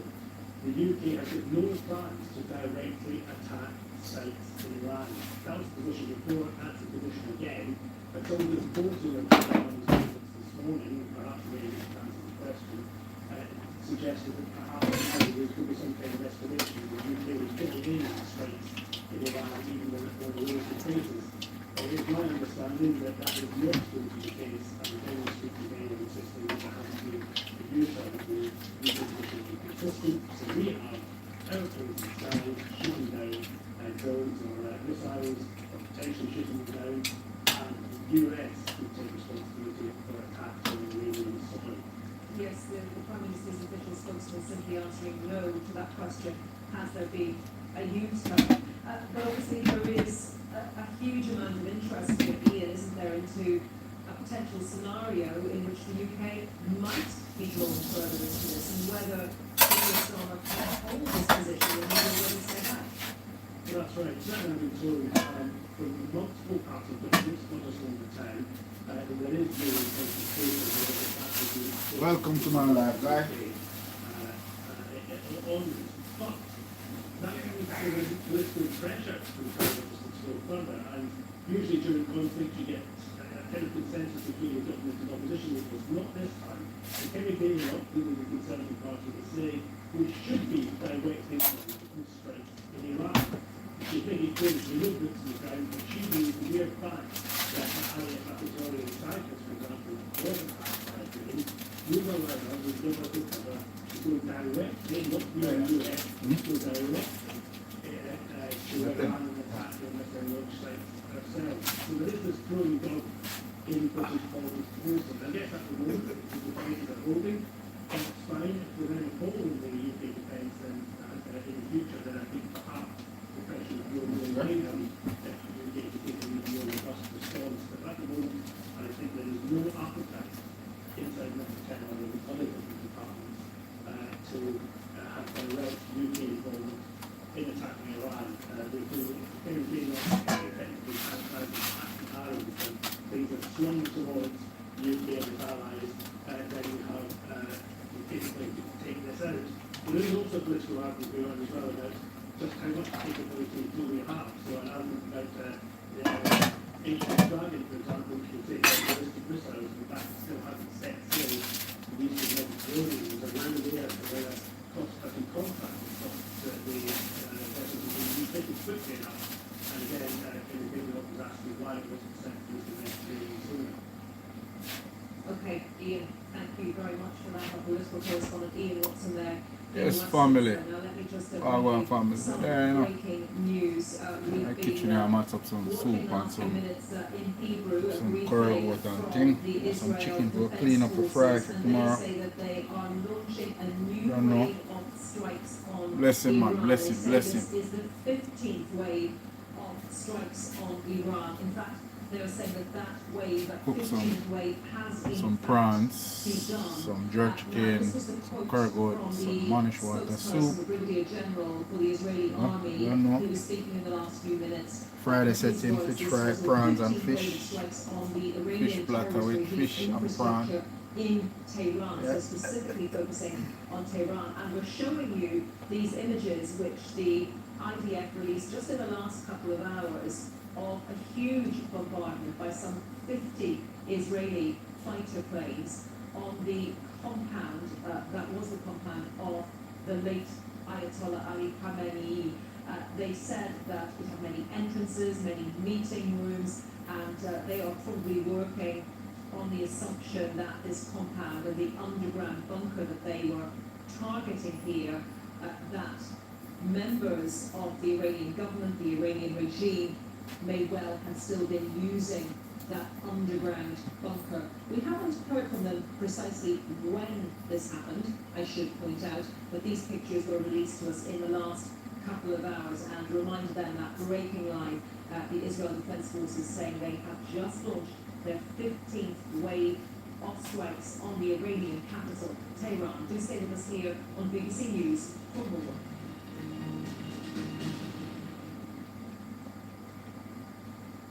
Really a chilly start today for parts of Scotland, but for many being much sunny again compared with yesterday. Parts of England, Wales, though, where we have sunshine. The walk yesterday, much cloudier, and it was going to be a damp places too. This is weather front responsible. It's good this way east, with introducing this ridge of high pressure to Scotland and Northern Ireland after that frosty start. Some early snow across the south and eastern Scotland, and then in Corbett Downs. Continue to see sunshine even edging here. Lots of cloud over England, Wales, any bonuses and hazy sunshine towards East Anglia and then these far western coasts. But the cloud picking up some evidence of rain drizzles, any aversion for 7 days later. Still 13, 14 here, but most places single figure temperatures for the afternoon. Into this evening, outbreaks of rain across central southern England, parts of eastern Wales. Some of wet heavy side initially, but most people will find some patchy but misty and rainy, especially close to the eastern coast. Heat and temperatures up here, but widespread frost to eastern southern Scotland, part of England, and northern Ireland floor, where there will be more sunshine, quite windy, and the heavies maybe a little bit of rain later. Still plenty of cloud across England, East Wales, some fairly patchy rain drizzle, and quite murky towards eastern West counties. Heavily low, temperatures should lift a little bit relative today, away from the southeast, we'll see some late sunshine, and some bit milder still as we go through into Sunday. But it will become more cloudy, more widely on Sunday, and 3 days of rain expected.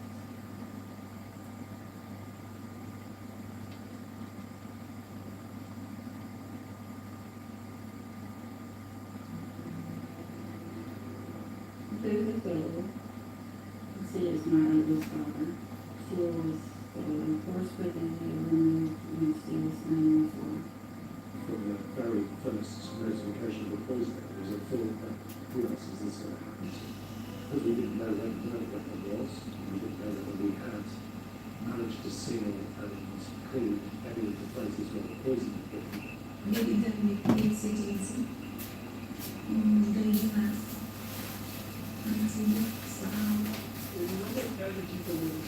when they felt that I would really was not for a number of reasons, but for remembering the memories of the family.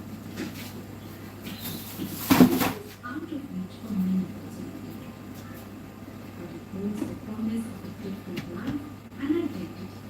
Documentaries from around the world on BBC News. It's a short tram ride out of town to the hemicycle, where more than 700 MEPs gathered. So here we have the plenary, this is where all members of the Parliament sit. You can see it's been refurbished, as you see. This is where emails are passed. And so members of this Parliament have a vote on emails, and so they have power. It means that it's quite an attractive place for people to try and influence things. But this is where Gil would have been seated including when he made 2 speeches in 2018, 2019 that we now know he was bribed to give. And there's a tantalising paper trail to the man accused of bribing them. These are details from the Parliament's own website detailing Nathan Gill's script in 2018. Watch on BBC iPlayer.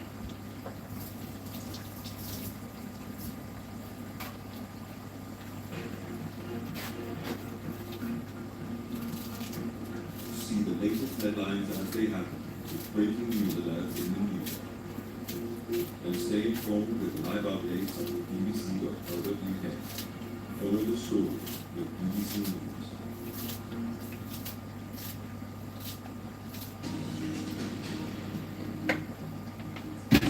BBC News, the headlines for Israel's military releases a new video showing the moment when the underground bunker of Iran's supreme leader was struck in Tehran. These are live pictures from Beirut. Another explosion there in the last few seconds. Israel's armed forces are intensifying their bombing campaign in the city's southern suburbs. Downing Street confirms a second charter flight to bring UK nationals back from the Middle East is due to economies, with the price of oil potentially rising, according to their energy minister, to $150 a barrel.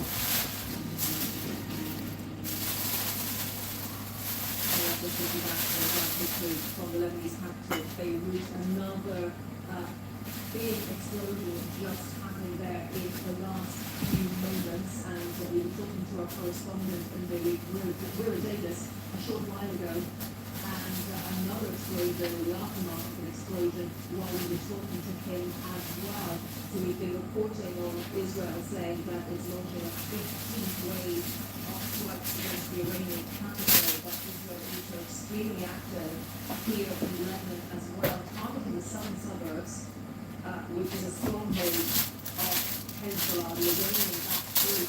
And we're just seeing Hezbollah is warning Israeli residents to evacuate 5 kilometers from the Lebanon border. So as well as the capital, we know that Israel has been carrying out strikes further south on its border with Lebanon and indeed in other parts of Lebanon. But now this is Hezbollah, the Iranian-backed group, warning Israeli residents to evacuate 5 kilometers from the Lebanon border. We know that a lot of people inside Lebanon are angry that their country has been drawn back into conflict because of this fight between Israel and the Iranian-backed group Hezbollah. So just to recap, we're seeing the aftermath of a huge plume of smoke rising up into the air in Beirut's southern suburbs, and that one coming just literally a few minutes after another big strike there, which we saw happening as we were talking to our correspondent, Wira Davis, who's in Beirut. We know there was a really tough humanitarian situation there. Israel has warned people to move out of those southern suburbs. Tens of thousands of people are said to have done that, many of them living outside with nowhere else to go. France, among other places, sending in aid to people in need there in Lebanon. And so Israel, as well as this activity in Lebanon, is also launching its 15th wave of strikes on the Iranian capital, Tehran. We heard from the Israeli Defense Forces, a spokesman for the IDF a few minutes ago, confirming that it had begun that 15th wave, but Israel obviously operating on a number of fronts.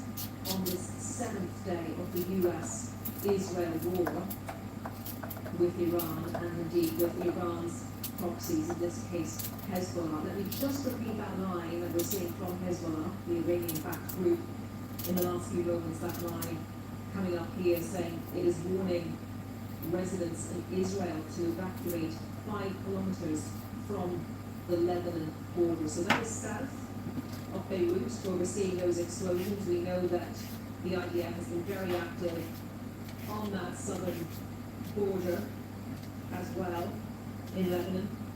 But now Hezbollah warning residents in Israel to evacuate 5 kilometers from the border with Lebanon. We're going to keep a very close watch, obviously, on the situation there. And let's just show you some more video that has been released by the Israel Defense Forces just in the last couple of hours. In fact, they've released this footage showing, they say, 50 Israeli Air Force fighter jets bombing Ali Khamenei, the late Ayatollah's underground military bunker beneath the Iranian regime's leadership compound in Tehran. Now, Iranians living in the capital, Tehran, have told BBC Persian that last night was the worst night so far as Israel launched more strikes in the capital. The IDF also say they carried out a wave of strikes on the Lebanese capital, Beirut, and we're seeing just in the last few moments those strikes very much continuing in Beirut. Iran, meanwhile, has launched attacks on Israel, Saudi Arabia, Qatar, and Bahrain. And this comes as Iran's President Masoud Pezeshkian posted on X to say that some countries have begun mediation efforts to end the war. Joe has the latest. Hell no, like a scene in a Soviet film. That was how some residents of Tehran described last night's bombing, said to be the most intense yet. As this war enters its 7th day, the US and Israel have carried out thousands of airstrikes across this country. While the capital has been the worst hit, few parts of Iran have been spared. Here in Tehran, Iranian Red Crescent workers put people in the aftermath of the strike. One month, here the Western border with Iraq, it was their headquarters that were hit.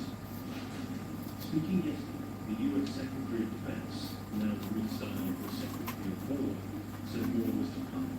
If you think you've seen something, just wait. The amount of combat power that's still flowing, that's still coming, that we'll be able to project over Iran is a multiple of what currently is right now. We have our capabilities and those Israeli defense forces. There is no doubt that the US and Israel have overwhelming firepower. They've aimed or destroyed about 60% of Iran's missile launchers, the entirety of their air force and their defences, as well as sinking 24 ships in 4 days. The US has claimed Iran is seeking resource, overwhelmed by the sheer research and power. But that is not the message coming from Tehran. We have no option just to put an end to the presence of the United States in the surrounding area of Iran. told our neighbors that if they would like to put an end to the existence of the greatest civilization on earth, or the oldest continuous civilization on earth, then we have no option just to put an end to the existence and presence of the United States intelligence warfare.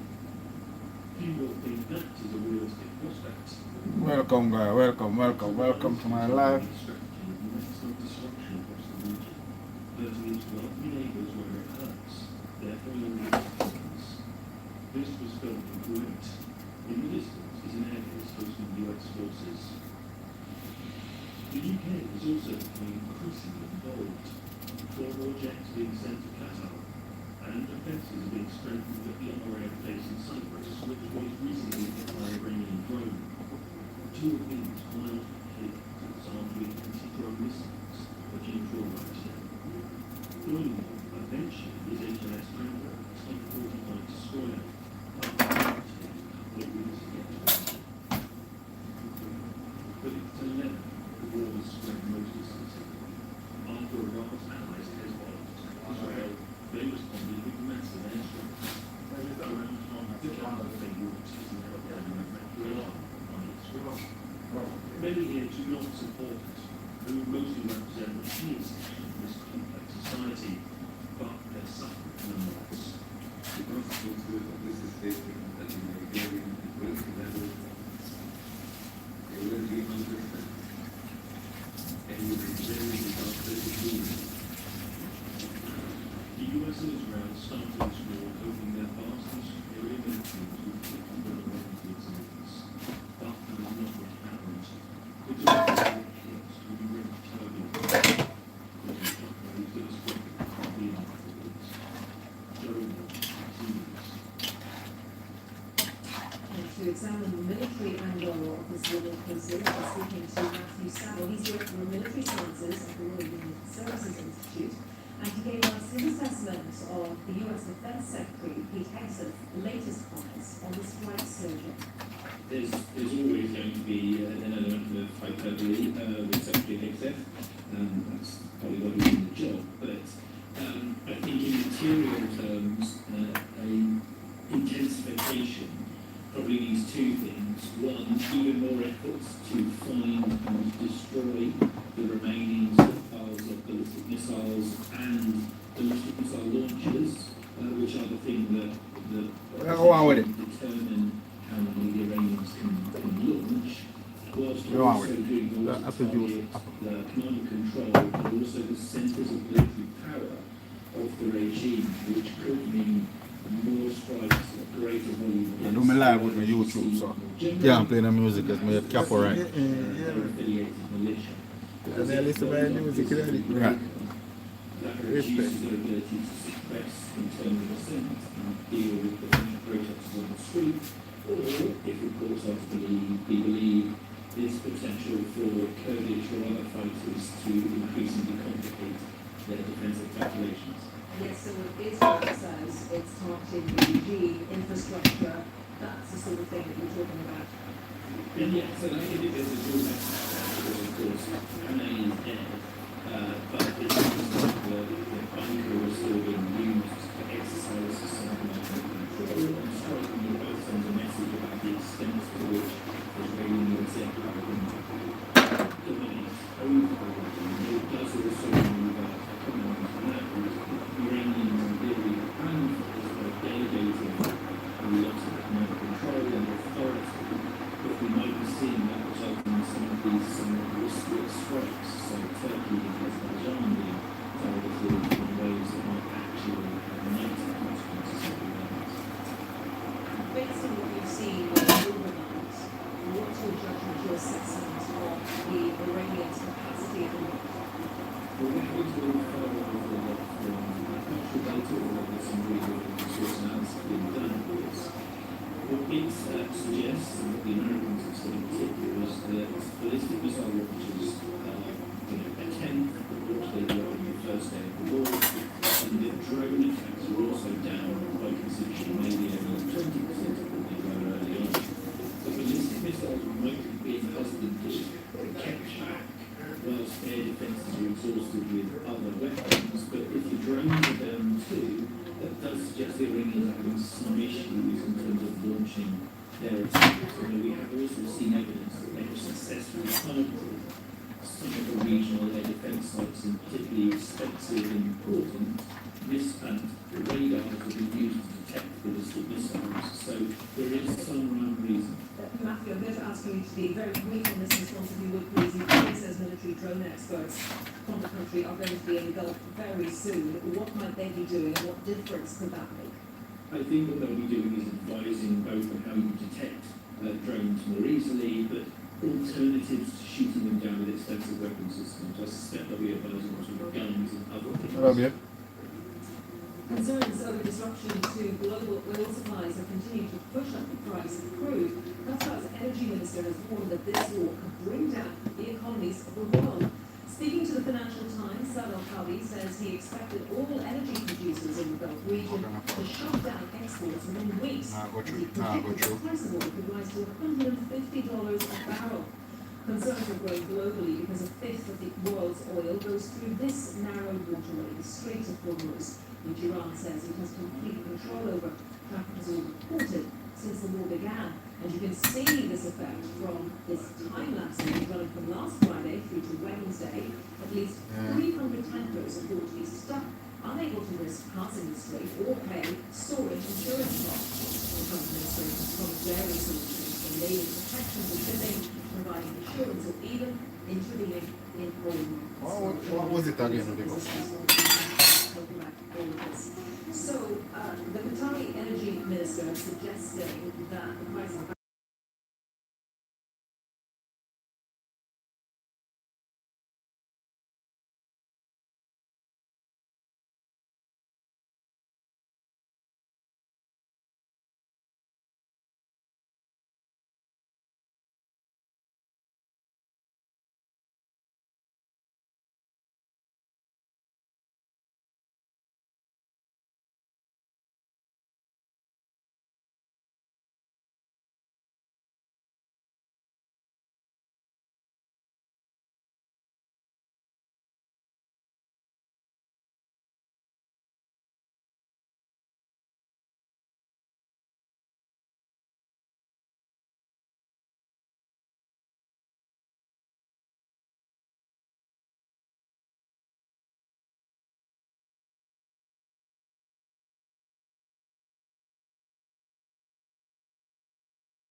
Turn on back my light. Real things in news just in the last few seconds here. The Foreign Office says a second charter flight bringing back stranded Britons from Oman has taken off. And I think we can possibly show you some pictures of a flight that arrived at Stansted Airport in the early hours of Friday, which was the first and second charter flight bringing back Britons from the Gulf region. And just in the last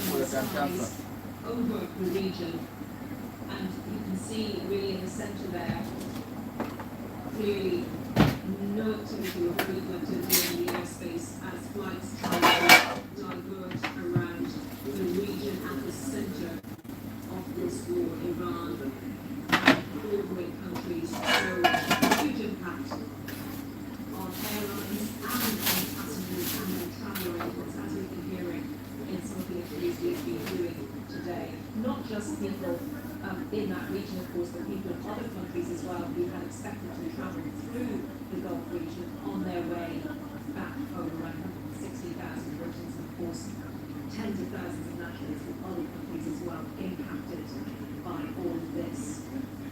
Well, here in terms of the UK, the first flight bringing back passengers, which was originally scheduled to leave Muscat, the Omani capital, on Wednesday, had been delayed following some Plan cancel. 4 months plan cancel. 7 days trial for $199. Amount bill every 4 months. Trial. 38.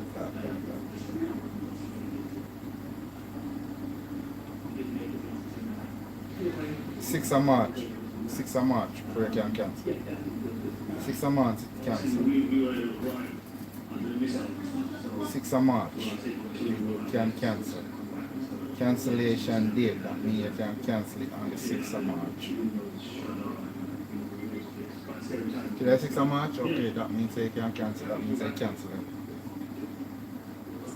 As I was mentioning a moment ago, this issue with trying to get back home says well. So you press cancel on it, yeah? To Max Wilkinson, who's currently stuck in India following flight cancellations. You press the red cancel, yeah?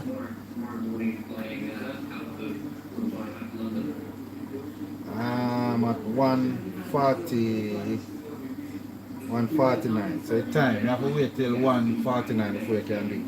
1:49:13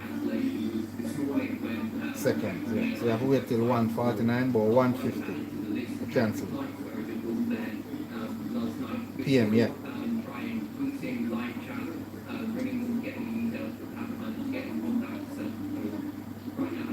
1:50 now. Any communication from the government at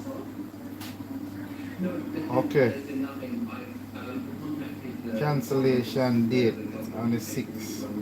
Right, so that means I cancel it. And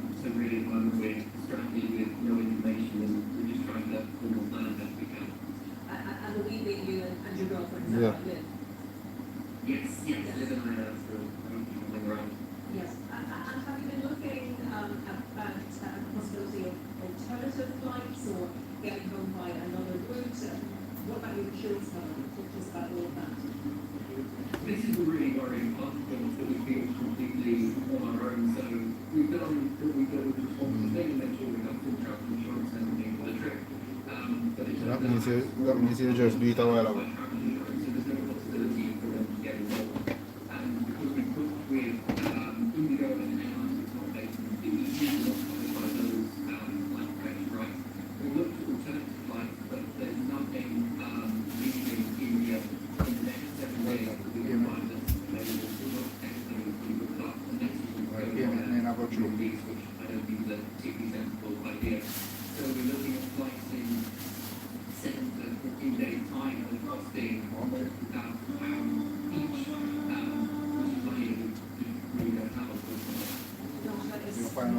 You're really stuck, aren't you? It feels like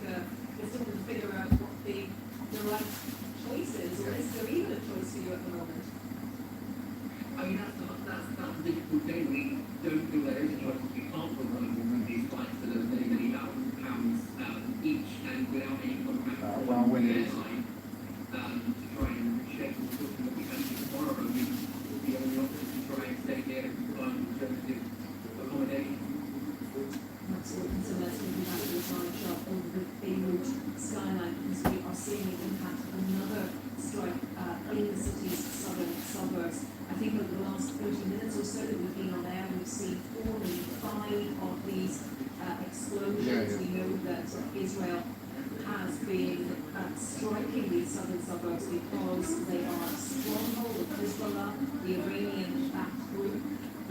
Tens of thousands of people have left these suburbs. The Israel Defense Forces had urged them to do so, but there was a big humanitarian situation because a lot of people are simply living outdoors now with nowhere else to go, and these strikes continue not just in the capital but elsewhere in Lebanon as well. And as we mentioned in the last 15 or 20 minutes, we've seen Hezbollah warn Israeli residents to move back 5 kilometers from the Israeli-Lebanon border. So this is happening, and on another front, we've heard also from the IDF that they have, in the last short while, launched their 15th wave of strikes on the Iranian capital, Tehran. This is after we heard from the US War Secretary and Defense Secretary Pete Hegseth speaking late yesterday, saying that there was going to be a massive uptick in the action, the armed action against Iran, as the US and Israel continue their war with Iran, now in its 7th day. So the skyline of Beirut once again clouded with smoke after another Israeli strike. The Lebanese president yesterday asking President Macron of France to speak to Israel to try to encourage them to stop these strikes. But today, the 7th day of this war, they continue. Much more coming up on the war with lots of analysis for you, so do stay with us here on BBC News.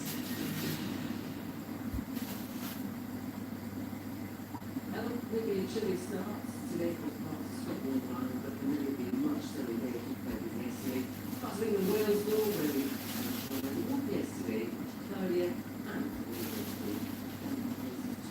this weather front response force group this week is introduced with richer high pressure to Scotland and Northern Ireland after that frosty start. Some early snow across the south and east of Scotland and in the Scotland Belt. Sunshine even edging here. Lots of colours in your Wales, any glimpses of easy sunshine towards East Anglia and then to the far western coast. But they're kind of picking up some of today. There's not any reverses to sentence later. Still 13-14 later, most places some good temperatures in the afternoon. Into the season, average of rain across central England and parts of east of Wales. Some of wet heavy side initially, but most people are quite actually misty lurking, especially towards the eastern coast. Keeps the temperatures up here, but widespread frost in the eastern sunstroke probably, and more miles north, where there will be more sunshine to come windy, and then these areas will go later. Still plenty now across England, East Wales, and then towards eastern coast. Maybe the temperature should lift a little bit relatively today, away from the southeast, and 6 of rain, sunshine, and a bit milder still. Sunday, but it will become more cloudy, more cloudy Sunday.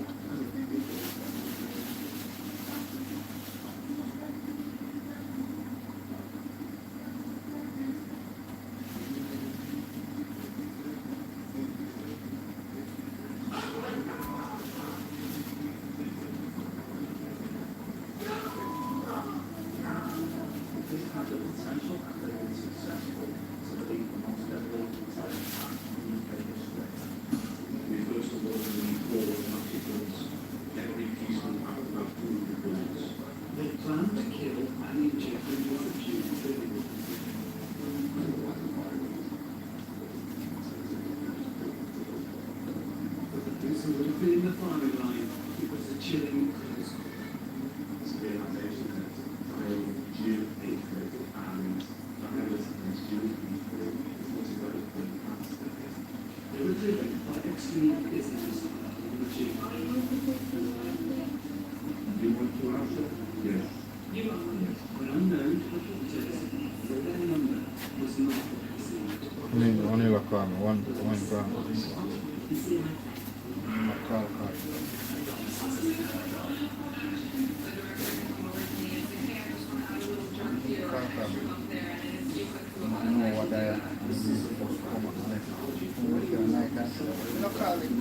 You call him and say what they want, buy one. tiny collaborating with friends. This is what everybody wants to get their hands on. This is a really significant change in the way What can we count already? 10 billion reviews? tens of thousands of untreatable diseases with existing tools. We think we can make a dent in that. This revolutionized all world commerce. Technology like this is part of what will accelerate the capabilities of the future. We're developing commercializing space-based solar power. We expect to have higher computers close to hundreds times less energy per watt. Here's an engineer that's suddenly running video games. Techno, watch on PC app.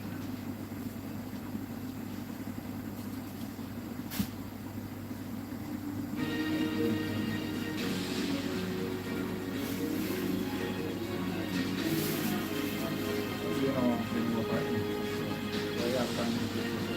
Get the driver's license now, that's where I'm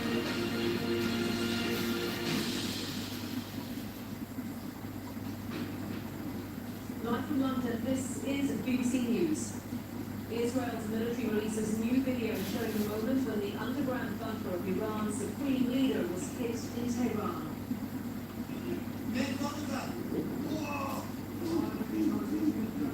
US and Israeli airstrikes continue. Residents in Tehran tell the BBC last night was the worst so far.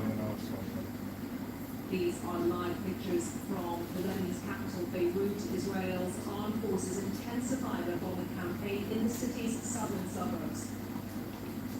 A second charter flight to bring UK nationals back from the Middle East has departed from Oman. And Qatar warns the war could bring down the world's economies with the price of oil potentially rising to $150 a barrel, according to its energy minister.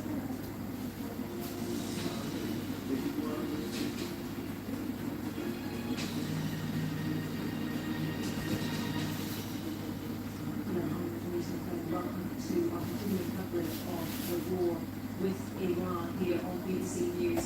Let's take you straight back to the live pictures we have coming to us from the Lebanese capital, Beirut, where smoke still rises on the skyline of the southern suburbs in the city. Now, this is probably the fourth or fifth big strike, big explosion that we have seen in the last 30 minutes or so as Israel continues its offensive there against the Iranian-backed group Hezbollah, which is known to have its stronghold in those southern suburbs. Israel had warned residents of the area to leave, and tens of thousands of people, it's reported, have indeed done that, but many of them are living outside with nowhere else to go. Now, we are hearing that the chair of the military committee has convened a virtual roundtable with all 32 NATO chiefs of defence who received a briefing on the evolving situation in the Middle East, as well as what's happening here in Beirut. We heard a short while ago from the IDF, the Israel Defense Forces, that it has launched a 15th wave of strikes on the Iranian capital, Tehran. Now, in the last few moments, we are also hearing from President Trump. Let me bring you an update on what he has been saying on Truth Social. He says there will be no deal with Iran except unconditional surrender. After that, and the selection of a great and acceptable leader, we and many of our wonderful and very brave allies and partners will work tirelessly to bring Iran back from the brink of destruction, making it economically bigger, better and stronger than ever before. President Trump continues to write, Iran will have a good future. He says, make Iran great again. Thank you for your attention to this matter as he often ends his post. That is what he has written. Interesting to note, and let me just repeat the key points from that post by President Trump. There will be no deal with Iran except unconditional surrender. And he talks about the selection of a great and acceptable leader. Now, yesterday we heard President Trump say in a round of interviews that he wanted to be personally involved with selecting whoever the next Iranian leader would be. And we have heard from the Iranian government how unacceptable that is to them. We don't know what remains of the Iranian government, but Iran is still continuing to attack countries across the region as the US-Israel war with Iran enters its 7th day. The Iranian Red Crescent says more than 1,000 people have been killed in the bombing campaign so far. As I was just mentioning, in the last couple of hours, the Israel Defense Forces have released this footage. They say 50 Israeli Air Force fighter jets bombed the late Ayatollah Ali Khamenei's underground military bunker beneath the Iranian regime's leadership compound in Tehran. We don't know exactly when that bombing took place yet. Iranians living in the capital and told BBC Persia that last night was the worst night so far as Israel launched more strikes. Now, the IDF also say they have carried out a wave of strikes on the Lebanese capital, Beirut. This is before these latest strikes, which we've been seeing in the last half hour or so. And Iran, meanwhile, has launched attacks on Israel, Saudi Arabia, Qatar, and Bahrain. And this comes as Iran's President Masoud Pezeshkian posted on X to say that some countries have begun mediation efforts to end the war. And we heard there from President Trump in that Truth Social post that we will deal with Iran except unconditional surrender. Let's get you right up to date with this report from Geopolitical.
Many here do not support Hezbollah, who mostly represent the Shia section of this complex society, but they're suffering nonetheless.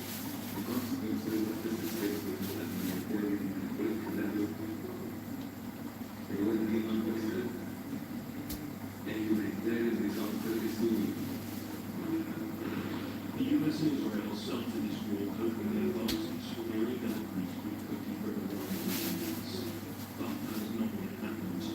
It's also brought chaos from the returning region, causing shockwaves that are spread far beyond the forest. We've been reporting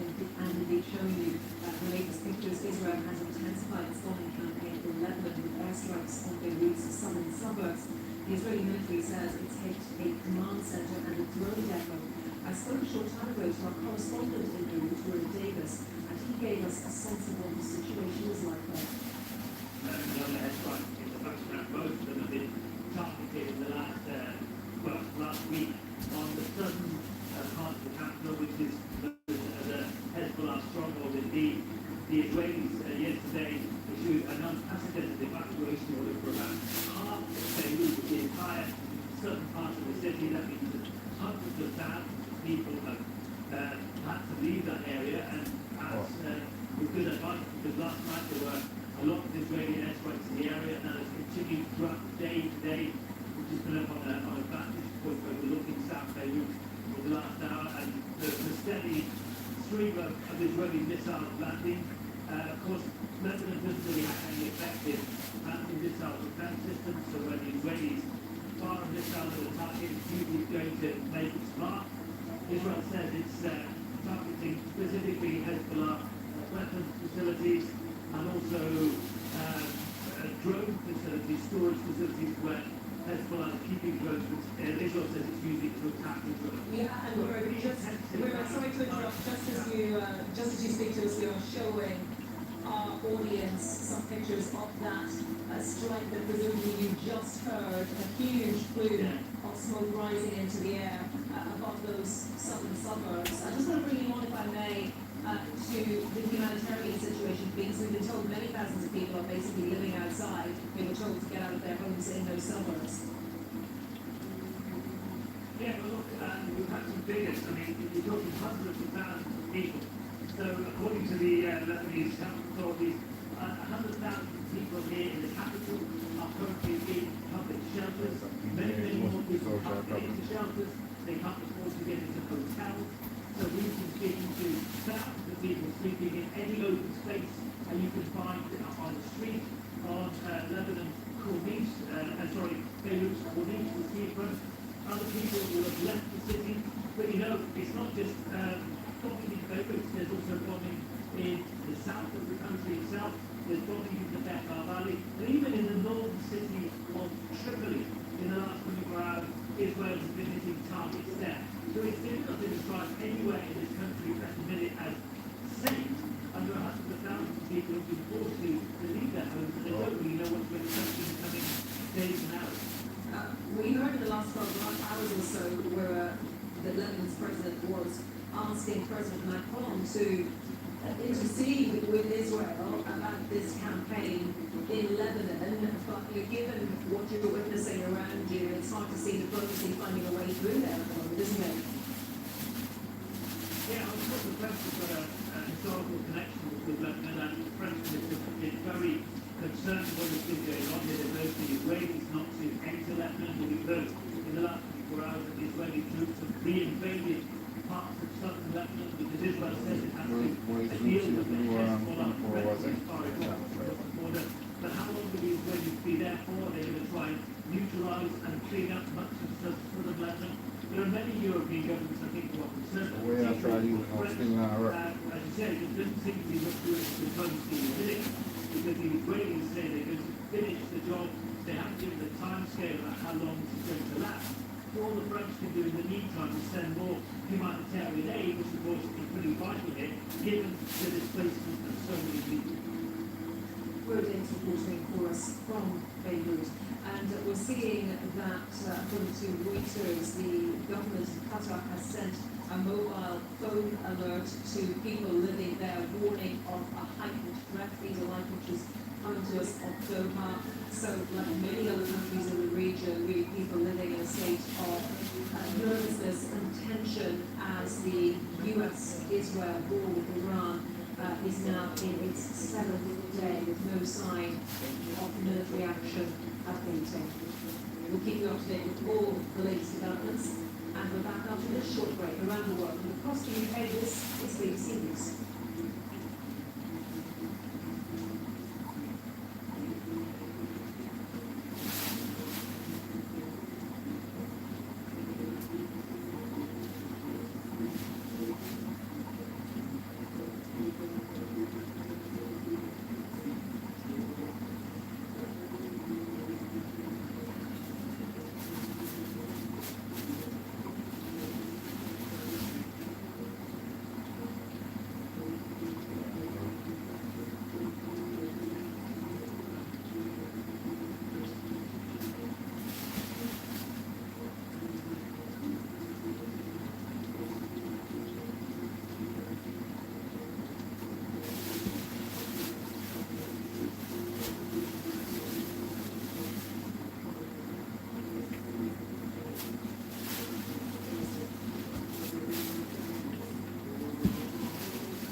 Masset airport in the early hours of Friday morning.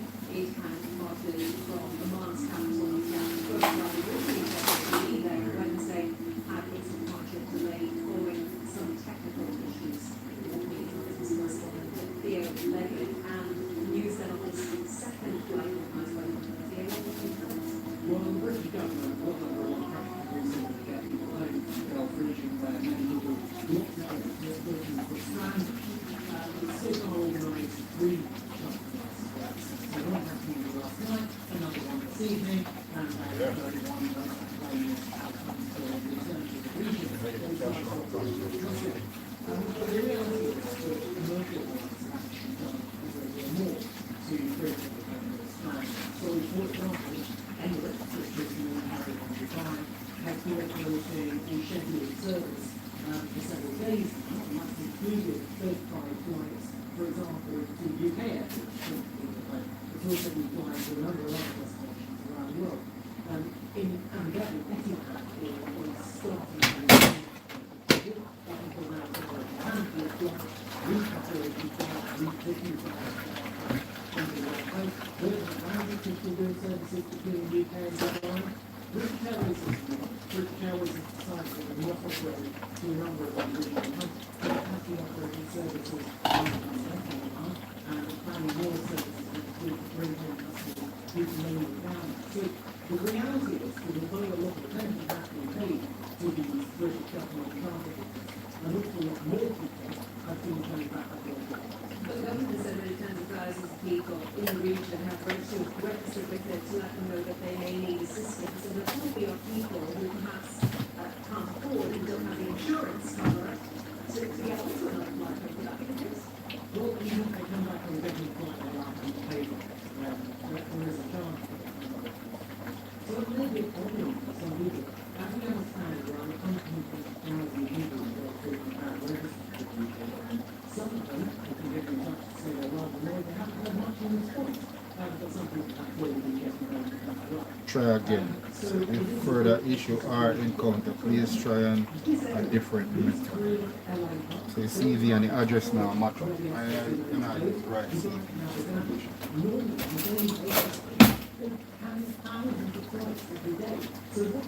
Good. Open my say good. So you can't meet until sometime tomorrow. I zoom something that information I send me a while ago. Wait a second. Is slowly clearing. Emirates in particular says it's going to have a much bigger schedule over the coming days. It's going to be operating a lot of flights, but it does take time. Funny briefly, Theo, any idea how many flights are going to So far, the foreign government officer said is that there are 3 things. So the one we had last night, the one that's taking place today, and another one in the coming days. There may be others, we don't know. But this is a very small aircraft, bringing a few groups of people as opposed to From when you have a fun. I mean, you tell me from this, you're fine. Did you see it? Or from what? Oh.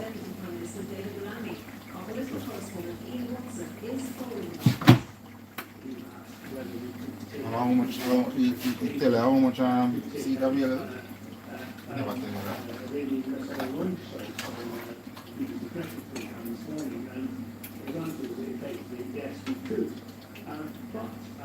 I understand that she thought was answering the hypothetical question, a question really about the legality of doing so. Basically, that weekend, the government decided that it could use, or the US could use UK bases to launch attacks on Iran for defensive purposes, including in that those defensive purposes would be necessarily launch sites which could be used to threaten an attack UK and its allies in the region. That would be kind of illegal.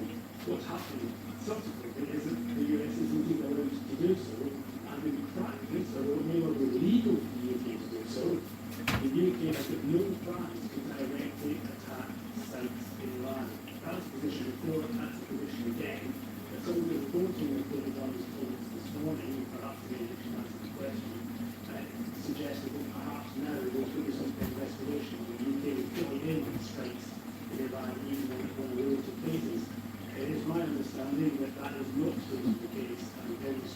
Bernard.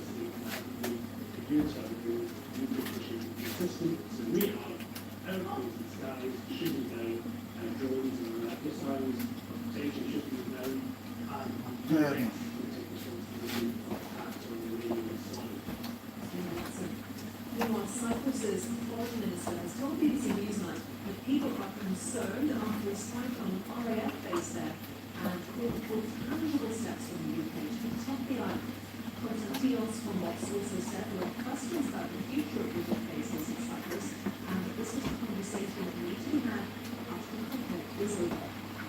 Right now, we have the British bases on the island. There are questions, there are issues, there are concerns.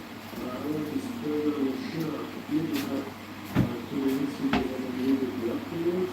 We are now focusing on the current situation, how we can manage the crisis.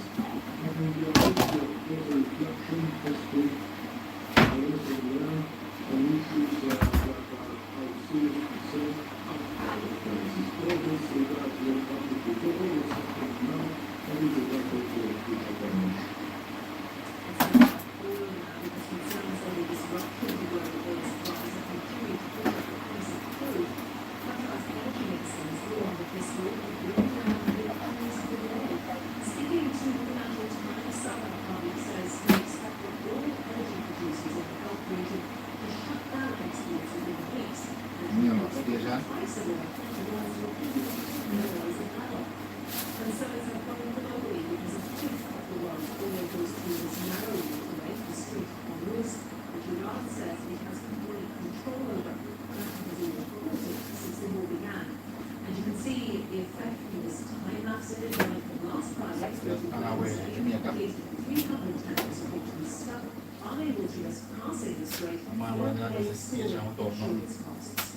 Our business correspondent, Mark Ashdown, joined me in the studio a short time ago to talk through how the current situation is impacting oil prices globally. Well, it's trading about $90 a barrel. And to give you the sort of recent history, it was around about $70 a barrel before the Russian invasion of Ukraine. It shot up to about 170 then, so that's why it had a series of shocks over the past couple of years. Gold going up, going high, fuel prices.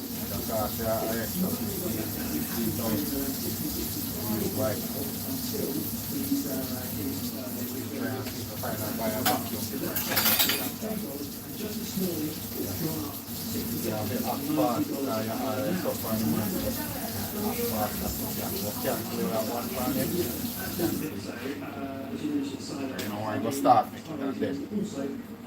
You see the biggest liquefied gas supplier in Qatar and in the world. This interview with the financial times, he warned that if the conflict drags on for a long period of time, talking weeks and months, he would expect the price of oil to hit $150 a barrel, so getting towards those levels in 2022. And in his words, that could bring down the economies of the world. Pretty low economies. So they're trying to clarify, and that was an interview with the Financial Times. It was just a second land, trying to clarify just what he means by that. And maybe there is pressure there in those words from him designed to impact what the US was next. So as you mentioned, the US is really keen to solve this problem straight away. So which part I vacuum? And I need to screw up on the bottom there so we vacuum wherever and do this up. Okay. About a third of the world's oil supply comes from the Gulf states, Saudi Arabia, UAE, Iran, Iraq, Kuwait, and of course Qatar. Also 70% of gas as well. So what was taken as a sector of nothing, that eventually is going to have an impact on these prices and on all our households, things like the price of cars, mortgages, energy, low inflation. So yeah, the US is eager to solve that problem, but it's a difficult one. And that affordability question is a very big one politically, domestically for President Trump. Just talk to us more about the impact that this is having on people's finances. Vacuum and itself, yeah. filtering through already. Well, at the moment, people are saying, because energy bills, for example, price caps every 3 months, that gets adjusted. So people aren't going to see their prices shoot up straight away. But as the energy minister is alluding to here, it's the longer it goes on for, The longer those ships are sat there, America, as I say, thinking about potentially providing military escorts, those ships through there, all likely to be in insurance lines and the right of insurance costs, very important. Also, jet fuel is also available. Which Amazon is in America. You have to pay shipment, I have to pay.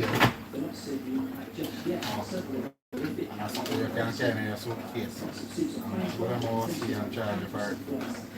In the summer. So that is what's focusing minds at the moment. As I say, this energy minister pretty started with warnings, and so far the cost of around 60 stone. I am carried on it. No, why it is. Can only a food place. This can be a reminder of the very latest comments from President Trump on the situation in Iran, hosting in an answer 30 minutes or so. You put out the piece, the vacuum fit on the station when I built. There will be no deal with Iran except unconditional surrender. After that, and the selection of what we call a great and acceptable deal, we and many of our wonderful and very great allies and partners will work tirelessly to bring Iran back from the brink of destruction. You have more to say, make Iran great again. Much more of all of that coming up. And more business news as well in the next few minutes. Do stay with us here on BBC News. Hello there. After the warmest day of the year yesterday, it's been a lot colder in the last parts of England and Wales. That's because we've had much more cloud around. But even in Scotland and Northern Ireland, with the sunshine patches have struggled to get the figures and what's going on here. Further south, we've still got some further cloud. Southeastern areas will largely die out. We can see cloud breaking across Northern England and Wales. So a touch of frost here. In Scotland, although towards the northwest, it won't be quite as cold. You have to make sure, it's a 110 current, because this is going to be 240 for over there.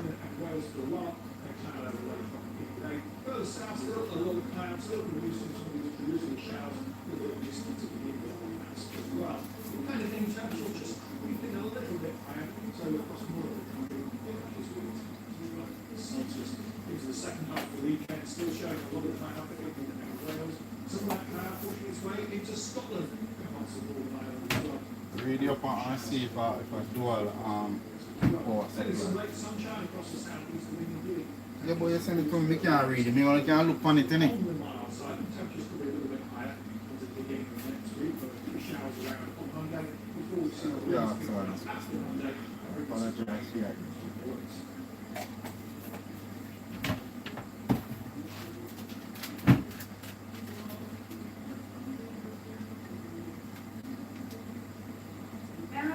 States have found themselves on the front line of this new Middle East war. Iran is firing at, aiming at U.S. targets, it says, but hitting more than that. How are Arab governments responding to this unprecedented threat, and what does it mean for the region? Join me, Barbara Kadacher, on BBC News.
Gulf state Qatar warns the conflict could see economies topple and oil hit over $150 a barrel.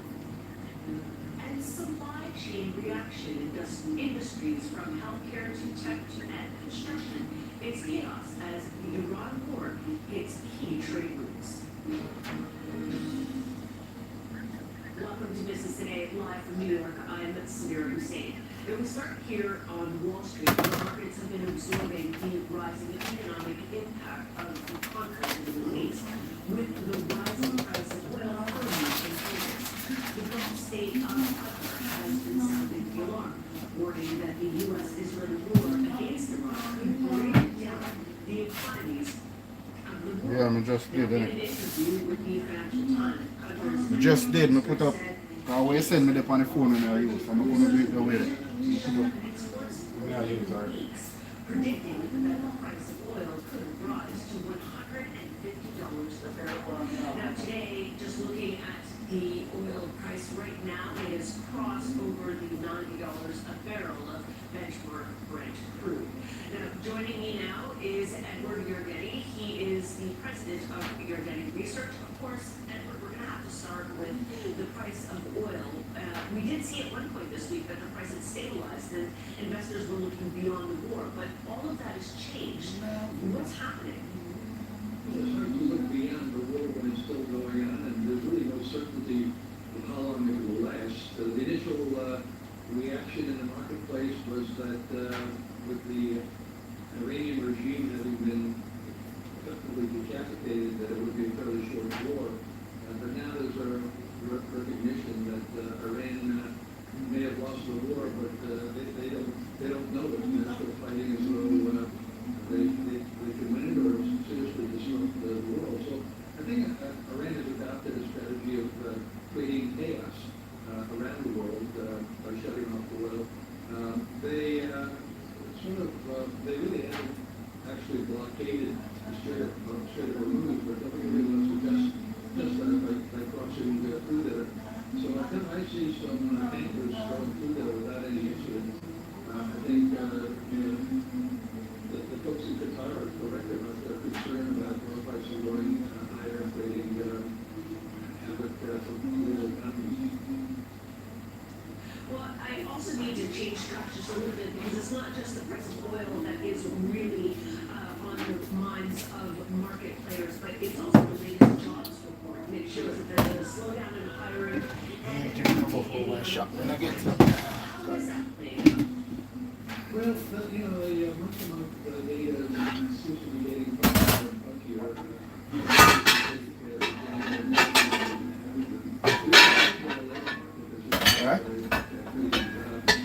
And this really puts the thread in the mind. The financial markets have been anticipating the Fed will lower interest rates a couple of times this year, but now the Fed is basically between Iran and the hard place. The whole situation in Iran is pushing oil prices up, which is inflationary, and yet at the same time we've got this problem in the labor market. So they really can't do much of anything. They're stymied. If they raise rates because they're trying to bring inflation down, that's going to exacerbate the unemployment situation, and they don't want to monetize this oil price to really get into a broad inflation. So that's where we are. Monetary policy can't do very much about any of this. It's been a very volatile week. Edward Yergetti, we're going to have to leave it there. Let's see what next week brings. Thank you. So as we've been saying, concerns over disruption to global oil supplies have continued to push up global prices. America's benchmark crude West Texas Intermediate is up some 45% since just before Christmas, something that could be liberating for President Trump as Americans continue to be hit with affordability pressures. Now let's remind ourselves of the big problem here. Now, a fifth of the world's oil goes through this narrow waterway, the Strait of Hormuz, which Iran says it has complete control over. Traffic has all but halted since the war began. President Trump has spoken about actions he will take to rein in prices. My administration announced decisive action to help keep down the oil prices. including offering political risk insurance for tankers transiting into the Gulf, which is now pretty dangerous territory. Further action to reduce pressure on oil is imminent, and the oil seems to have pretty much stabilized. We had it very low. Now, one of the U.S. measures aimed at easing the supply crisis is a bit of a controversial one. The U.S. Treasury Secretary, Scott Bessent, says that Washington will grant India a 30-day waiver to be allowed to buy Russian oil to try and ease pressure on global supplies and therefore prices. India continued buying Russian oil long after its invasion of Ukraine until it was threatened with heavy U.S. tariffs if it continued to do so. Here's Archana Shukla in Mumbai. Or want a sense of relief, especially for Indian refiners, some of whom were actually in a position to slow down their facilities, considering the biggest supplier of crude oil, Middle East, and that supply completely dried down. We know that Middle East supplies nearly about 50% of India's crude requirements. And in fact, in the recent months, dependence on this Middle Eastern oil had gone up, especially after India reduced purchases of Russian crude and pressure from the United States. So, for one bigger clarity that India can purchase some of the already available Russian cargoes in Asian waters, it also means that the supply will be quick and there is a sense of relief. It also marks a big and a significant turnaround in Washington's stance as far as India's purchase of Russian oil is concerned.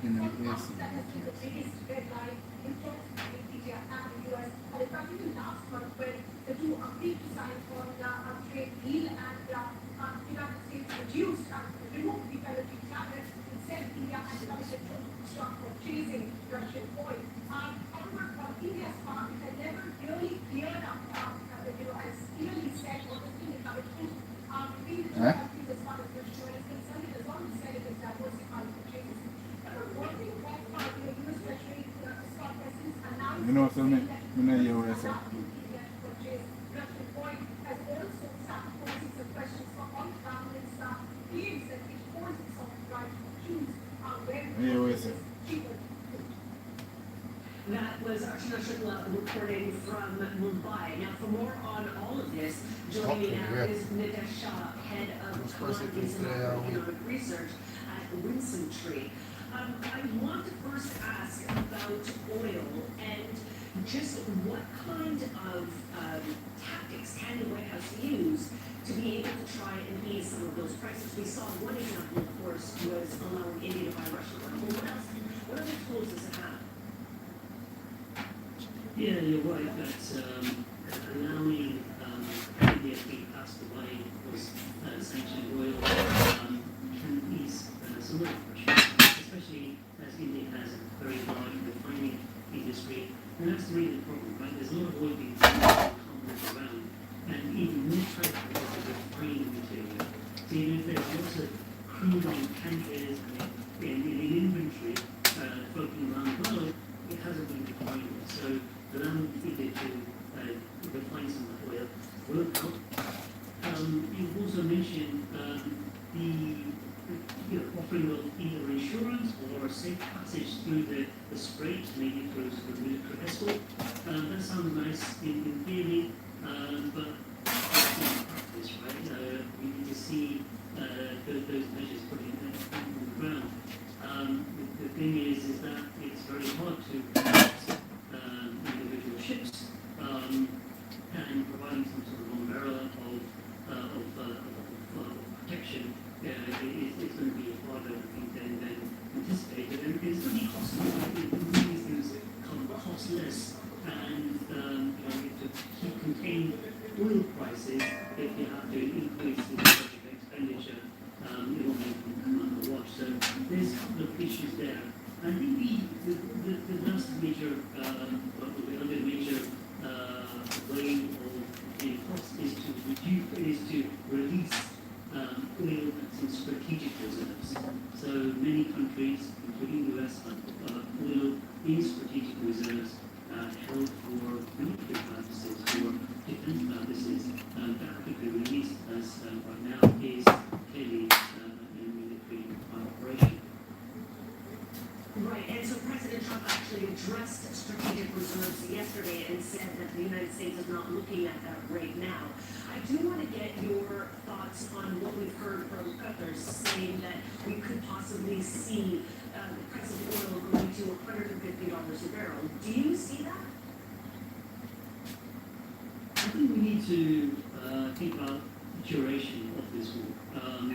If the war can quickly come to a close, those shipments can easily make passage in. But the issue right now is the Middle East region is a very large oil producer.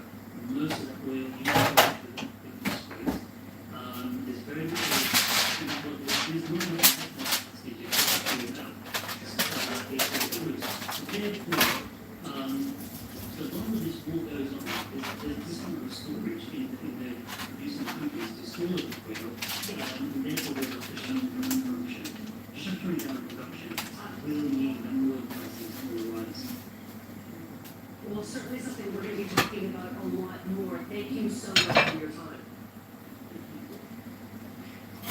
Now, more on the impact on global supply chains. The Danish shipping giant Maersk has said it is sending its services from the Middle East to the Far East and Europe as a precautionary measure due to the conflict.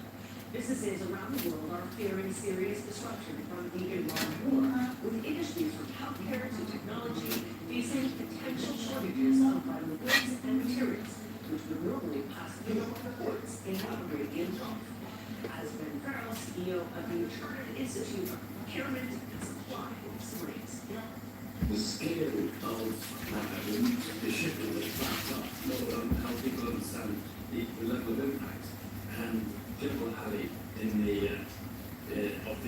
UAE is the 9th busiest port in the world, and much of the global trade coming from sort of India, China, go through the port and often as cross-docks and then south and transits back towards Europe.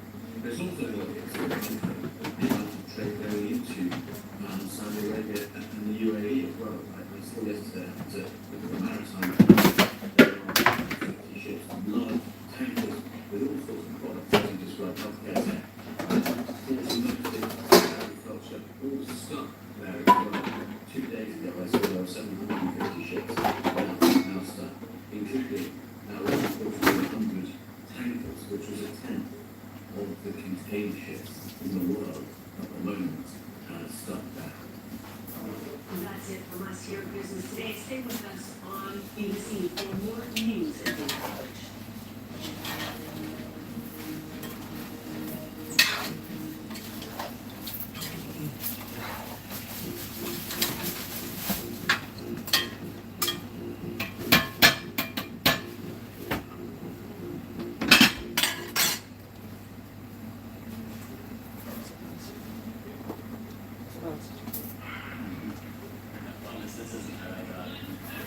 The director can come over to me and say, hey, I just want to add a little jerk here or an extra bump there, and then it's you click to a button, I can do that. This is the forefront of the technology. Why do you want a cell-phone network on the moon? There are people there. There are people yet. Hands are tiny, they're not growing hormones. This is a really significant change in the game. What can we find already? 10 billion genes? There are tens of thousands of untreatable diseases with existing tools. We think we can make it better. This revolution is all electronics.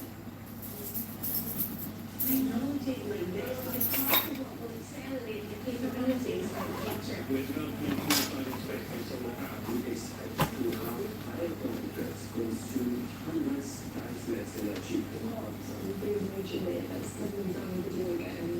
Set now. Workshop BBC app.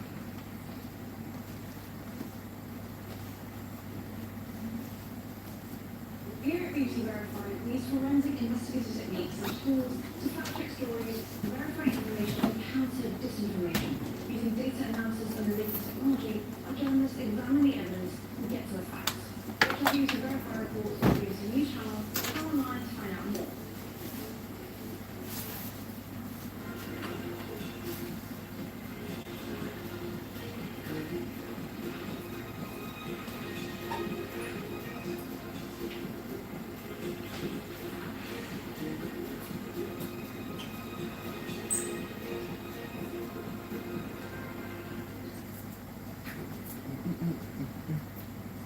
Nearly a week after Israel and the US launched its initial attack on Iran, more than 1,168 Iranian civilians have been killed. That's according to the US-based human rights activists news agency. BBC Verify correspondent Roland Thomas has more about how ordinary Iranians are suffering the consequences. Every single day, people in Iran are paying an enormous price as the US and Israel continue their war on the country. It's incredibly difficult to speak to people inside Iran or get a clear view of what's happening day to day because of the near total internet shutdown and restrictions on journalists.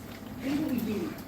Satellite images paired with videos and pictures we verify have become crucial to our understanding of how badly civilian areas have been damaged since the US-Israeli strikes began. Let's start with the Gandhi Hospital in northern Tehran, which was hit on Sunday.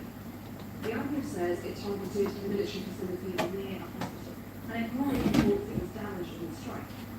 Then, there's a sports hall in the southern city of Lebanon, where Iranian state media says 20 people were killed on Saturday. We can see heavy damage to the building, with scorch marks on the walls and smoke rising from the back. And a few days later, huge crowds gathered for a funeral procession almost out of their heads to find these 8 people right from already in the fire. Then, there's a girl on top, a UNESCO World Heritage Site, and former royal residence, and one of the oldest buildings in Tehran. Damage includes shattered glass and fixtures that litter the floor. One of the deadliest strikes in Iran was at a primary school in the southern city of Lebanon on Saturday, but neither the US nor Israel have accepted or denied responsibility for the attack. The school here is located next to an Iranian military base belonging to the Iranian Revolutionary Guard Corps. We identified at least 5 buildings with visible damage impacts and scorch marks, indicating several strikes. The close proximity to it suggests it was intentional to strike the area, but they said this was what they intended to strike. Iranian authorities say 168 people were killed in the attack, many of them aged between 6 and 11 years old. Although we're not able to independently verify the death toll, we have seen evidence of tons of bodies, including children. And drone footage shows neatly lined roads with at least 100 marks of crashes or graves. Israel says it wasn't aware of any operations in the area, while US Defense Secretary Spraggabenz says Washington is still investigating the incident, and that US forces would never target civilian targets. As the strike continues, ordinary Iranians continue to suffer across them. Another time, Syrian verified deaths. The agency's run was registering from the Lebanese authorities, and they are saying 217 people have been and 798 wounded in Israeli strikes since Monday. As we look at this live shot, which we have been revisiting throughout the last hours of the skyline over the Lebanese capital Beirut, where there have been multiple strikes in the last hour or so. Israel has told people to leave the southern suburbs, a stronghold of the Iranian-backed group Hezbollah, and people have had to just live outside with no other option. But the Lebanese authorities say 270 people killed, 798 wounded in Israeli strikes since Monday. The situation in Lebanon, because Lebanon is one of the tens of thousands of people living in the south of the country, along with her family. She's now in silent further north. He spoke to our colleague Anne Foster about what life currently looks like for her. Outside, man. Have a long time for you, Carly.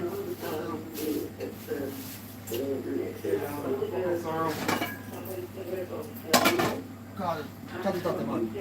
Yeah. Go ahead. What have oxygen? No, let's go in the shop. Yeah, so you have to deal with him, man. Chat too much. Business him a do and he just you know everybody business like him a black man. Yeah, and he go there all the time. Want 4 whole chicken. You have 3 there, so. So can you check if you have a next one down there before you start these? Yeah. No man, I have. Clean up. Go down there, no more, no down there. Just come out of the shop and go. I said I could have gone up the road and get where I go and go on business. You make me a wait, see and wait. Yeah, I'll take away my gear. You know no run, you know? Yeah. I'm going to take away my gear. You want to take away my gear. One time, from good while now, you know, I go there, you know, and 3 man chatting, you know. Last the key from the car, you know. Bumbo. When me pick up me something and go around the car, I can't find the key, and I wreck off, come take up the car. Pussy clot. And that me said, bro, you chat too much money in there. Chat. For a man say, let me go about my business. Talk like him black. Mm-hmm. Tell him all, listen to me, man. Nobody talk to me like that, you know. I want to hear you chatting on the language, I chat people, yeah. I don't know, you know. Yeah. So I don't joke with you, you know. I sell more, I sell me, I got more business. I don't chit chat. You want the same fat one and same water, Bob. Yeah. That's horrible down at that place. Through that long, just go the road. Mm-hmm. Man just deal with me, boom, boom, boom, from me going there no more. Mm-hmm. Eh? I'm talking to call him. And I boss me at it. I'm coming to show him the detail. Bumbo. And then we see fat one at the court. In the language, this guy fat one to 5 pieces. So I say, no, I'm a small. Half box me out. 5 pieces. From half box to 5. You tell him to chop up that and curry it Indian style. We just come on. I will not, because I never say a wrong thing. I must say me disrespectful. So. Just come on and go and next shop up the road. Yeah. Same thing about. So when I buy goat meat, I only buy a whole of chicken from it. Me goat meat dearer than when I buy up the top. So I normally just go to talk about it. Alright, see all the goat foot? Yeah. 6 goat foot cross the new butcher cross the road for £6. Yeah. £7.40 charge me for 6 of them. For 8 of them, sorry, 8. 8. I have to go find my lactation in the mirror. Growth no blood clot. Grow right out. I can't wait for this. As soon as I feel away, I get annoyed, you know. Yeah. Yeah, man. As it grows, I get annoyed, man. I want it do.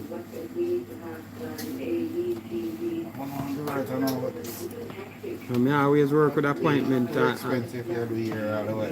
My date book and something that means the man right now told this feels like. Can you get Chloe if you do it still? Chloe? Yeah. I should feel. Chloe do it. One time for me. So she can do it.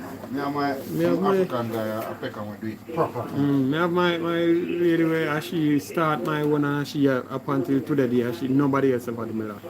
You know you shop at Brownell? I inside the garage. 120 then they charge me when we start, you know. Couldn't go back there, sir. Dear no. I pick up my £50. Can I pay lucky and style it? £50. My lady charge 65 and I just lock. Just lock, not style. She can't style. She style, but can't style. You have to book a date, you have to book a appointment. And in shop busy. And if I not do it, I don't book you with nobody. So it's about 8 of them working.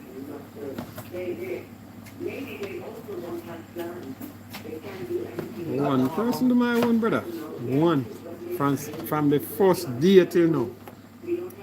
I'm girl on the back. She live at Grove Park. Alright, yeah. On the back, down the back. Springbank Road. Yeah. Bull used to do bull here and bull sell me around them. You never go back around and come under me.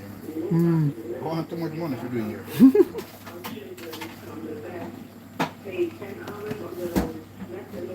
Alta, rock one. I don't know yet. When I find out, I tell you. How that sound? Right. Round like English bone. You remember, yeah, I told me last night, yeah. Fuck, I say now. I mean, everybody love excitement about birthday in the morning. Everybody love it. Trust me. The man love it, come and go else go party man in front. You know what I mean? Yeah, you can go party, but when it comes to feel man, when it comes to feel one, you know, get excited like that. If you do it in a private moment. No excitement, that's your friend every day. Come on, go ahead, your birthday, you're creating a big sitting. I'm not creating a big, but more on their own, my brethren them. So if me there, I say every day amongst the item and my birthday come and me move anti-social and take on my body. And then a champion birthday, champion say tomorrow we go buy chicken and jerk film. And a champion birthday. Champion birthday is Sunday. No, man, champion birthday. What I'm saying, for man have a plan. The man say have a plan. Well, he probably have a plan for you up the stuff. Bills with him bridging them. When me do it, when my birthday, when me do it. I must bridging them. Could be a sister. I'm bridging them, man. Yeah? When I tell you, say, man, friend, and said, man, go bad, man. So you say, you never say, down and blood time, build with friend. I say, go And that was the thing last night, you know. Even when I go home and champion, say, Saturday, I ask him. So champion birthday is Sunday, and he said, in not about Sunday, but Saturday, my day, we do it. So we do it Saturday. Fair enough. My birthday with me there, yes, I with the man them. Yes, so me hang out, I want to me hang out months. I understand with no five man them. No five man them only want to come here to do certain things. Yeah. Yes, so me there, I want to me hang out months. So when me go somewhere else, go party and enjoy myself. And my brethren them there, so me enjoy myself with every day. I want to me want to enjoy myself with brother. When me have blood fire, go somewhere else.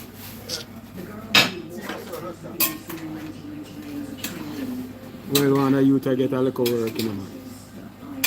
Work permit and everything? Well, it's not a work permit. Legal for work, you know, sign up with Q and in down, the Q send him down there, so. That car a 6 months in there, but you just want to get something you can have a food, you get me?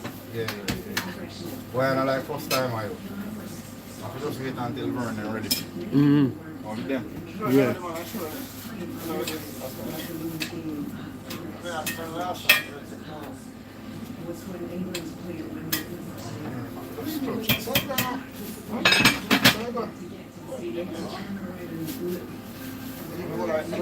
Permit, I said you have to spend that time first.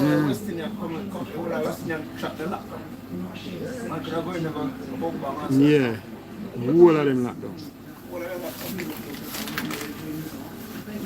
You know when they come and go, it's simple but so I have a look, one girl who work normally come up on 6 months.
Welcome to my life. Cooking some. Done cooked curry goat already. Cooking some prawns at the moment. Yeah. Some prawns at the moment. No. Yes, I'm gonna go cook rice. Oh yeah. I'll cook some rice. I use the peas, no man. I use the peas. Oh yeah. To create a situation in Iran, hoping that the population inside the country would overthrow the regime as they see it. We haven't seen any indication of anything of that so far in this country. So this seems to be a very Crack it, come ask for iPhone charger.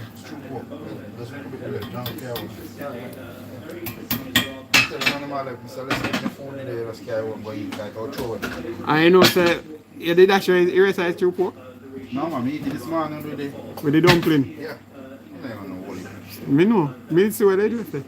You do that last night, no? You left me and go? Me left... Yeah. And me left Django and Daddy and Dove. Me couldn't turn no longer with them. Blood clot after 2 and then sit down and chat like a parrot. All week, I pull bin. Walk out the whole of the road from here. No sit down and I truck to the next one. Right. I talk about all week. So you see me come straight as and there, so feel everything. That's why I couldn't manage. Stand up on my foot. Your foot then get heavy. Kind of muscle and overwork. Yeah, man. I cut left them. I say, alright, I turn up. I have to turn up and walk in. If you move up and down and walk in, that's so bad like when you turn up one place.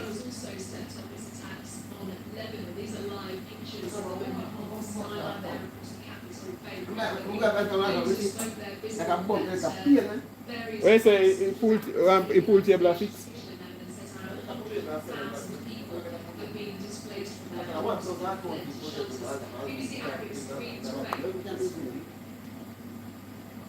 This is a park not by Beirut and seaside, and this is one of the places where it states people from adopting to leave their houses.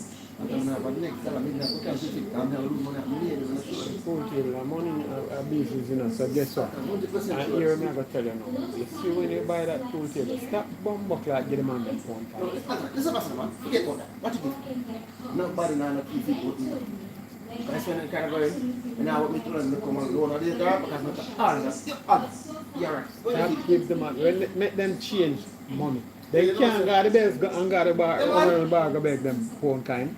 They can't go telegraph and go beg them pound kind. So stop make them then text it about pound and beg your pound. I say, think I pound by that. Wait a time. I'm supposed to be. I say, think I pound by that. Listen. You want me manage it? Mr.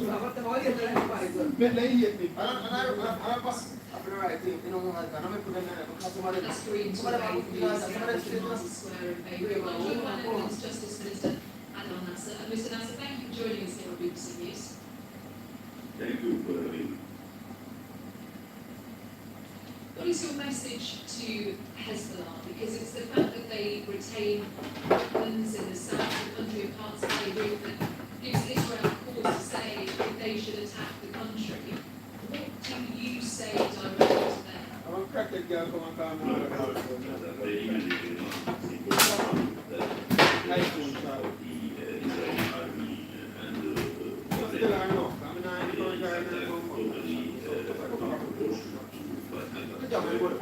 Our position is that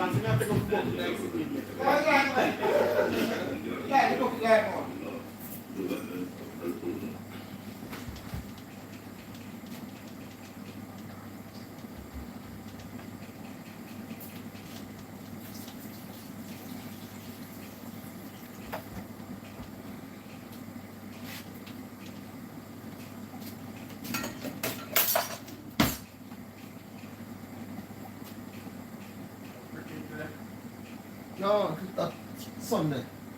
Final.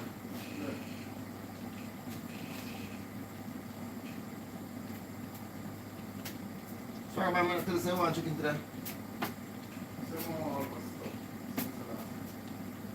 said I'm buying half box of it, and that's it.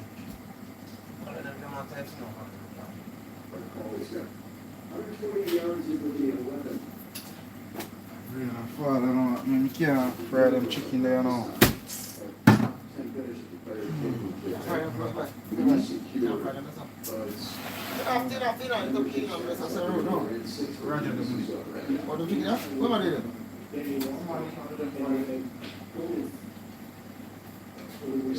Oh, I fry the stagger.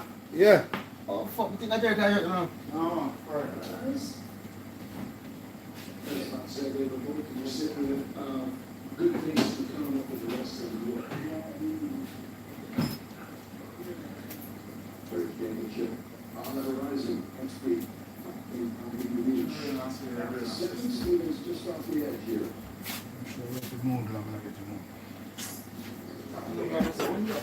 Yeah. Listen.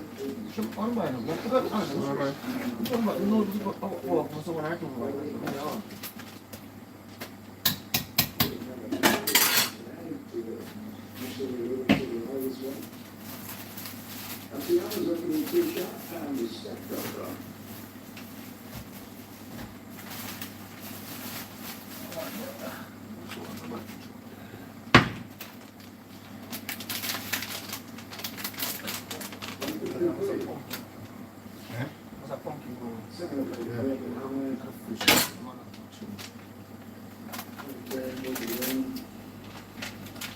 Just by history and action.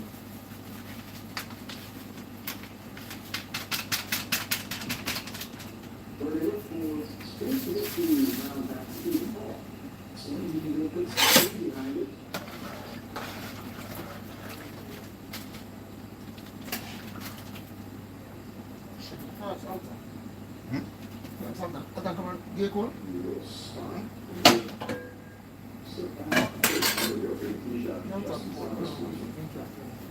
Wild left somewhere over there, trying to get a beat on it, and put a provisional in play.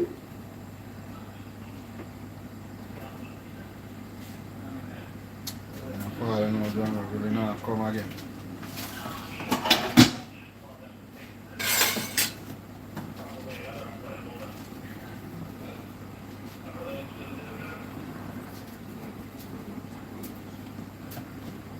It is somewhere there. There it is. Putting the system minister here.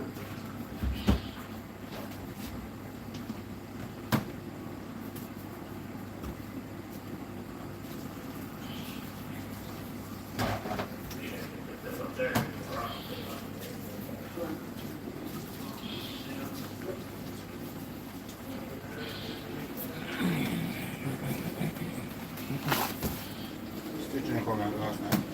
Stitch. I just saying that come out. And you can see going through the procedure for an unplayable line.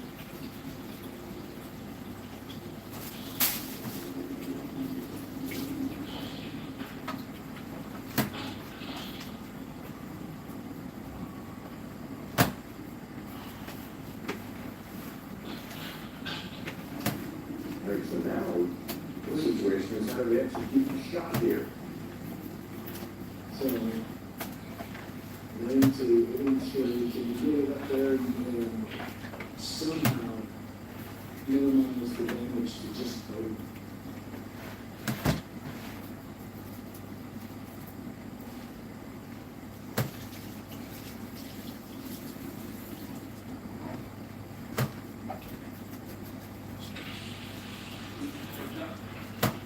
That's when it was included. That's about all you could do with it. And they find from there. That's where it was. What kind of color? What kind of color name is that color? What kind of color is that? What is it? Just look different thing when I try it out. Thin. Yeah. Because you have different you have premium and you have 100% and you have different. Oh, this is some of the one nice. Yeah? Oh, the nice. Next one from Japan. Grace one. Grace one, yeah, because everybody do their thing different. And we kind of going slow down. When I used to use the one that runs it because it product a long time and then I can't. too long. Yeah. Background home location, fourth from the edge, so chance the same problem. The 30, roughly about a dozen feet for all year round. Really good look. You're not going to see many that way. I'm going Florida native, Jacksonville area. I'm putting on these Florida layouts. I mean, next week, they're not going to spit out. I don't think they're going to go over it as well.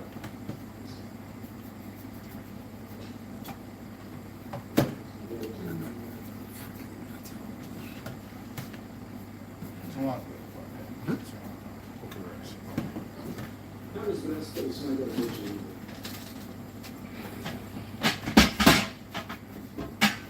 Since I feel far here,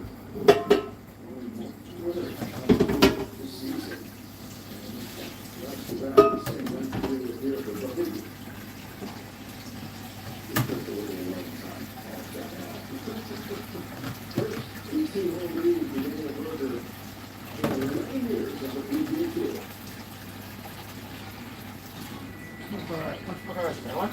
Yeah. Bye.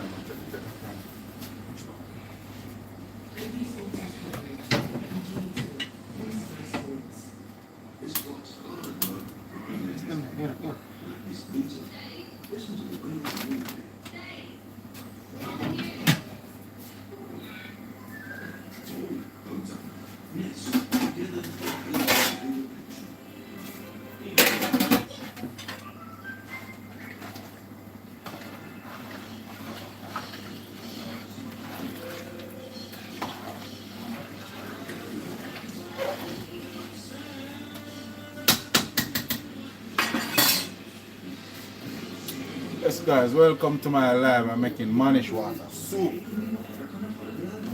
Cook some prawns. I've cooked some curry goats. Want to cook some rice and peas now. That's what I'm going to do.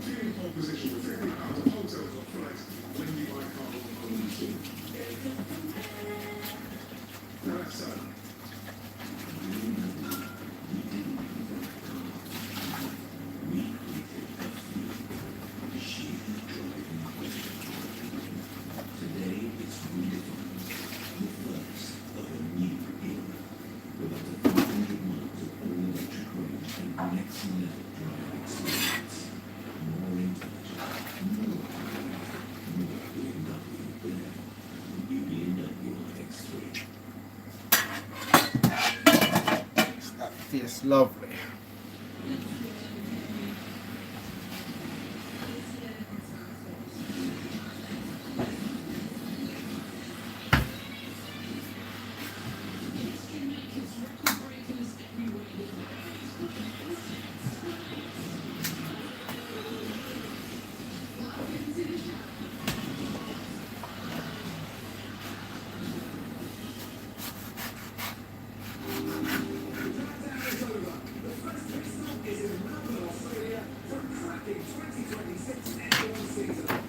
Guys, I'm using red kidney bean from the tin.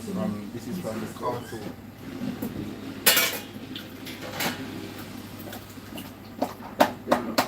Behind the first green. It's a hard to shot right there. Well, he made it pretty ordinary. What a shot. As we head back to the first tee.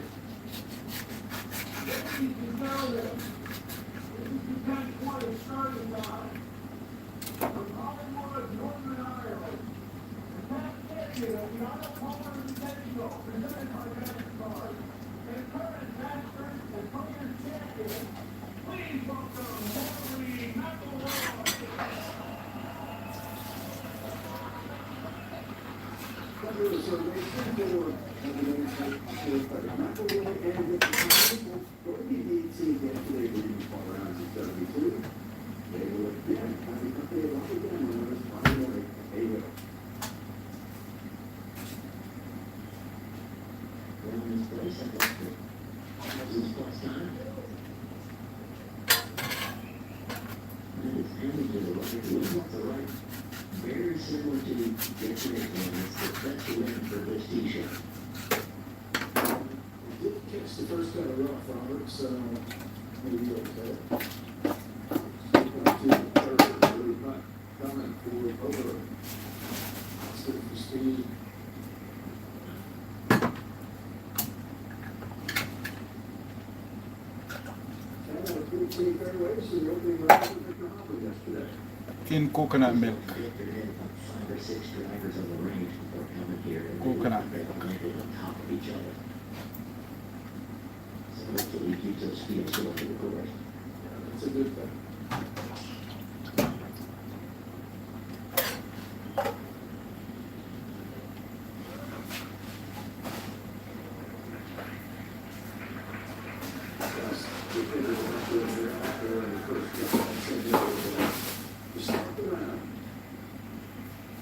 And damage control the entire trip down the first for JT.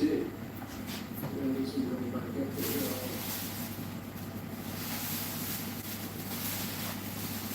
Ideally, this is not the course where you want to start your season. Get moving to that. It's okay. Look, it's just kind of where the schedule goes. Such a relief trying to do some city. There's no profile coming up there.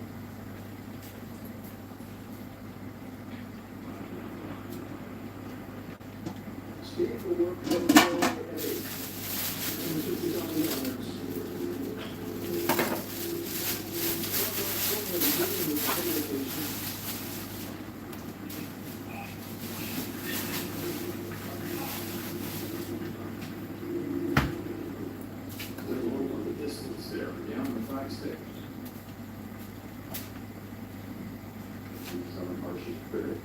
As most of these guys are. CDB high standards that you rise to. And the league up on the game, let's be honest, that's what it teach. I think it's always bold. You see them always bold. You kind of look at in this area right there.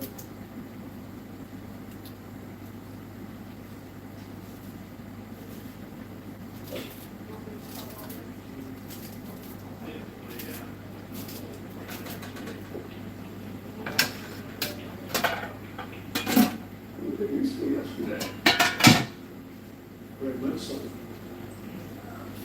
But, you know, you think about the JT, I'm sure the expectations were elevated, you know, and trying to kind of match the expectations with the anticipation is a little tricky. What's the idea here? What would you say? I mean, not like we make a serious back there. What would you mean? The rest of the offices, the rest of the back. Starting to round out, then I look at the bogey, just trying to figure out, okay, where can My man, I come check here. That's not calling. Let's give him a time on them. So it's a little surprising. Especially years. Is it a minute? Especially the years them leave going on. You can't put them in I'm going to put them.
Victor Smith is hands full here, gentlemen. Spain's footer is a little off, with his right foot being against the lip, and he's on a downslope. So really, I think you've got to kind of go for the standard shot, clip it clean, but it's downwind and really not that deep of a groove. So. Hold on, wait. I'm saying to you, you must text me the account information. Like for the pool table illusion. Like for the pool table illusion? Yeah, I'm just text me the account information. When I done, no problem. Just give me a text whenever, yeah? Coco. It's absolutely perfect. Alright then, Coco. Thank you. Yeah, bye.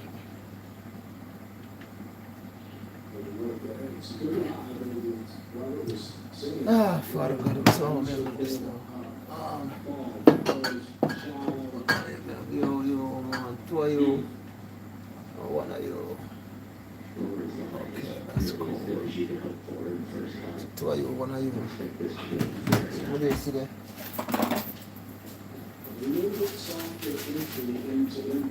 What do you see there? No, don't make it sit and put it in there, son. Some of the money? Huh? Some of the money we put in here, son. Yeah. I don't know how much of the money I'm going to pay, the pool, then touch the card. Oh. Tall man, no tall man. Yeah.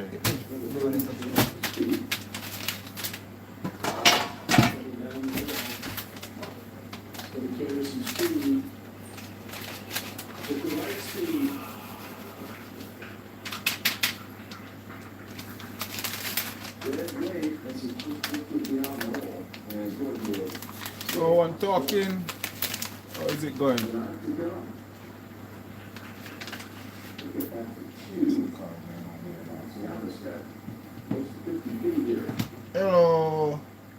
Hello sis. What? You know, say, quick talk still. You know, me have a conversation with him last night. I said, why you not call her? Ask her about it. He said, I don't feel comfortable about it. I said, why problem? You and him have something? He said, no, mate. I said, then, let's see why you can't ask. I said, you know, me and I have nothing. I just stress, you know, there's nothing to really talk about. Because, you know, when me broke and me stress, me, I'm not talking with nobody. I said, yeah.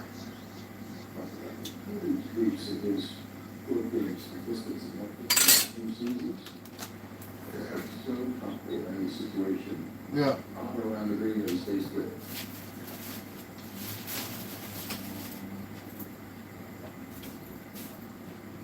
True. I put this surgical procedure to the back of Justin Thomas in November. We actually. She said she don't call us still. You know, answer. Just to add one little thing to. Honestly, more you come still, you know, I'm not lie. Too much emphasis on the results this year. And that's hard for players to do. Yeah. Minimize that. Yeah. Just focus on beyond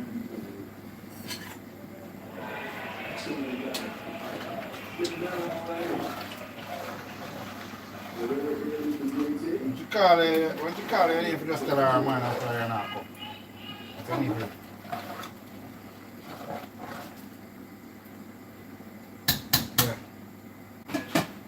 Okay.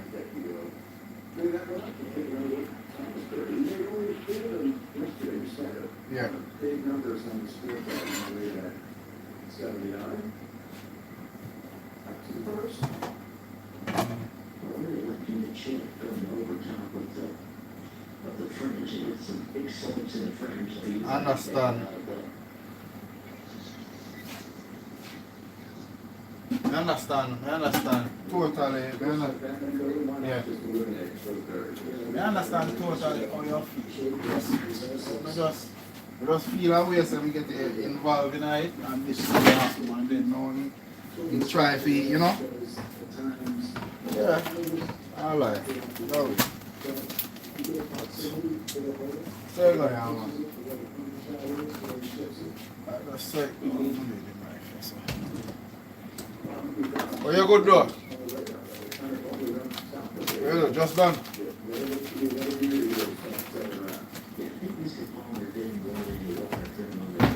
Go down my son. Yeah.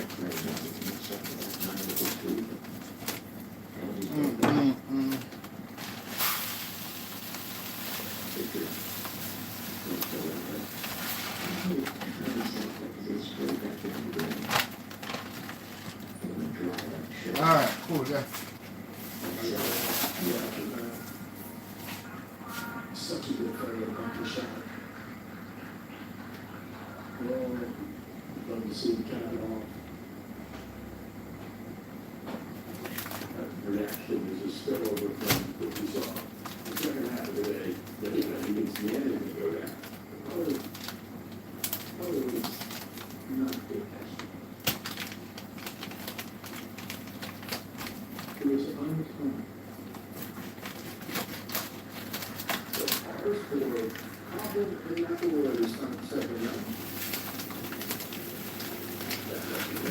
Second. In a minute.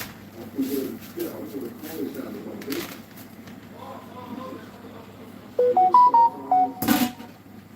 Over KCD could be winning 0-3 from the edge, and that call has done that big. That'll push it to -5. A little bucket I was going to look to that actually. Up there the face. From forward. This is a R5. Over there. It's really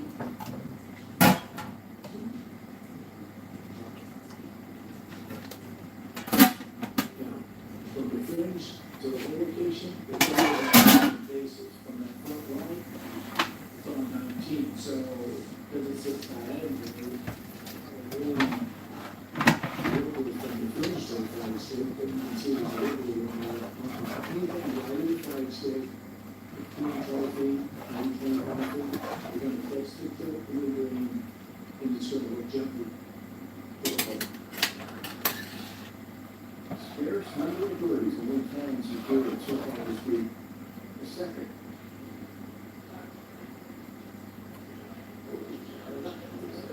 Scouts correction.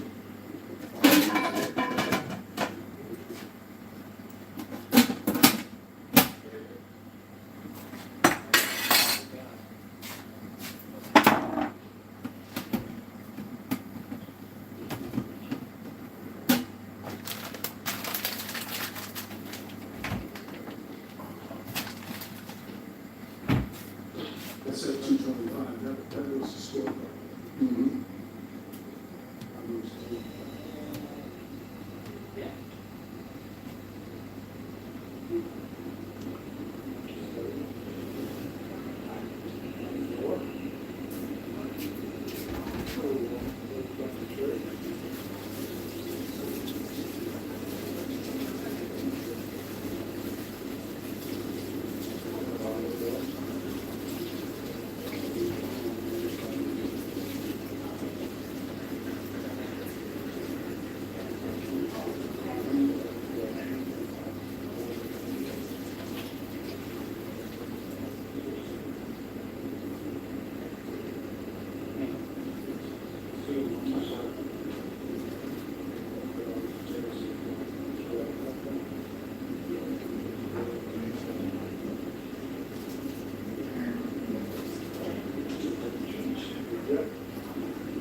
The staff has put the tee box up here today to give these guys some kind of a chance. This pin is really hard to get to, especially given that it's slightly downwind, right to left. We're playing.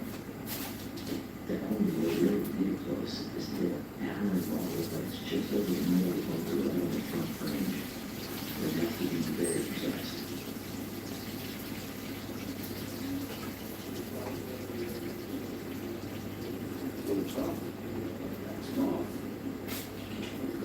Shows it. You still need to get on for say, if you put your up to the nine, so you can engineer something there.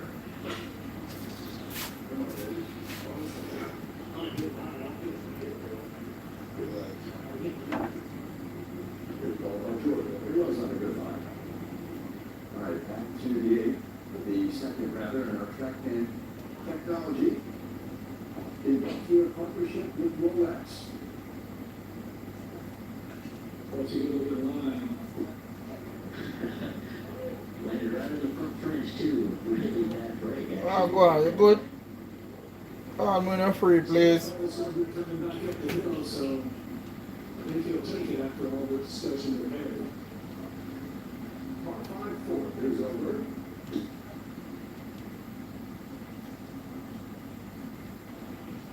So good. Really nice again, 7 under par.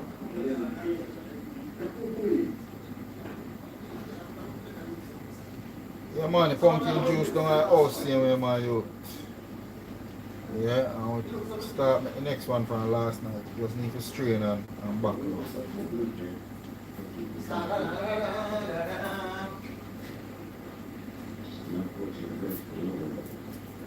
I'm thinking another 25-ish yards shorter. There aren't many birds here today.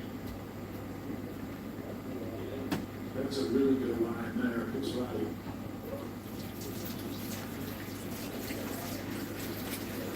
They're pretty good ones.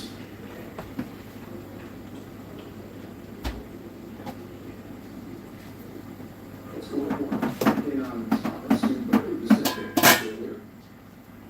Beautiful tee shot. Wedge in hand. Nice delivery. Nice result. Just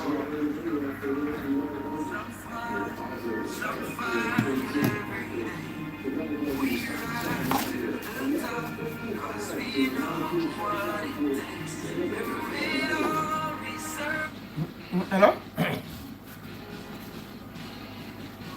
Nah, man, bad man. So I just cried now. I call him, I come in the shop and I wait for him for chicken and then I got 5 pieces of chicken like me. I eat that, brother. I from cried and I call him and order chicken. I call him from there, I cried now. I take bus. I would not come and shop and do my chicken. I don't have time for this, brother. So I just left and go buy it somewhere else and I get a reach and I shop. But good. Man, I go stop by for him. I go stop by for him, brother, because you know, respect the principle. Say, we have to go come buy the chicken for him. To go cook it for make money. And then I'm going to throw 5 pieces like me a fucking idiot. You know, if somebody can throw the half box then. They might put 5 pieces like you don't know what I say. But I say a word, man, I have to do something like that and put on some chicken. Because I work in a bit. But blood clot for them, man. You visit one more clot. And then kind of want to go suck for the moment too. So wait.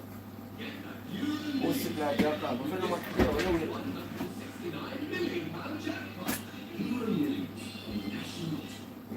The noise and uncertainty of IG is the investment platform that backs you.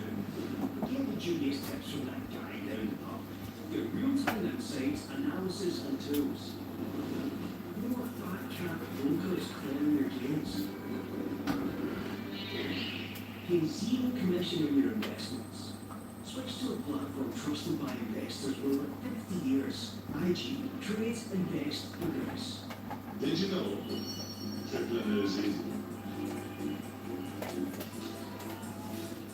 Like chilling in bed is easy.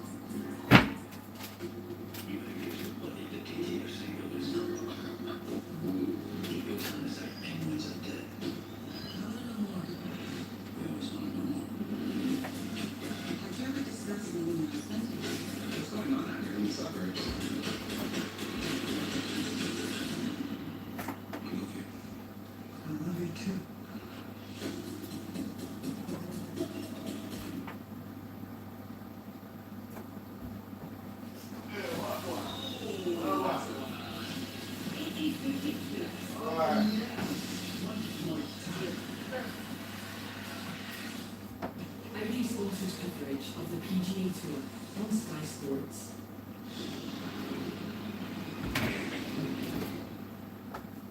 Great second, and early look for Victor Hovland. Well, it's similar deal as it was in the last hole. Into the green, back uphill. God has struck a solid layer. It's easy just to die right from the hole. Great look from the hole back to where he's putting from.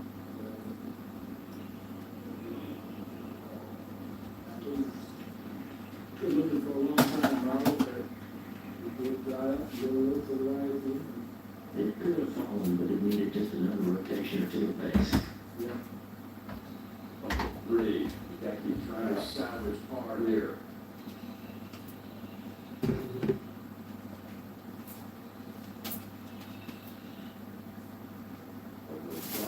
to -1. This is part of the speed outside the line. Good shot, came up with a sport.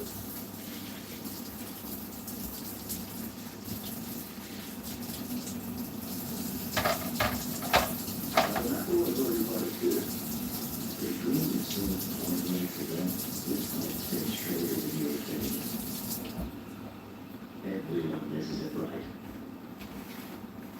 It's a good call, Robert.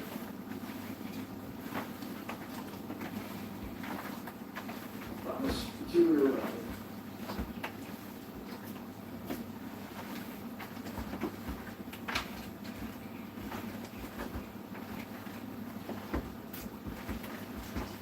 And his better strokes.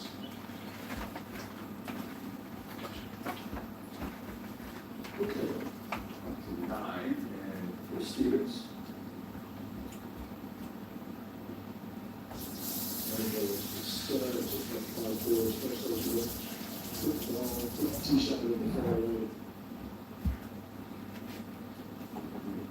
+4 now, that'll be a slog.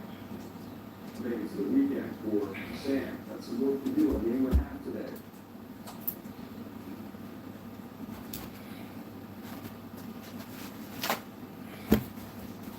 Steve as well, he's going to spend another one here at night. The top 15 ties, and everyone within 10 shots of the lead. We'll get to the weekend here at Day Hill.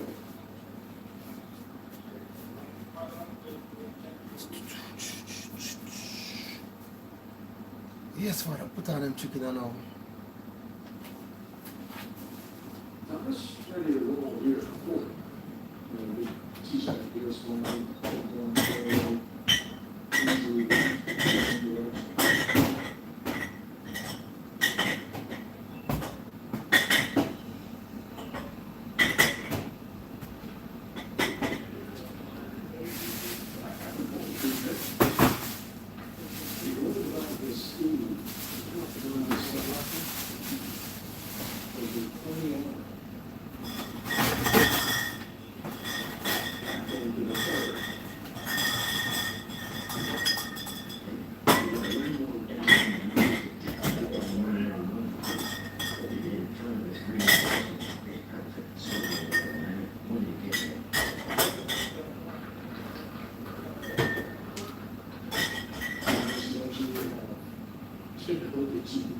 Send it anytime you want.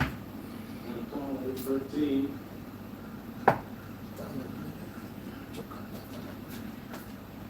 He's got 4 birdies on the scorecard today. He's still inside the top 5 on the leaderboard. I can agree with Pablo. Pablo doesn't, even though he's long, he doesn't carry the ball along the way. He gets a nice flat drive that runs out. So he has to play this the more traditional up the center of the fairway route. And you get the apex on that, Robert, was 74 feet from an elevated tee. I would have a splendid. Let's see, Victor, me and Rory holding it on the fairway there. Up to 5, over 140. Coming off the birdie on the high 5-4. Good little wedge out there. Chance to get to -8. Kind of wonders, Lonnie, is this going to be the week that he kind of turns this season around? This is a par putt. The 13th receiver again. Keeps it at 2 under.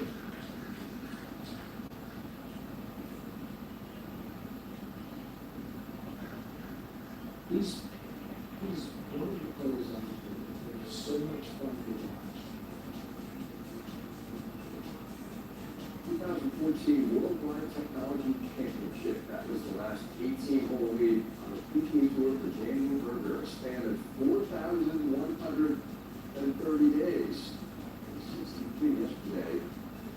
Was only better by 1 man in terms of opening round scores here.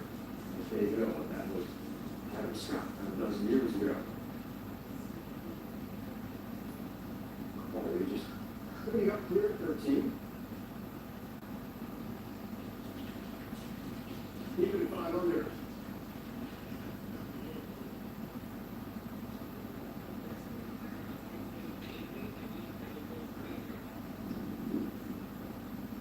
Goldberg and Echeverria are together for the first couple of rounds.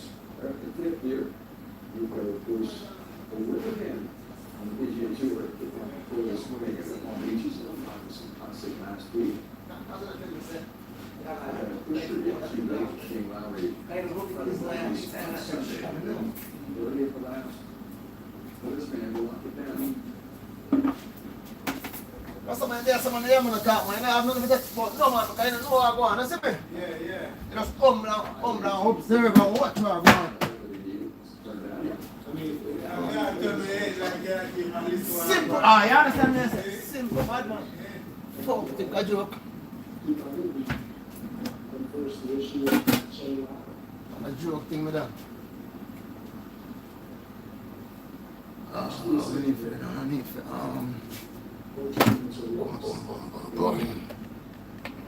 We've seen that happen on the occasion this year already.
No reason to come up.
It was almost like you could anticipate a little bit of a lull after you accomplished. I remember Andy Wood saying, whenever we went, Yeah, you was in the car. we went for a second, you look at the video, I was saying, like that.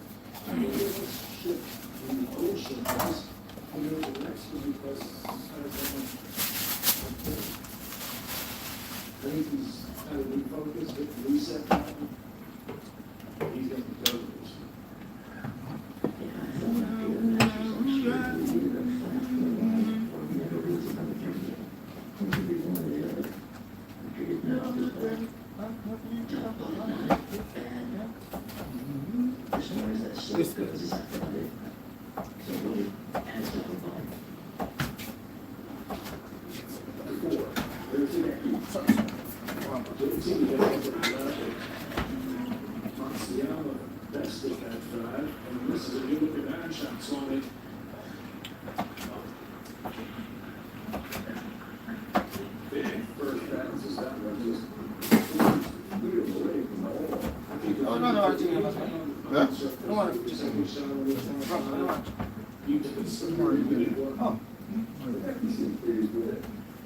Cook some goat as well. You want to buy some? Oh, chop it and bread and some. Yeah, man, somebody might get there. Oh,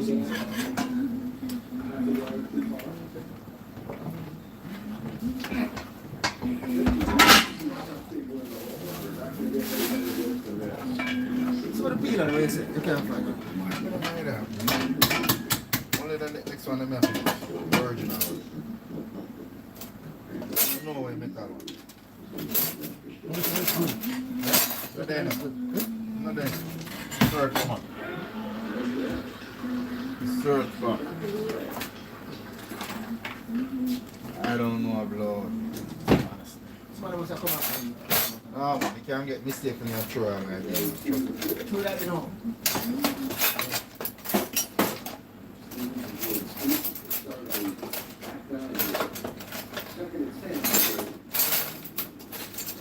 Remember I said no one missing over here. Use this one. Rush for anybody, for the markets now. Oh, you sell them over there? Oh, how much of them? Cheap water. You have something to put together this? What? Aisle?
Some similar frying, that's why I never fry them. Yes, I remember. See, white, you see the big one, them, you see the little slim one, them? Yeah.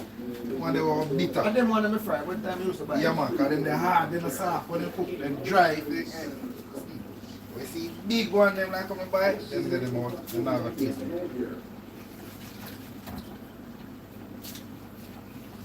That's pretty easy to do from there, so Maybe some pieces from it. The one I'm going to get tonight. Yeah, man, them things. Hey, is it? And get them from the people that they still are going to get inheritance. So they get inheritance.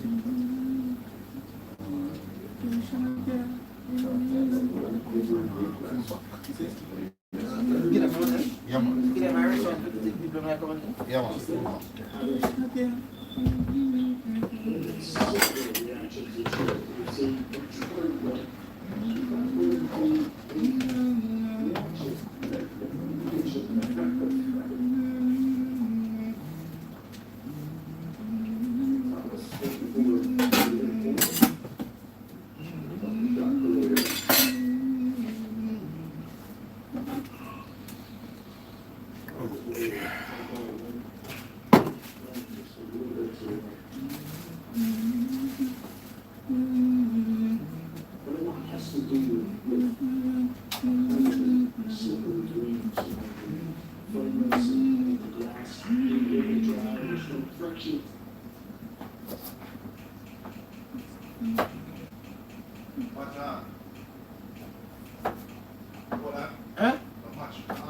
What time now? No, I don't think so.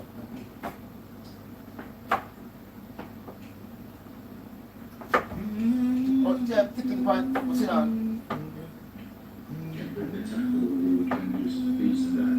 Tipping point, what's it about TV?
So actually these two calls we play from video games as well. I love the guy.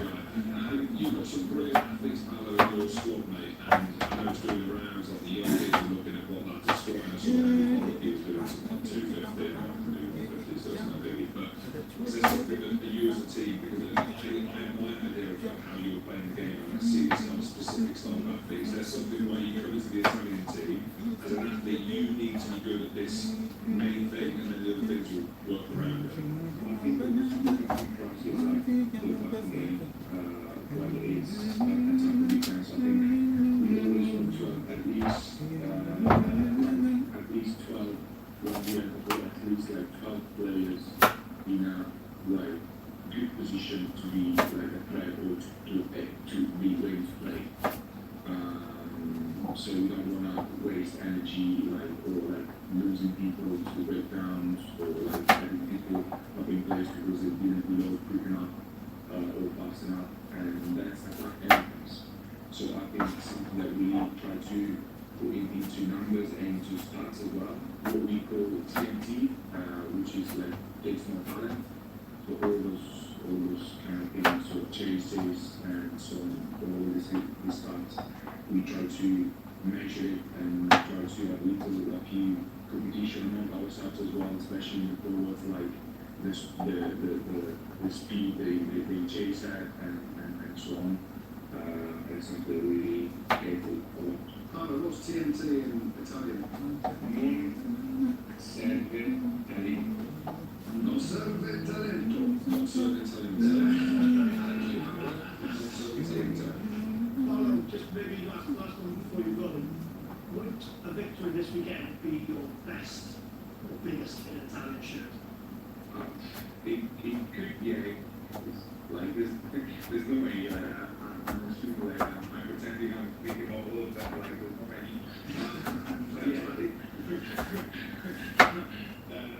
Yeah, surely like it's. Last thing from me, you're looking amazing there with the arms out. The a little tip, you've got spaghetti arms. Normal looking great shape, 79. What about the laser? How many guns are you going to get in like looking genetics? Yeah, exactly.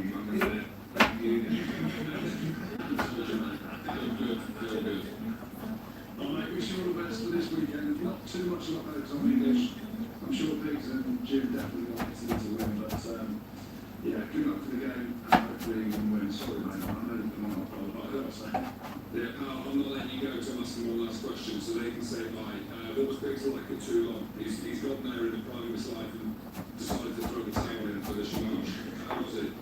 Amazing, like always, war president. No, bro. Full of like positive comments and lives. You said you retired too long. No. She's like way before everybody. Is it final name, Paolo? Don't worry. I imagine every single country in the world outside of England will be supporting you at the weekend. So, we wish you well, mate. Thank you, lads. Cheers, Paolo. Good man. Top lad. Lovely lad. He seems like he's a good courtesy, but it's...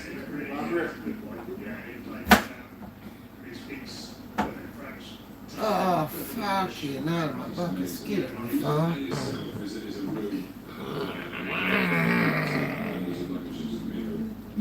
Back is killing me. Fucking killing me.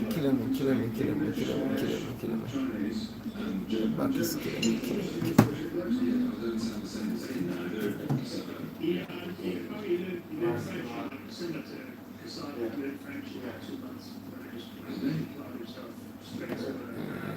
He's good. He's really good. Works his absolute songs. Yeah, for a second, if you might. He's awesome. Thursday night. So, yeah, really good work. Well, if you want to hear from me, on the 4th of March, that's this Wednesday, we're at Flatiron Square in Lebanon with Lawrence Bruno.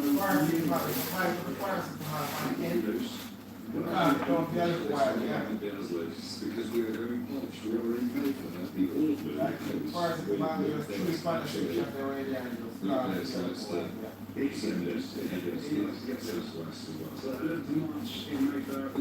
What the problem like I'm looking for the mind and take you up one place. Bring them up.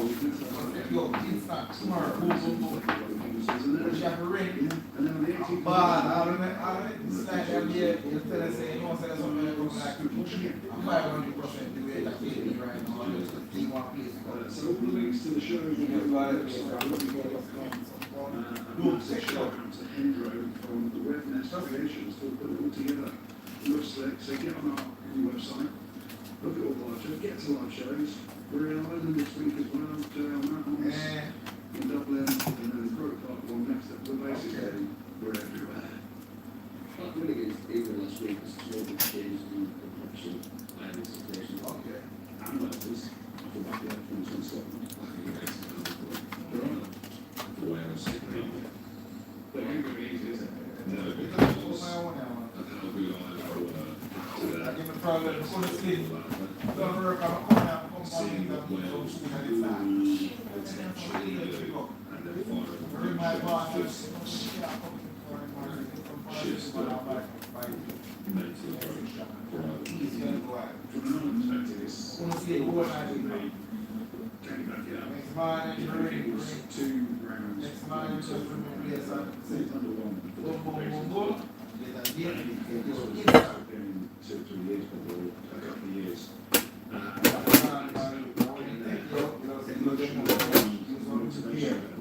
Use up here and wash your Sure, boat. it can't be a lot now. That's got to be the standard. That's got to be the minimum requirement there for student person doing I want the here. stuff as well as the outstanding. Yeah, I mean, Wales would be devastated for that. I think Jim denied it. Got a dodgy referee decision. Yeah, let's be around and wash it. I want me to shop, man. I shop here, I'm there, I run my life, make up your watch hours, innit? Go already.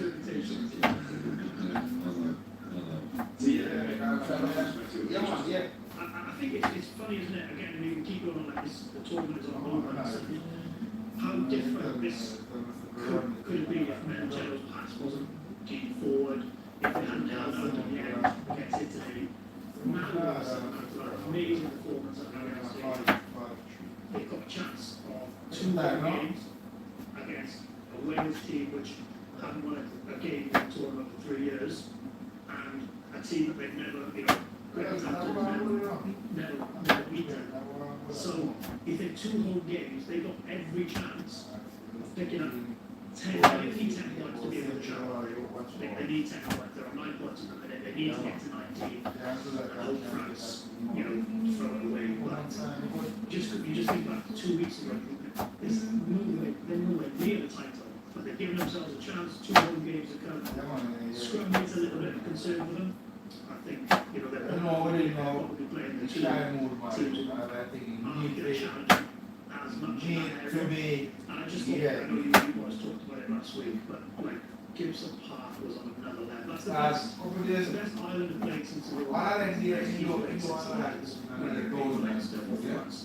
Next game.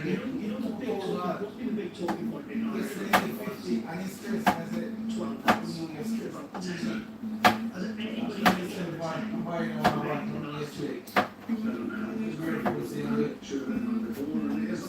You can't tell me that the Premier League going to be excellent. If we played Gibson Park in that same last week. But I thought it was solid. Gibson Park ran the show. And when you've got a more experienced world-class player in 9, if the more experienced player in 10, you need them to step up and take the pressure off them and run the show and run the game and allow Crowley or Prendergast or Bird to just go up their business and be 6.5, 7 out of 10. And he was brilliant. So we said about the 10 day, but we've also sort of said Gibson Park has been nowhere near the level he has been, which is a great highlight since the Lions. He performs at that level.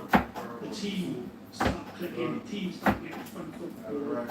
And all of a sudden, the 10 looks a good player. Same as Prendergast looked a brilliant player 12 months ago, who ran the show up in Murrayfield and beat Scotland. So the team has to be over 9 and 10. 9 and 10 is a brutal position when your team's not firing and getting knocked back in short confidence. But I just thought that it's been, the silence has been definite over the last couple of weeks. I know the 10 after Gibson Park puts in one of the best performances at 9 I've seen for a very long time in this tournament.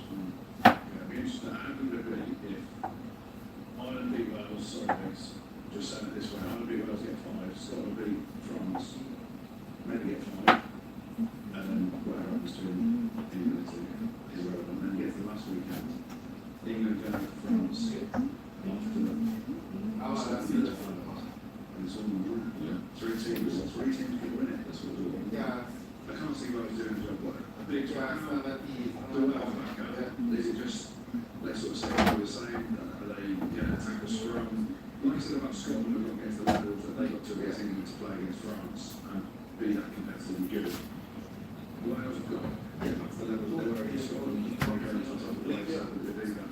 That's why they might just make a difference, I don't know, but, how their approach is going.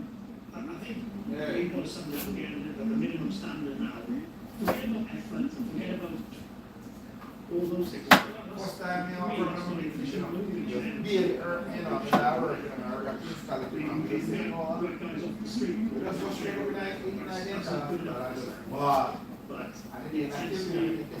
physicality. Hey, I want to come on something against physicality, tactics, accuracy, vision, rather than the effort. It's really hard to back up 2 or 3 weeks on the spin. So it's a bit of a free hit in a sense, not from a performance point of view, but from a result point of view. They've got a free hit, go out, express themselves and try and get, keep that positive feeling going for a huge game the following week where all the pressure will be on the results when they play Italy, kind of. Let's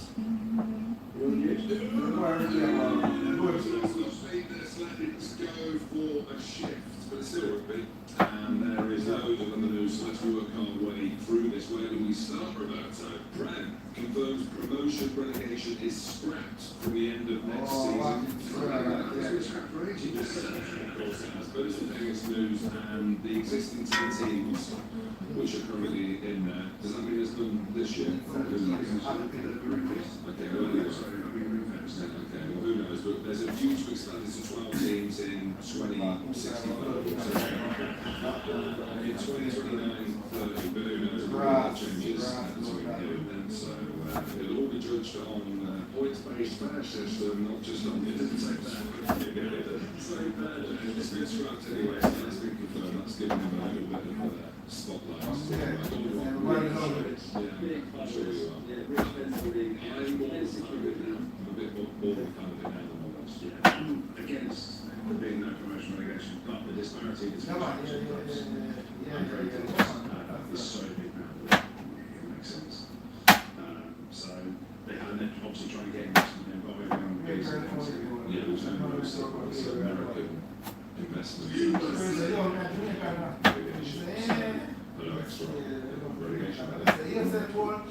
So, yeah, okay, I think that is positive. This is another rugby that we are miles from last year. It was a lot of payroll, so the Sydney Rooster Mail was a Rooster.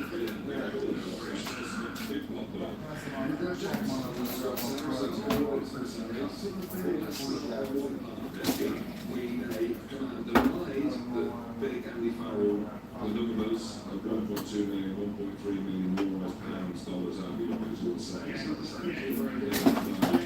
1.2 million. Whatever sounds like a big number is it's not happening. It's a lie. What's a lie? He's not coming to sorry, let's be specific on it. So Saracens command denied that he is going to Saracens. Yeah, he's thinking he's over the scarf off like footballers say, yeah, I've spoken to them. You don't know anything for a scarf. Yeah, this is my job. All great stories, but yeah, in rugby, I don't want to keep him. Yeah, right, he's going to watch. Which is bizarre to me. Yeah, watch what's in it. See how show up like that. Italy, big England, He's on that. He's on the back. Sometimes when I was the girl, I'm not the this one I really but I like it. Yeah, that's the whilst we lost that weekend, it's dirty again. Go on.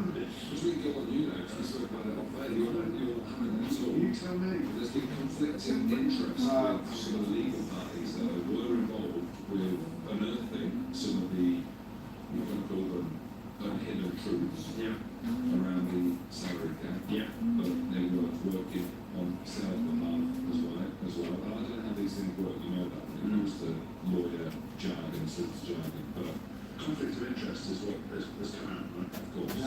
Yeah.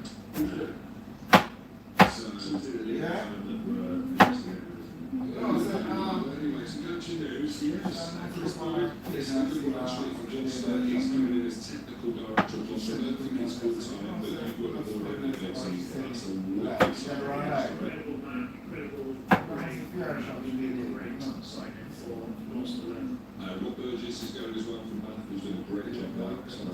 He's doing a great job there. It's easy to do a great job. Bruce, do you want to win the league? Yes. Give you the money. And all the Hoovers that will sign, they will sign us. No one else has got more in the league. Good news for Gloucester, anyway, with that too. More support, I believe. Good news for them as well. They've actually become the head coach for next year. Yeah, look away. Social committee is going to go through the roof next year. They'll be enjoying themselves. He's a good man, Wayne. Keeps a happy squad off the field, that's for sure. And Can we just get some decent curtains? yeah, he needs a curse. Yeah. But actually, when we didn't get the credit he deserved, he oversaw some really low moments of Wales back. There's some really high up. 30 seconds or 10 seconds away from a grand slam, ended up winning the championship. So he probably took a fair bit of stick for the low moments, but didn't get enough credit for the high moments. So he'd be a great addition to that. I had him on the big gym shirt and really enjoyed his coming down. The sense that he was loose. Just feel like Kiwi, of course, it is. You like this, his nickname is the Sink. The Sink, I know he's probably had before, but why is it the Sink? Just keep calling it. Yeah. the military former Glasgow, Scotland player, he was in the Glasgow setup for a while, was joining Wales as defence coach for the Summer Internationals. He's over in Jamaica coaching. Looking long and hard for a defence coach, and I found him, so signed him. Right, entry facing off with the game plan. Yeah, a few minutes ago this week, starting Super Rugby, the Brumbies carry on their great start to the season, leading the Blues 27 steps through. The Crusaders back on the horse. Back on the horse. Crusaders on the horse. Not horse, they're on the horse. They used to. No, it's not cruelty. Shit. Anyway, they beat this one shit. This should never like drag on.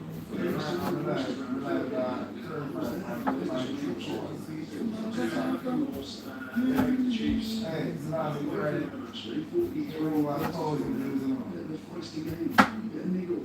That was in a shot. The Fijians were the Hurricanes 25-20 in Mount Tucker in Fiji.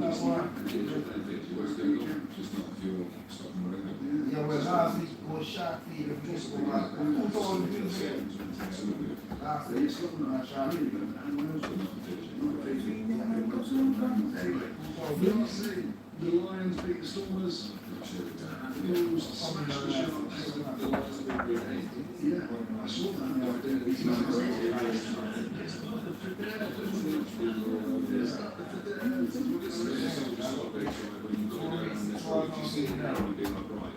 going to call my daughter Sharon. That's basically what they've done at the Lions. They have called, are you ready? Yeah. Alright. The Fidelity Secure Drive Lions. The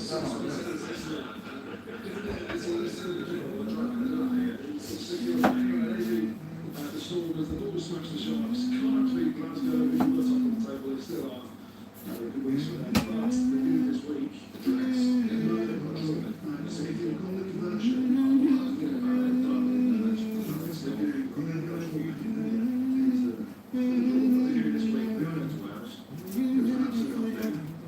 A7 Cardiff are going to get the good this week.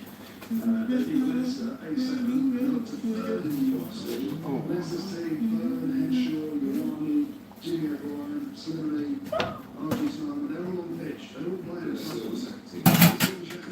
They still have the local international. Anyway, Cardiff, they won 8-7. They're up to third in the league.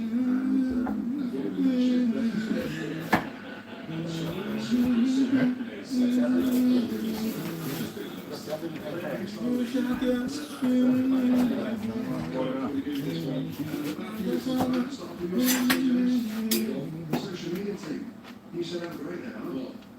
Well, did you see their tweet? Well, their tweet just about 10 minutes to go when the Saints were ahead. Is there a five room? Because all the Northampton Saints fans are leaving. Maybe they thought there was. They lose again between days, so They've seen what London's doing. But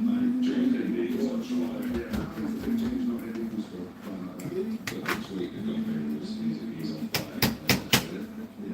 On the head, on both. Fire drill, looks like fire. So what I did see a thing actually on Joe Rogan podcast with Terence Crawford. They were talking about Canelo being ginger, but ginger people are much harder than normal people. So when they put them down for anaesthetic, they need to give them 15 to 20% more anaesthetic. Do you mean that shit? Mate, Google it. I had to Google it after. So you ain't lived, mate. You ain't going to do shit. And you're not ginger. Google it. I said this guy is a freak. Anaesthetic needs 4 and more. yeah. That was about Montalban. They took 68 points out to lose. Shocking. The Stormers lost the game at Edinburgh. They're now 15th in the URC. The Stormers, bad news for them. Well, since they sent a chance to the Harlequins and lost by 60-odd points, I think lost 16-10 in the Champions Cup. They've now just got their comeback games from an unbeaten season, which is that from 60, they don't take 60 off. They lose their wins. Anyway, they've lost 4 of the last 5.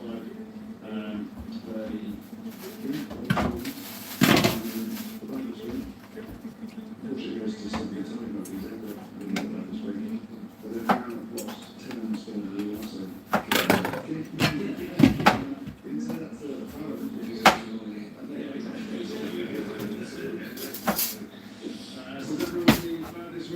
Sadly, Conrad van Buren for the Lions, the way plays for the secure hard drive.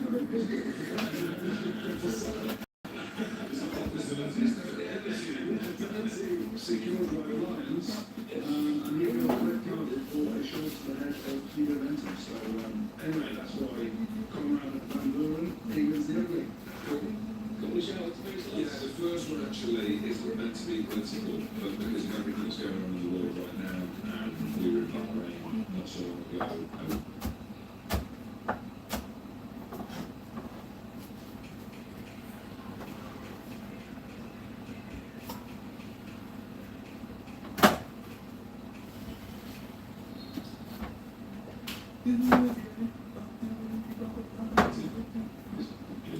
So hopefully we've given you a welcome break for the last hour. Take it around.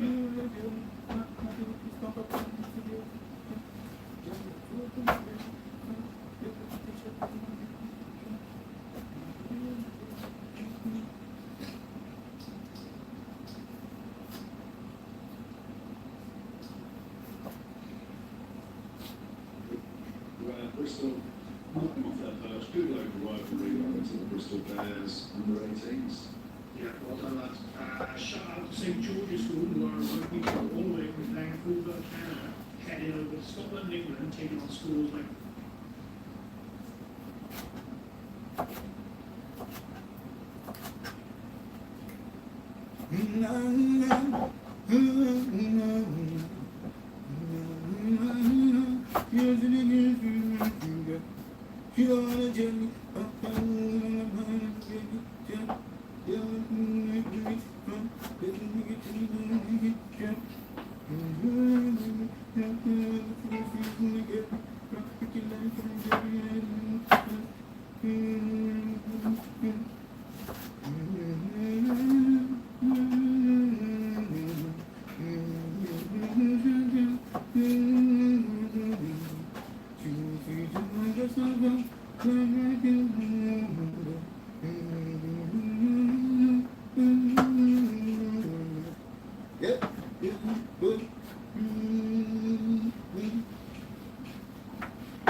Ja. Alles verwandelt, Geopolitical muss sich geschlagen geben in der knackigen Partie.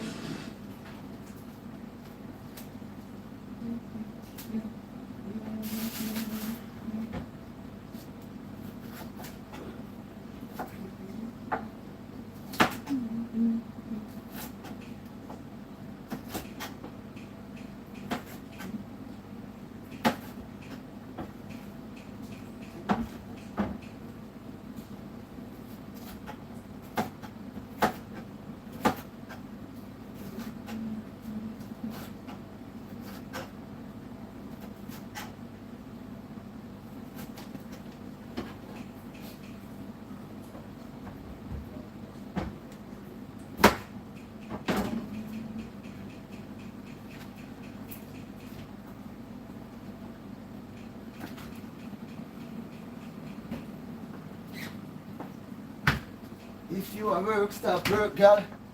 If me a study, me stop study. Girl, when me want give me money.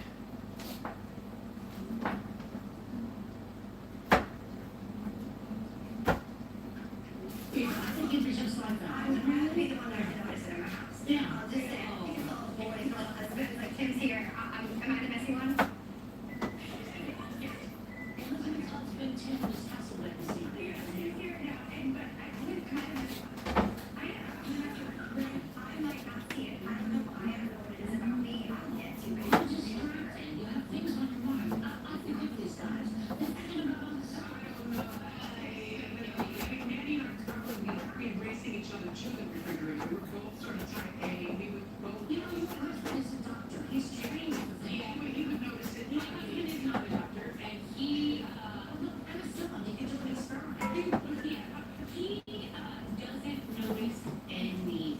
And like, he thinks toothpaste appears on the counter. He thinks things never run out. They're like bottomless breadsticks at home. That's how he treats our shower. So he has gone through my clean wash because I can tell when it starts to jump out. No, what I did is I put super floral body wash in there. In the corner, I'm running because I'm about to ask him, what are you washing with Bill? Because there's literally nothing in there but that as an option. And it smells like a straw. It is almost like a lilac. He just runs out of things, and I mean, he does. He's a lot of guys around him. So let's take a lilac, or just those that have weakness for florals, like myself. But I think that's the point here is like, how did they make it to whatever age they are before you jump in and save them? Like, he is a lawyer. It's not like he sits on his favorite best friend. I think that's like expectancy is less than women.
you kid? What about? You good?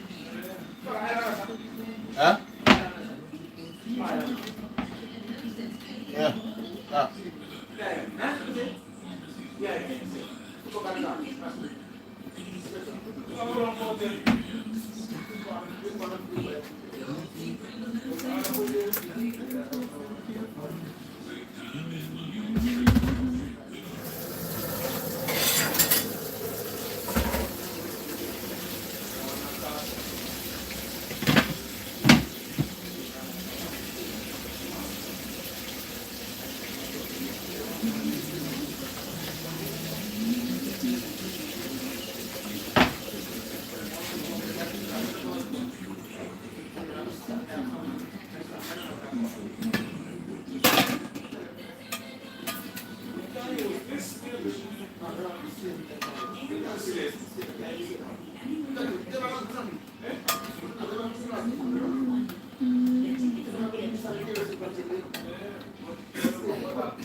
Nobody else got this show.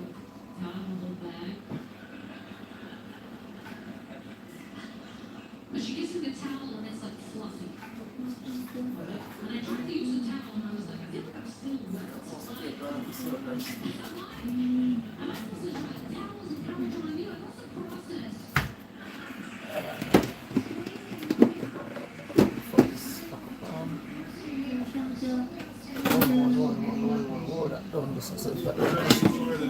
Huh? Chicken head. Try the margin.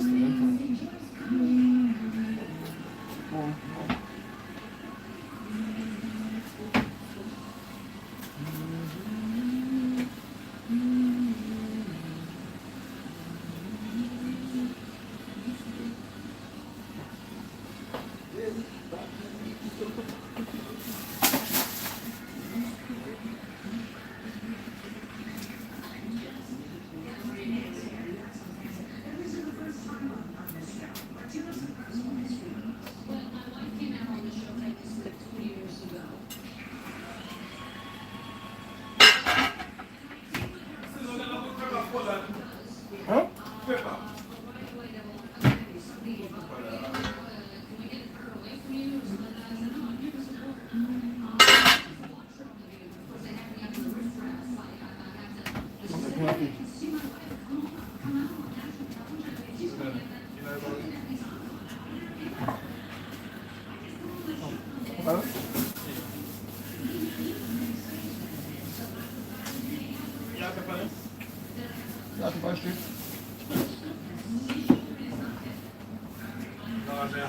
Every time you buy pepper, then sweet. Like better me buy sweet pepper to swear to God.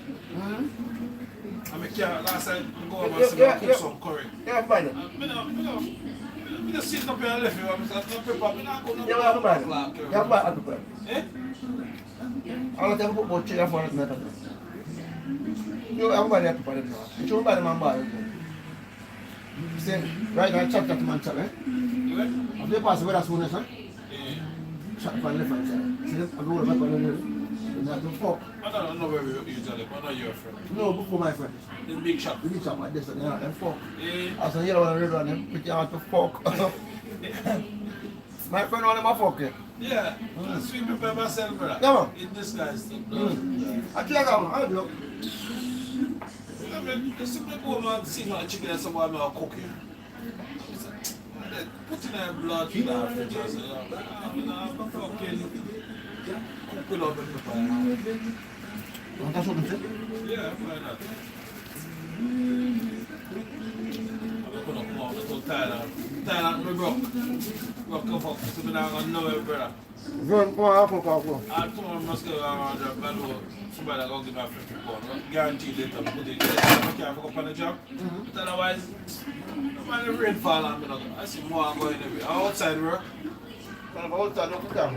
I don't know why I'm answer tomorrow still. But I'm going with the intention of painting. I'm going to go scrape off and fill.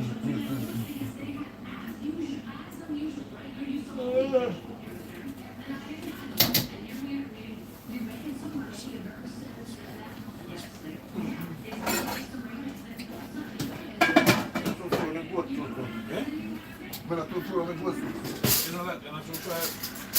yeah, soup, good soup. Yeah? What soup back to iron and meat. What soup?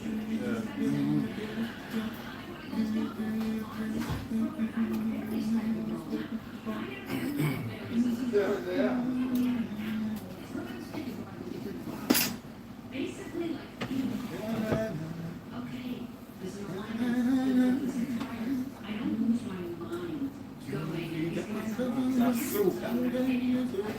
Soup ready, bro? Bowl me up there.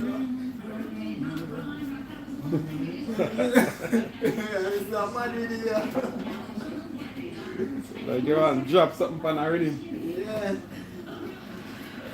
Hey man, phone crush up some man. Toby, you there? Yes, Clark. You can link your friend Portland though. That's the one, Mike. Yeah, Mike up there. You can link your friend Portland though. It ain't work, yes?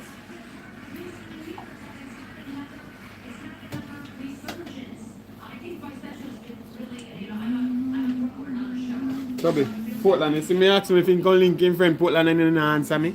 Okay, that's my answer. Me never hear. Cause me that wonder if you and him are a friend. Friend man. Oh.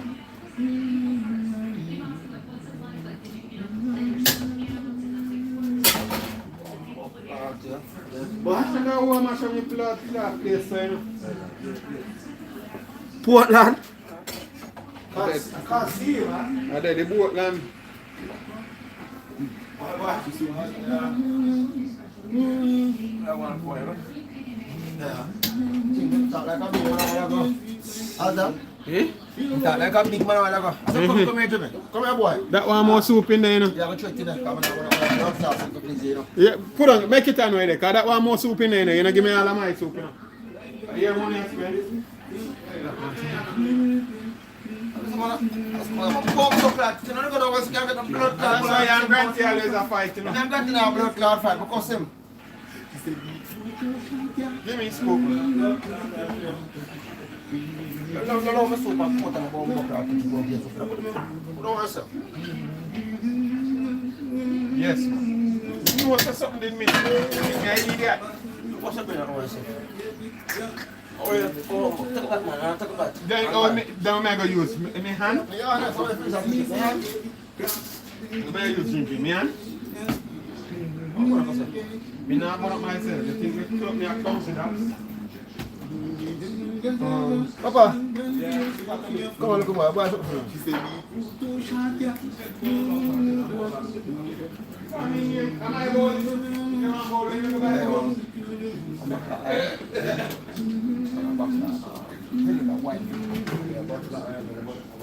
Yeah, white vinegar. Yeah, white. Yeah. That's all.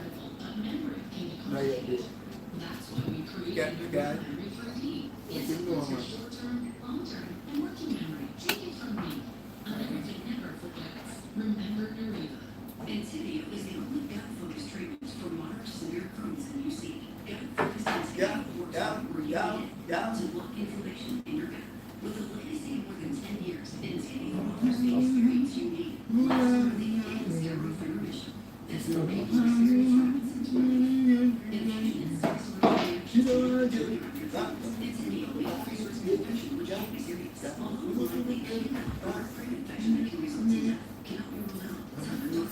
infection, flu-like symptoms, sores, or fruits and infections, liver can occur. With Intibio, you may be able to pay as little as $0 per dose. Ask your doctor if Intibio, including the Intibio pen, is right for you. What about with the cricket? You now got T20. What it? T20 cricket.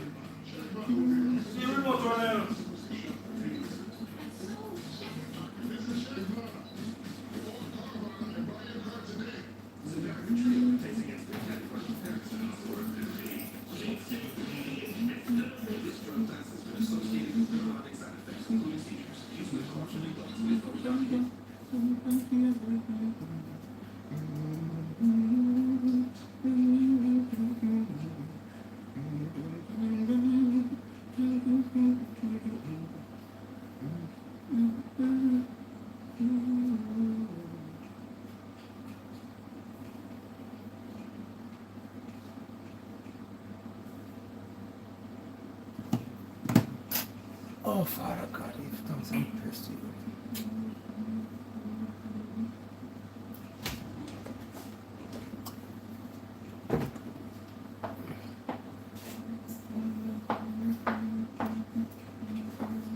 You got the vinegar, Papa?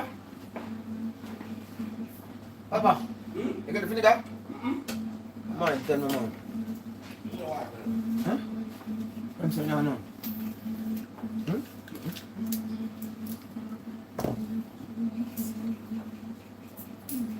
What?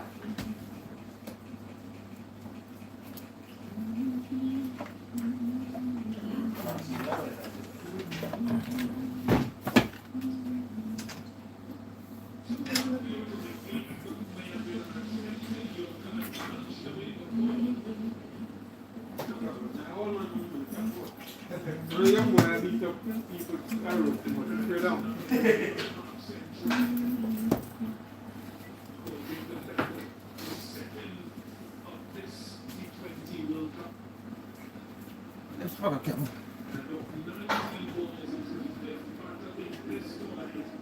Oi.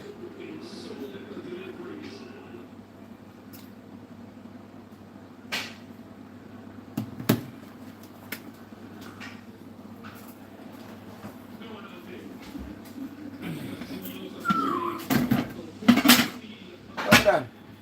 There, there. You can't get some white vinegar. You can't get a white vinegar for me. Can't none over surgery. Huh?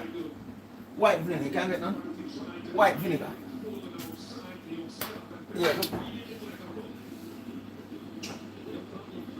Yeah, I've got it. I garnish it. Alright. Yeah.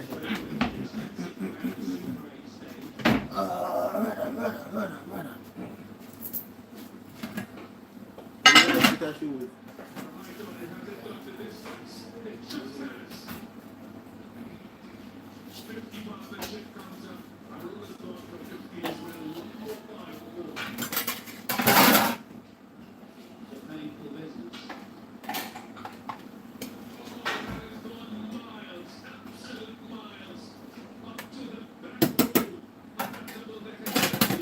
That's all right, bro.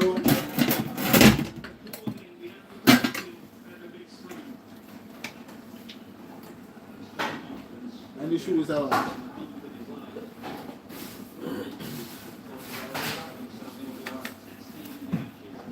See what this one man you just a bit there, man. Quick 10 man. Yeah. 10 man to blood. What a ras go low. What a ras go low. Yeah, you wear the white stuff. You can't deny go low, brother. That's a ras go. Tell her. Yeah, you want to get relegated. That man gone. Here's a mess of one of them big covers and I'll leave you, you know? I'll leave you. I'll leave you, man. But they lose all of the remaining games to bombardment. The man have the squad injured still. But stick with the man. Stick with the man. Come on, man. Stick with the man. Well, I know the man. I swear to God. That's it.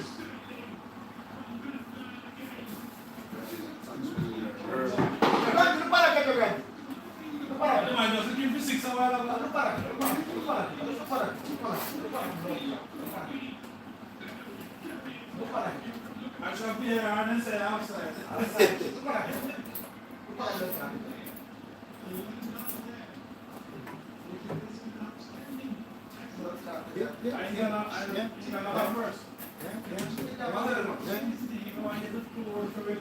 Guys officially won the league.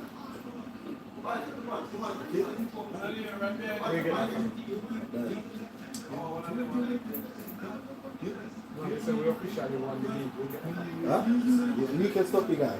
We're not in the show.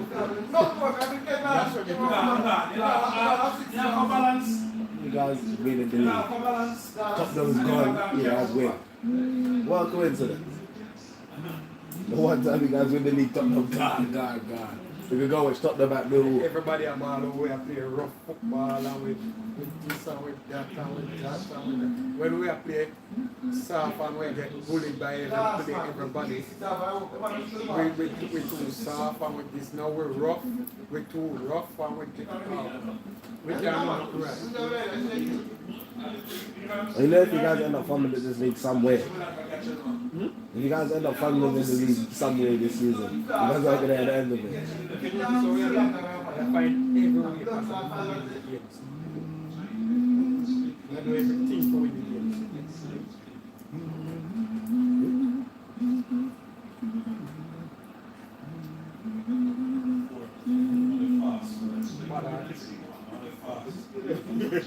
I think I'm joking. But I have to say, I don't consider myself. Yes, I'm going to already, you know? I really don't know. Let's try to do something right. Let's say about that.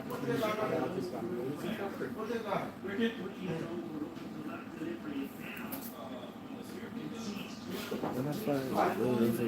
Yes, we can't tell the music. It's a live thing. Go on YouTube and look for shop on. I guess we yes, sir. You know, just come find out it. Tonight, a DJ night, you want to see you. Just pick up the microphone and run to it.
No, I said no, it's not. Rain or fall, you know.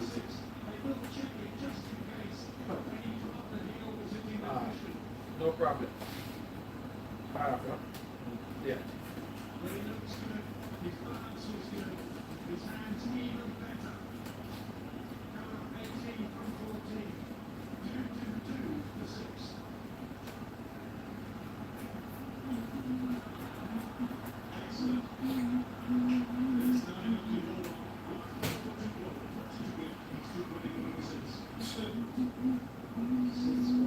Last over. 5 blood classes, 97. Is that right? Is that right? It's not that. No.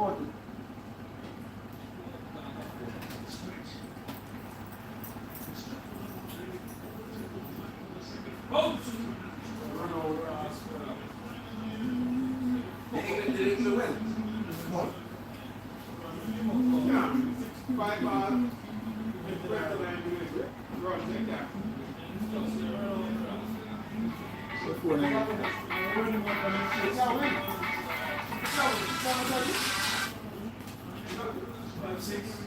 General. 5-6. That boy. I'm a commando. Huh? That boy, I'm a commando. You know what I did?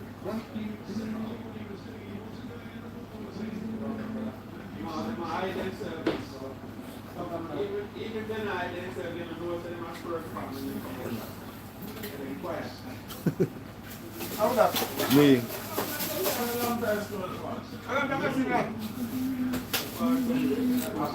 Hold on, cuz. You get busy in the kitchen.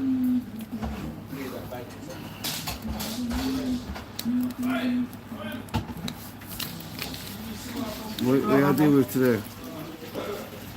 Curry goat, rice and peas. Jerk chicken.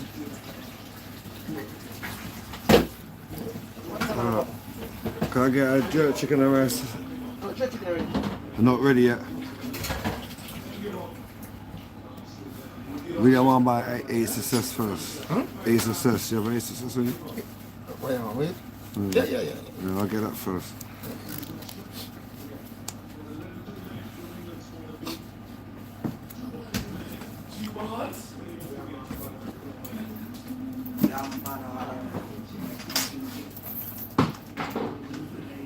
Thank you, sir. Okay.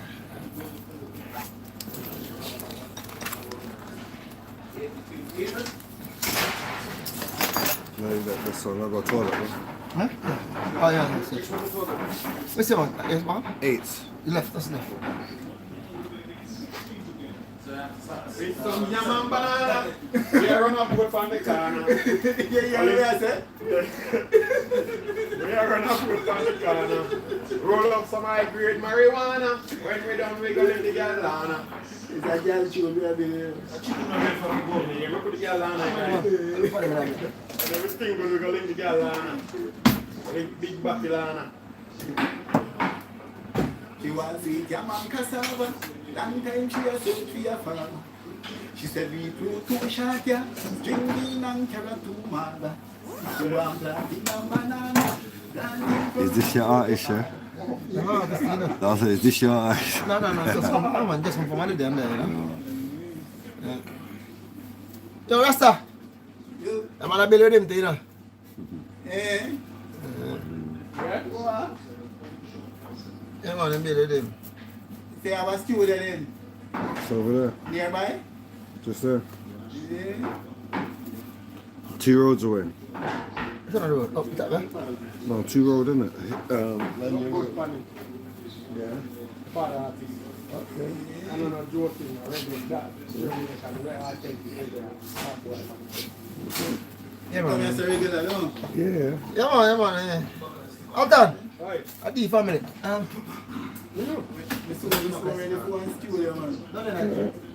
Just across the road. Take a time now, look it out. Some molly paper to clear it.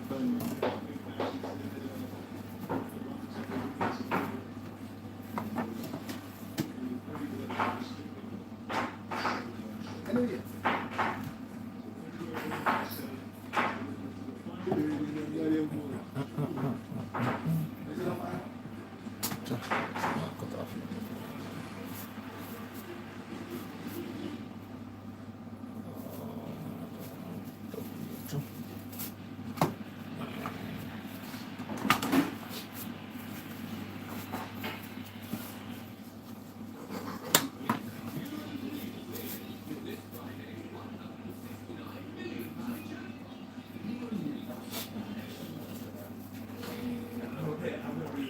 Yeah, respect. I'll come out there for the food. Yeah, 100% there. Yeah.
Yes, yes. Yeah, yeah, for them good, yeah? She's supposed to do that at home and leave her, she was home. Alright. Now it's not here. Maybe she had an attic. You ring the doorbell.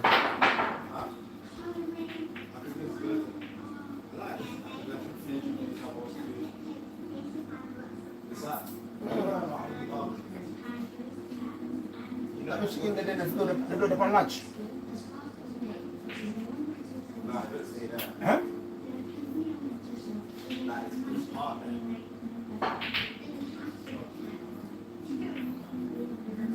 Okay, something in the ocean out here, yeah? Oh my goodness. Outside the there? Oh my goodness. She's down there. She inside. She did it. You see her feet there, innit? Oh, they cook for you, yeah.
Oh. Hey boy, practice your practice. Take your time and do it. I know I'm going to skip you one shot. Relax yourself, you're not on the rush. I learn you learn. Line up your ball and take proper aim and do all of that. You just clap the ball and like you're a cricket player, but line up the ball and know which shot you have to play, which pocket you are aiming for. Don't just clap balls to ball going up pocket. That's not a problem. Silly please. I haven't been your skin to most things.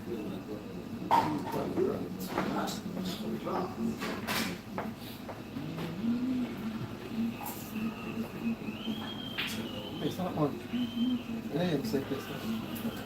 No. Well, I'm phoning for it.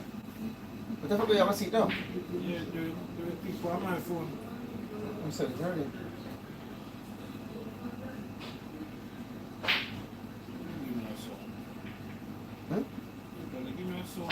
Give you a song? Yeah. Hmm? Yeah.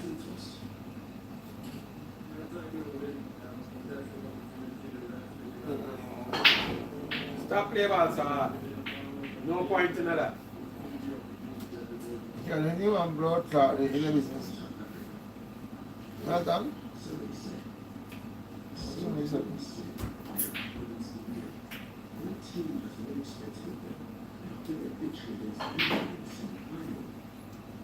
Man, I'm selling something, you know, some thing there. You remember what it was? I'm going to sell him something. I remember who sold it to me.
also not on.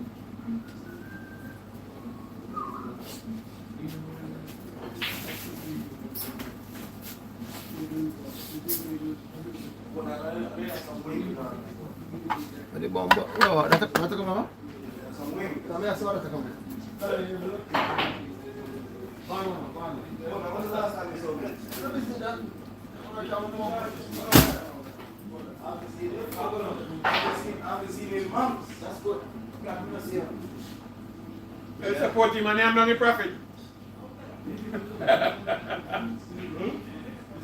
Baba, man, say come like termite. And I'm not the word prophet. What prophet? The prophet. 3 weeks. 3 flat weeks.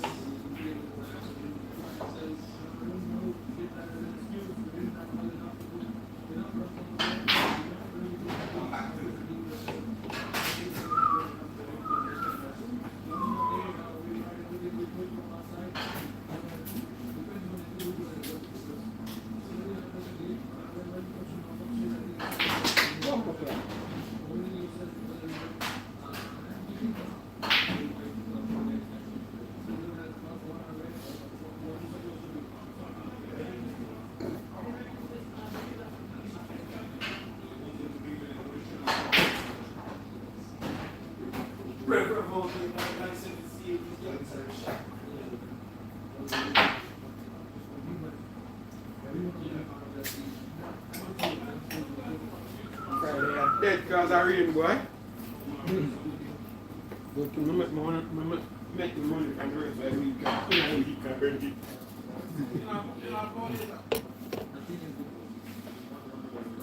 Club brother and grump for hunger. No, I mean, he's already, man. Oh. Yeah, man, give me a thing, man. I have to buy something at the same time, man. Can't lay out. That's why me I tell you something, the soup man, Steve.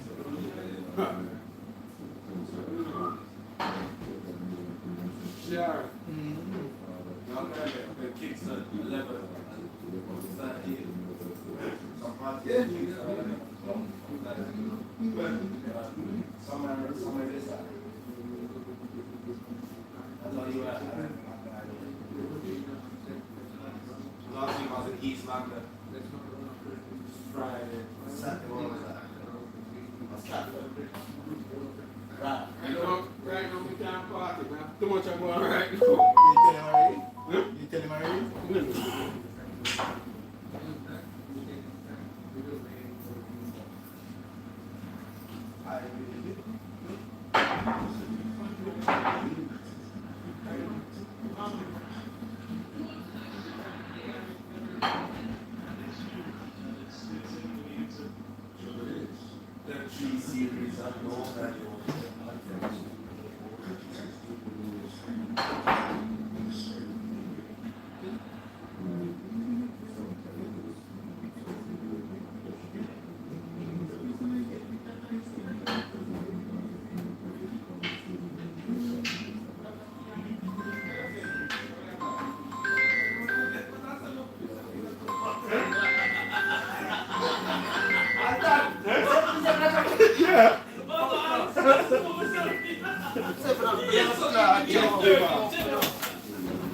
This is not trouble all time.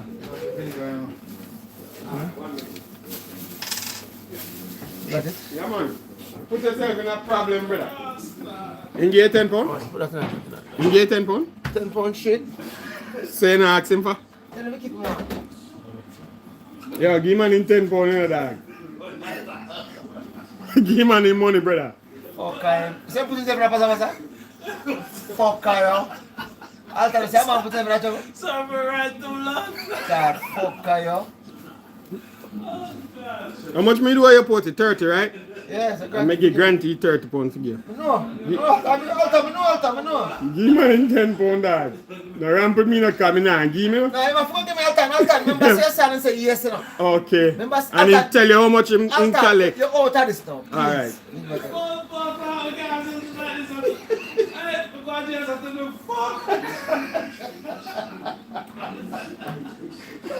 Fuck, what's it? I go work.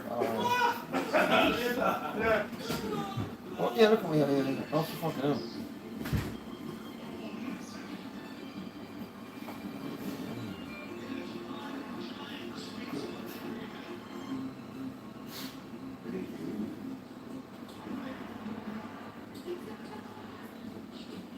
Oh boy, this man, Granty. You know, so this man text me the thing, yeah? You know, this man text me the information for the pool table. Pool table man. You guys said you just text him?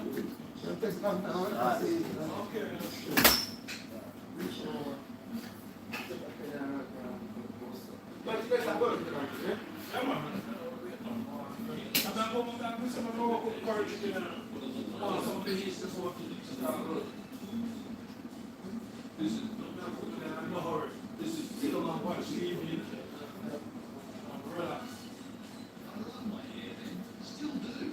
And that's why I'm saying fans together and we're so confident of success, we give a 100% guarantee to get a result. Call the Fans Tech Studios clinic now.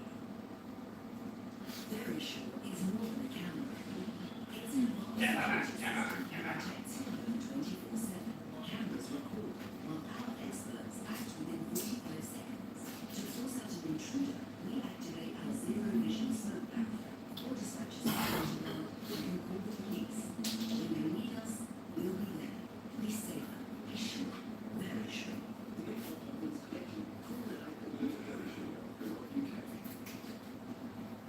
Bullion by Post is the UK's #1 online bullion deal. Bullion by Post makes the process of buying precious metals easy and secure. You can buy bars and coins and get them delivered discreetly to your door.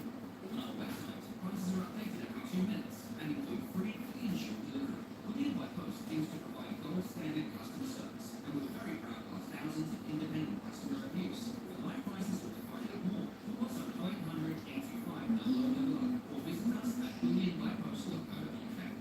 Build wealth with Trading 212. The all-in-one app to invest, save, and spend.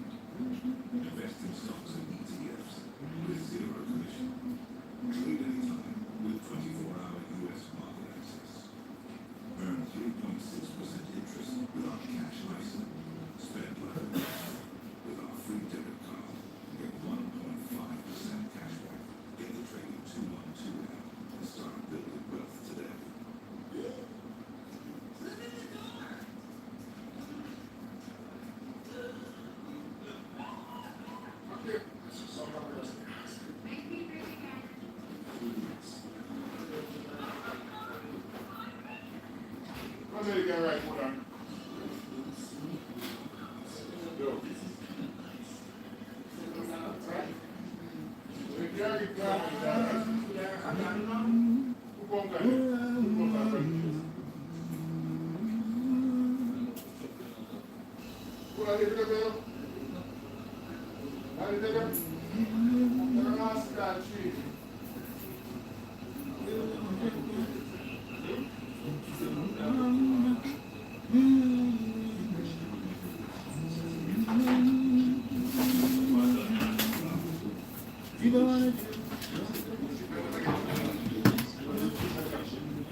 Yes, guys, I'm going to end my live now. Yeah, thanks for joining my live. I'll see you soon, okay?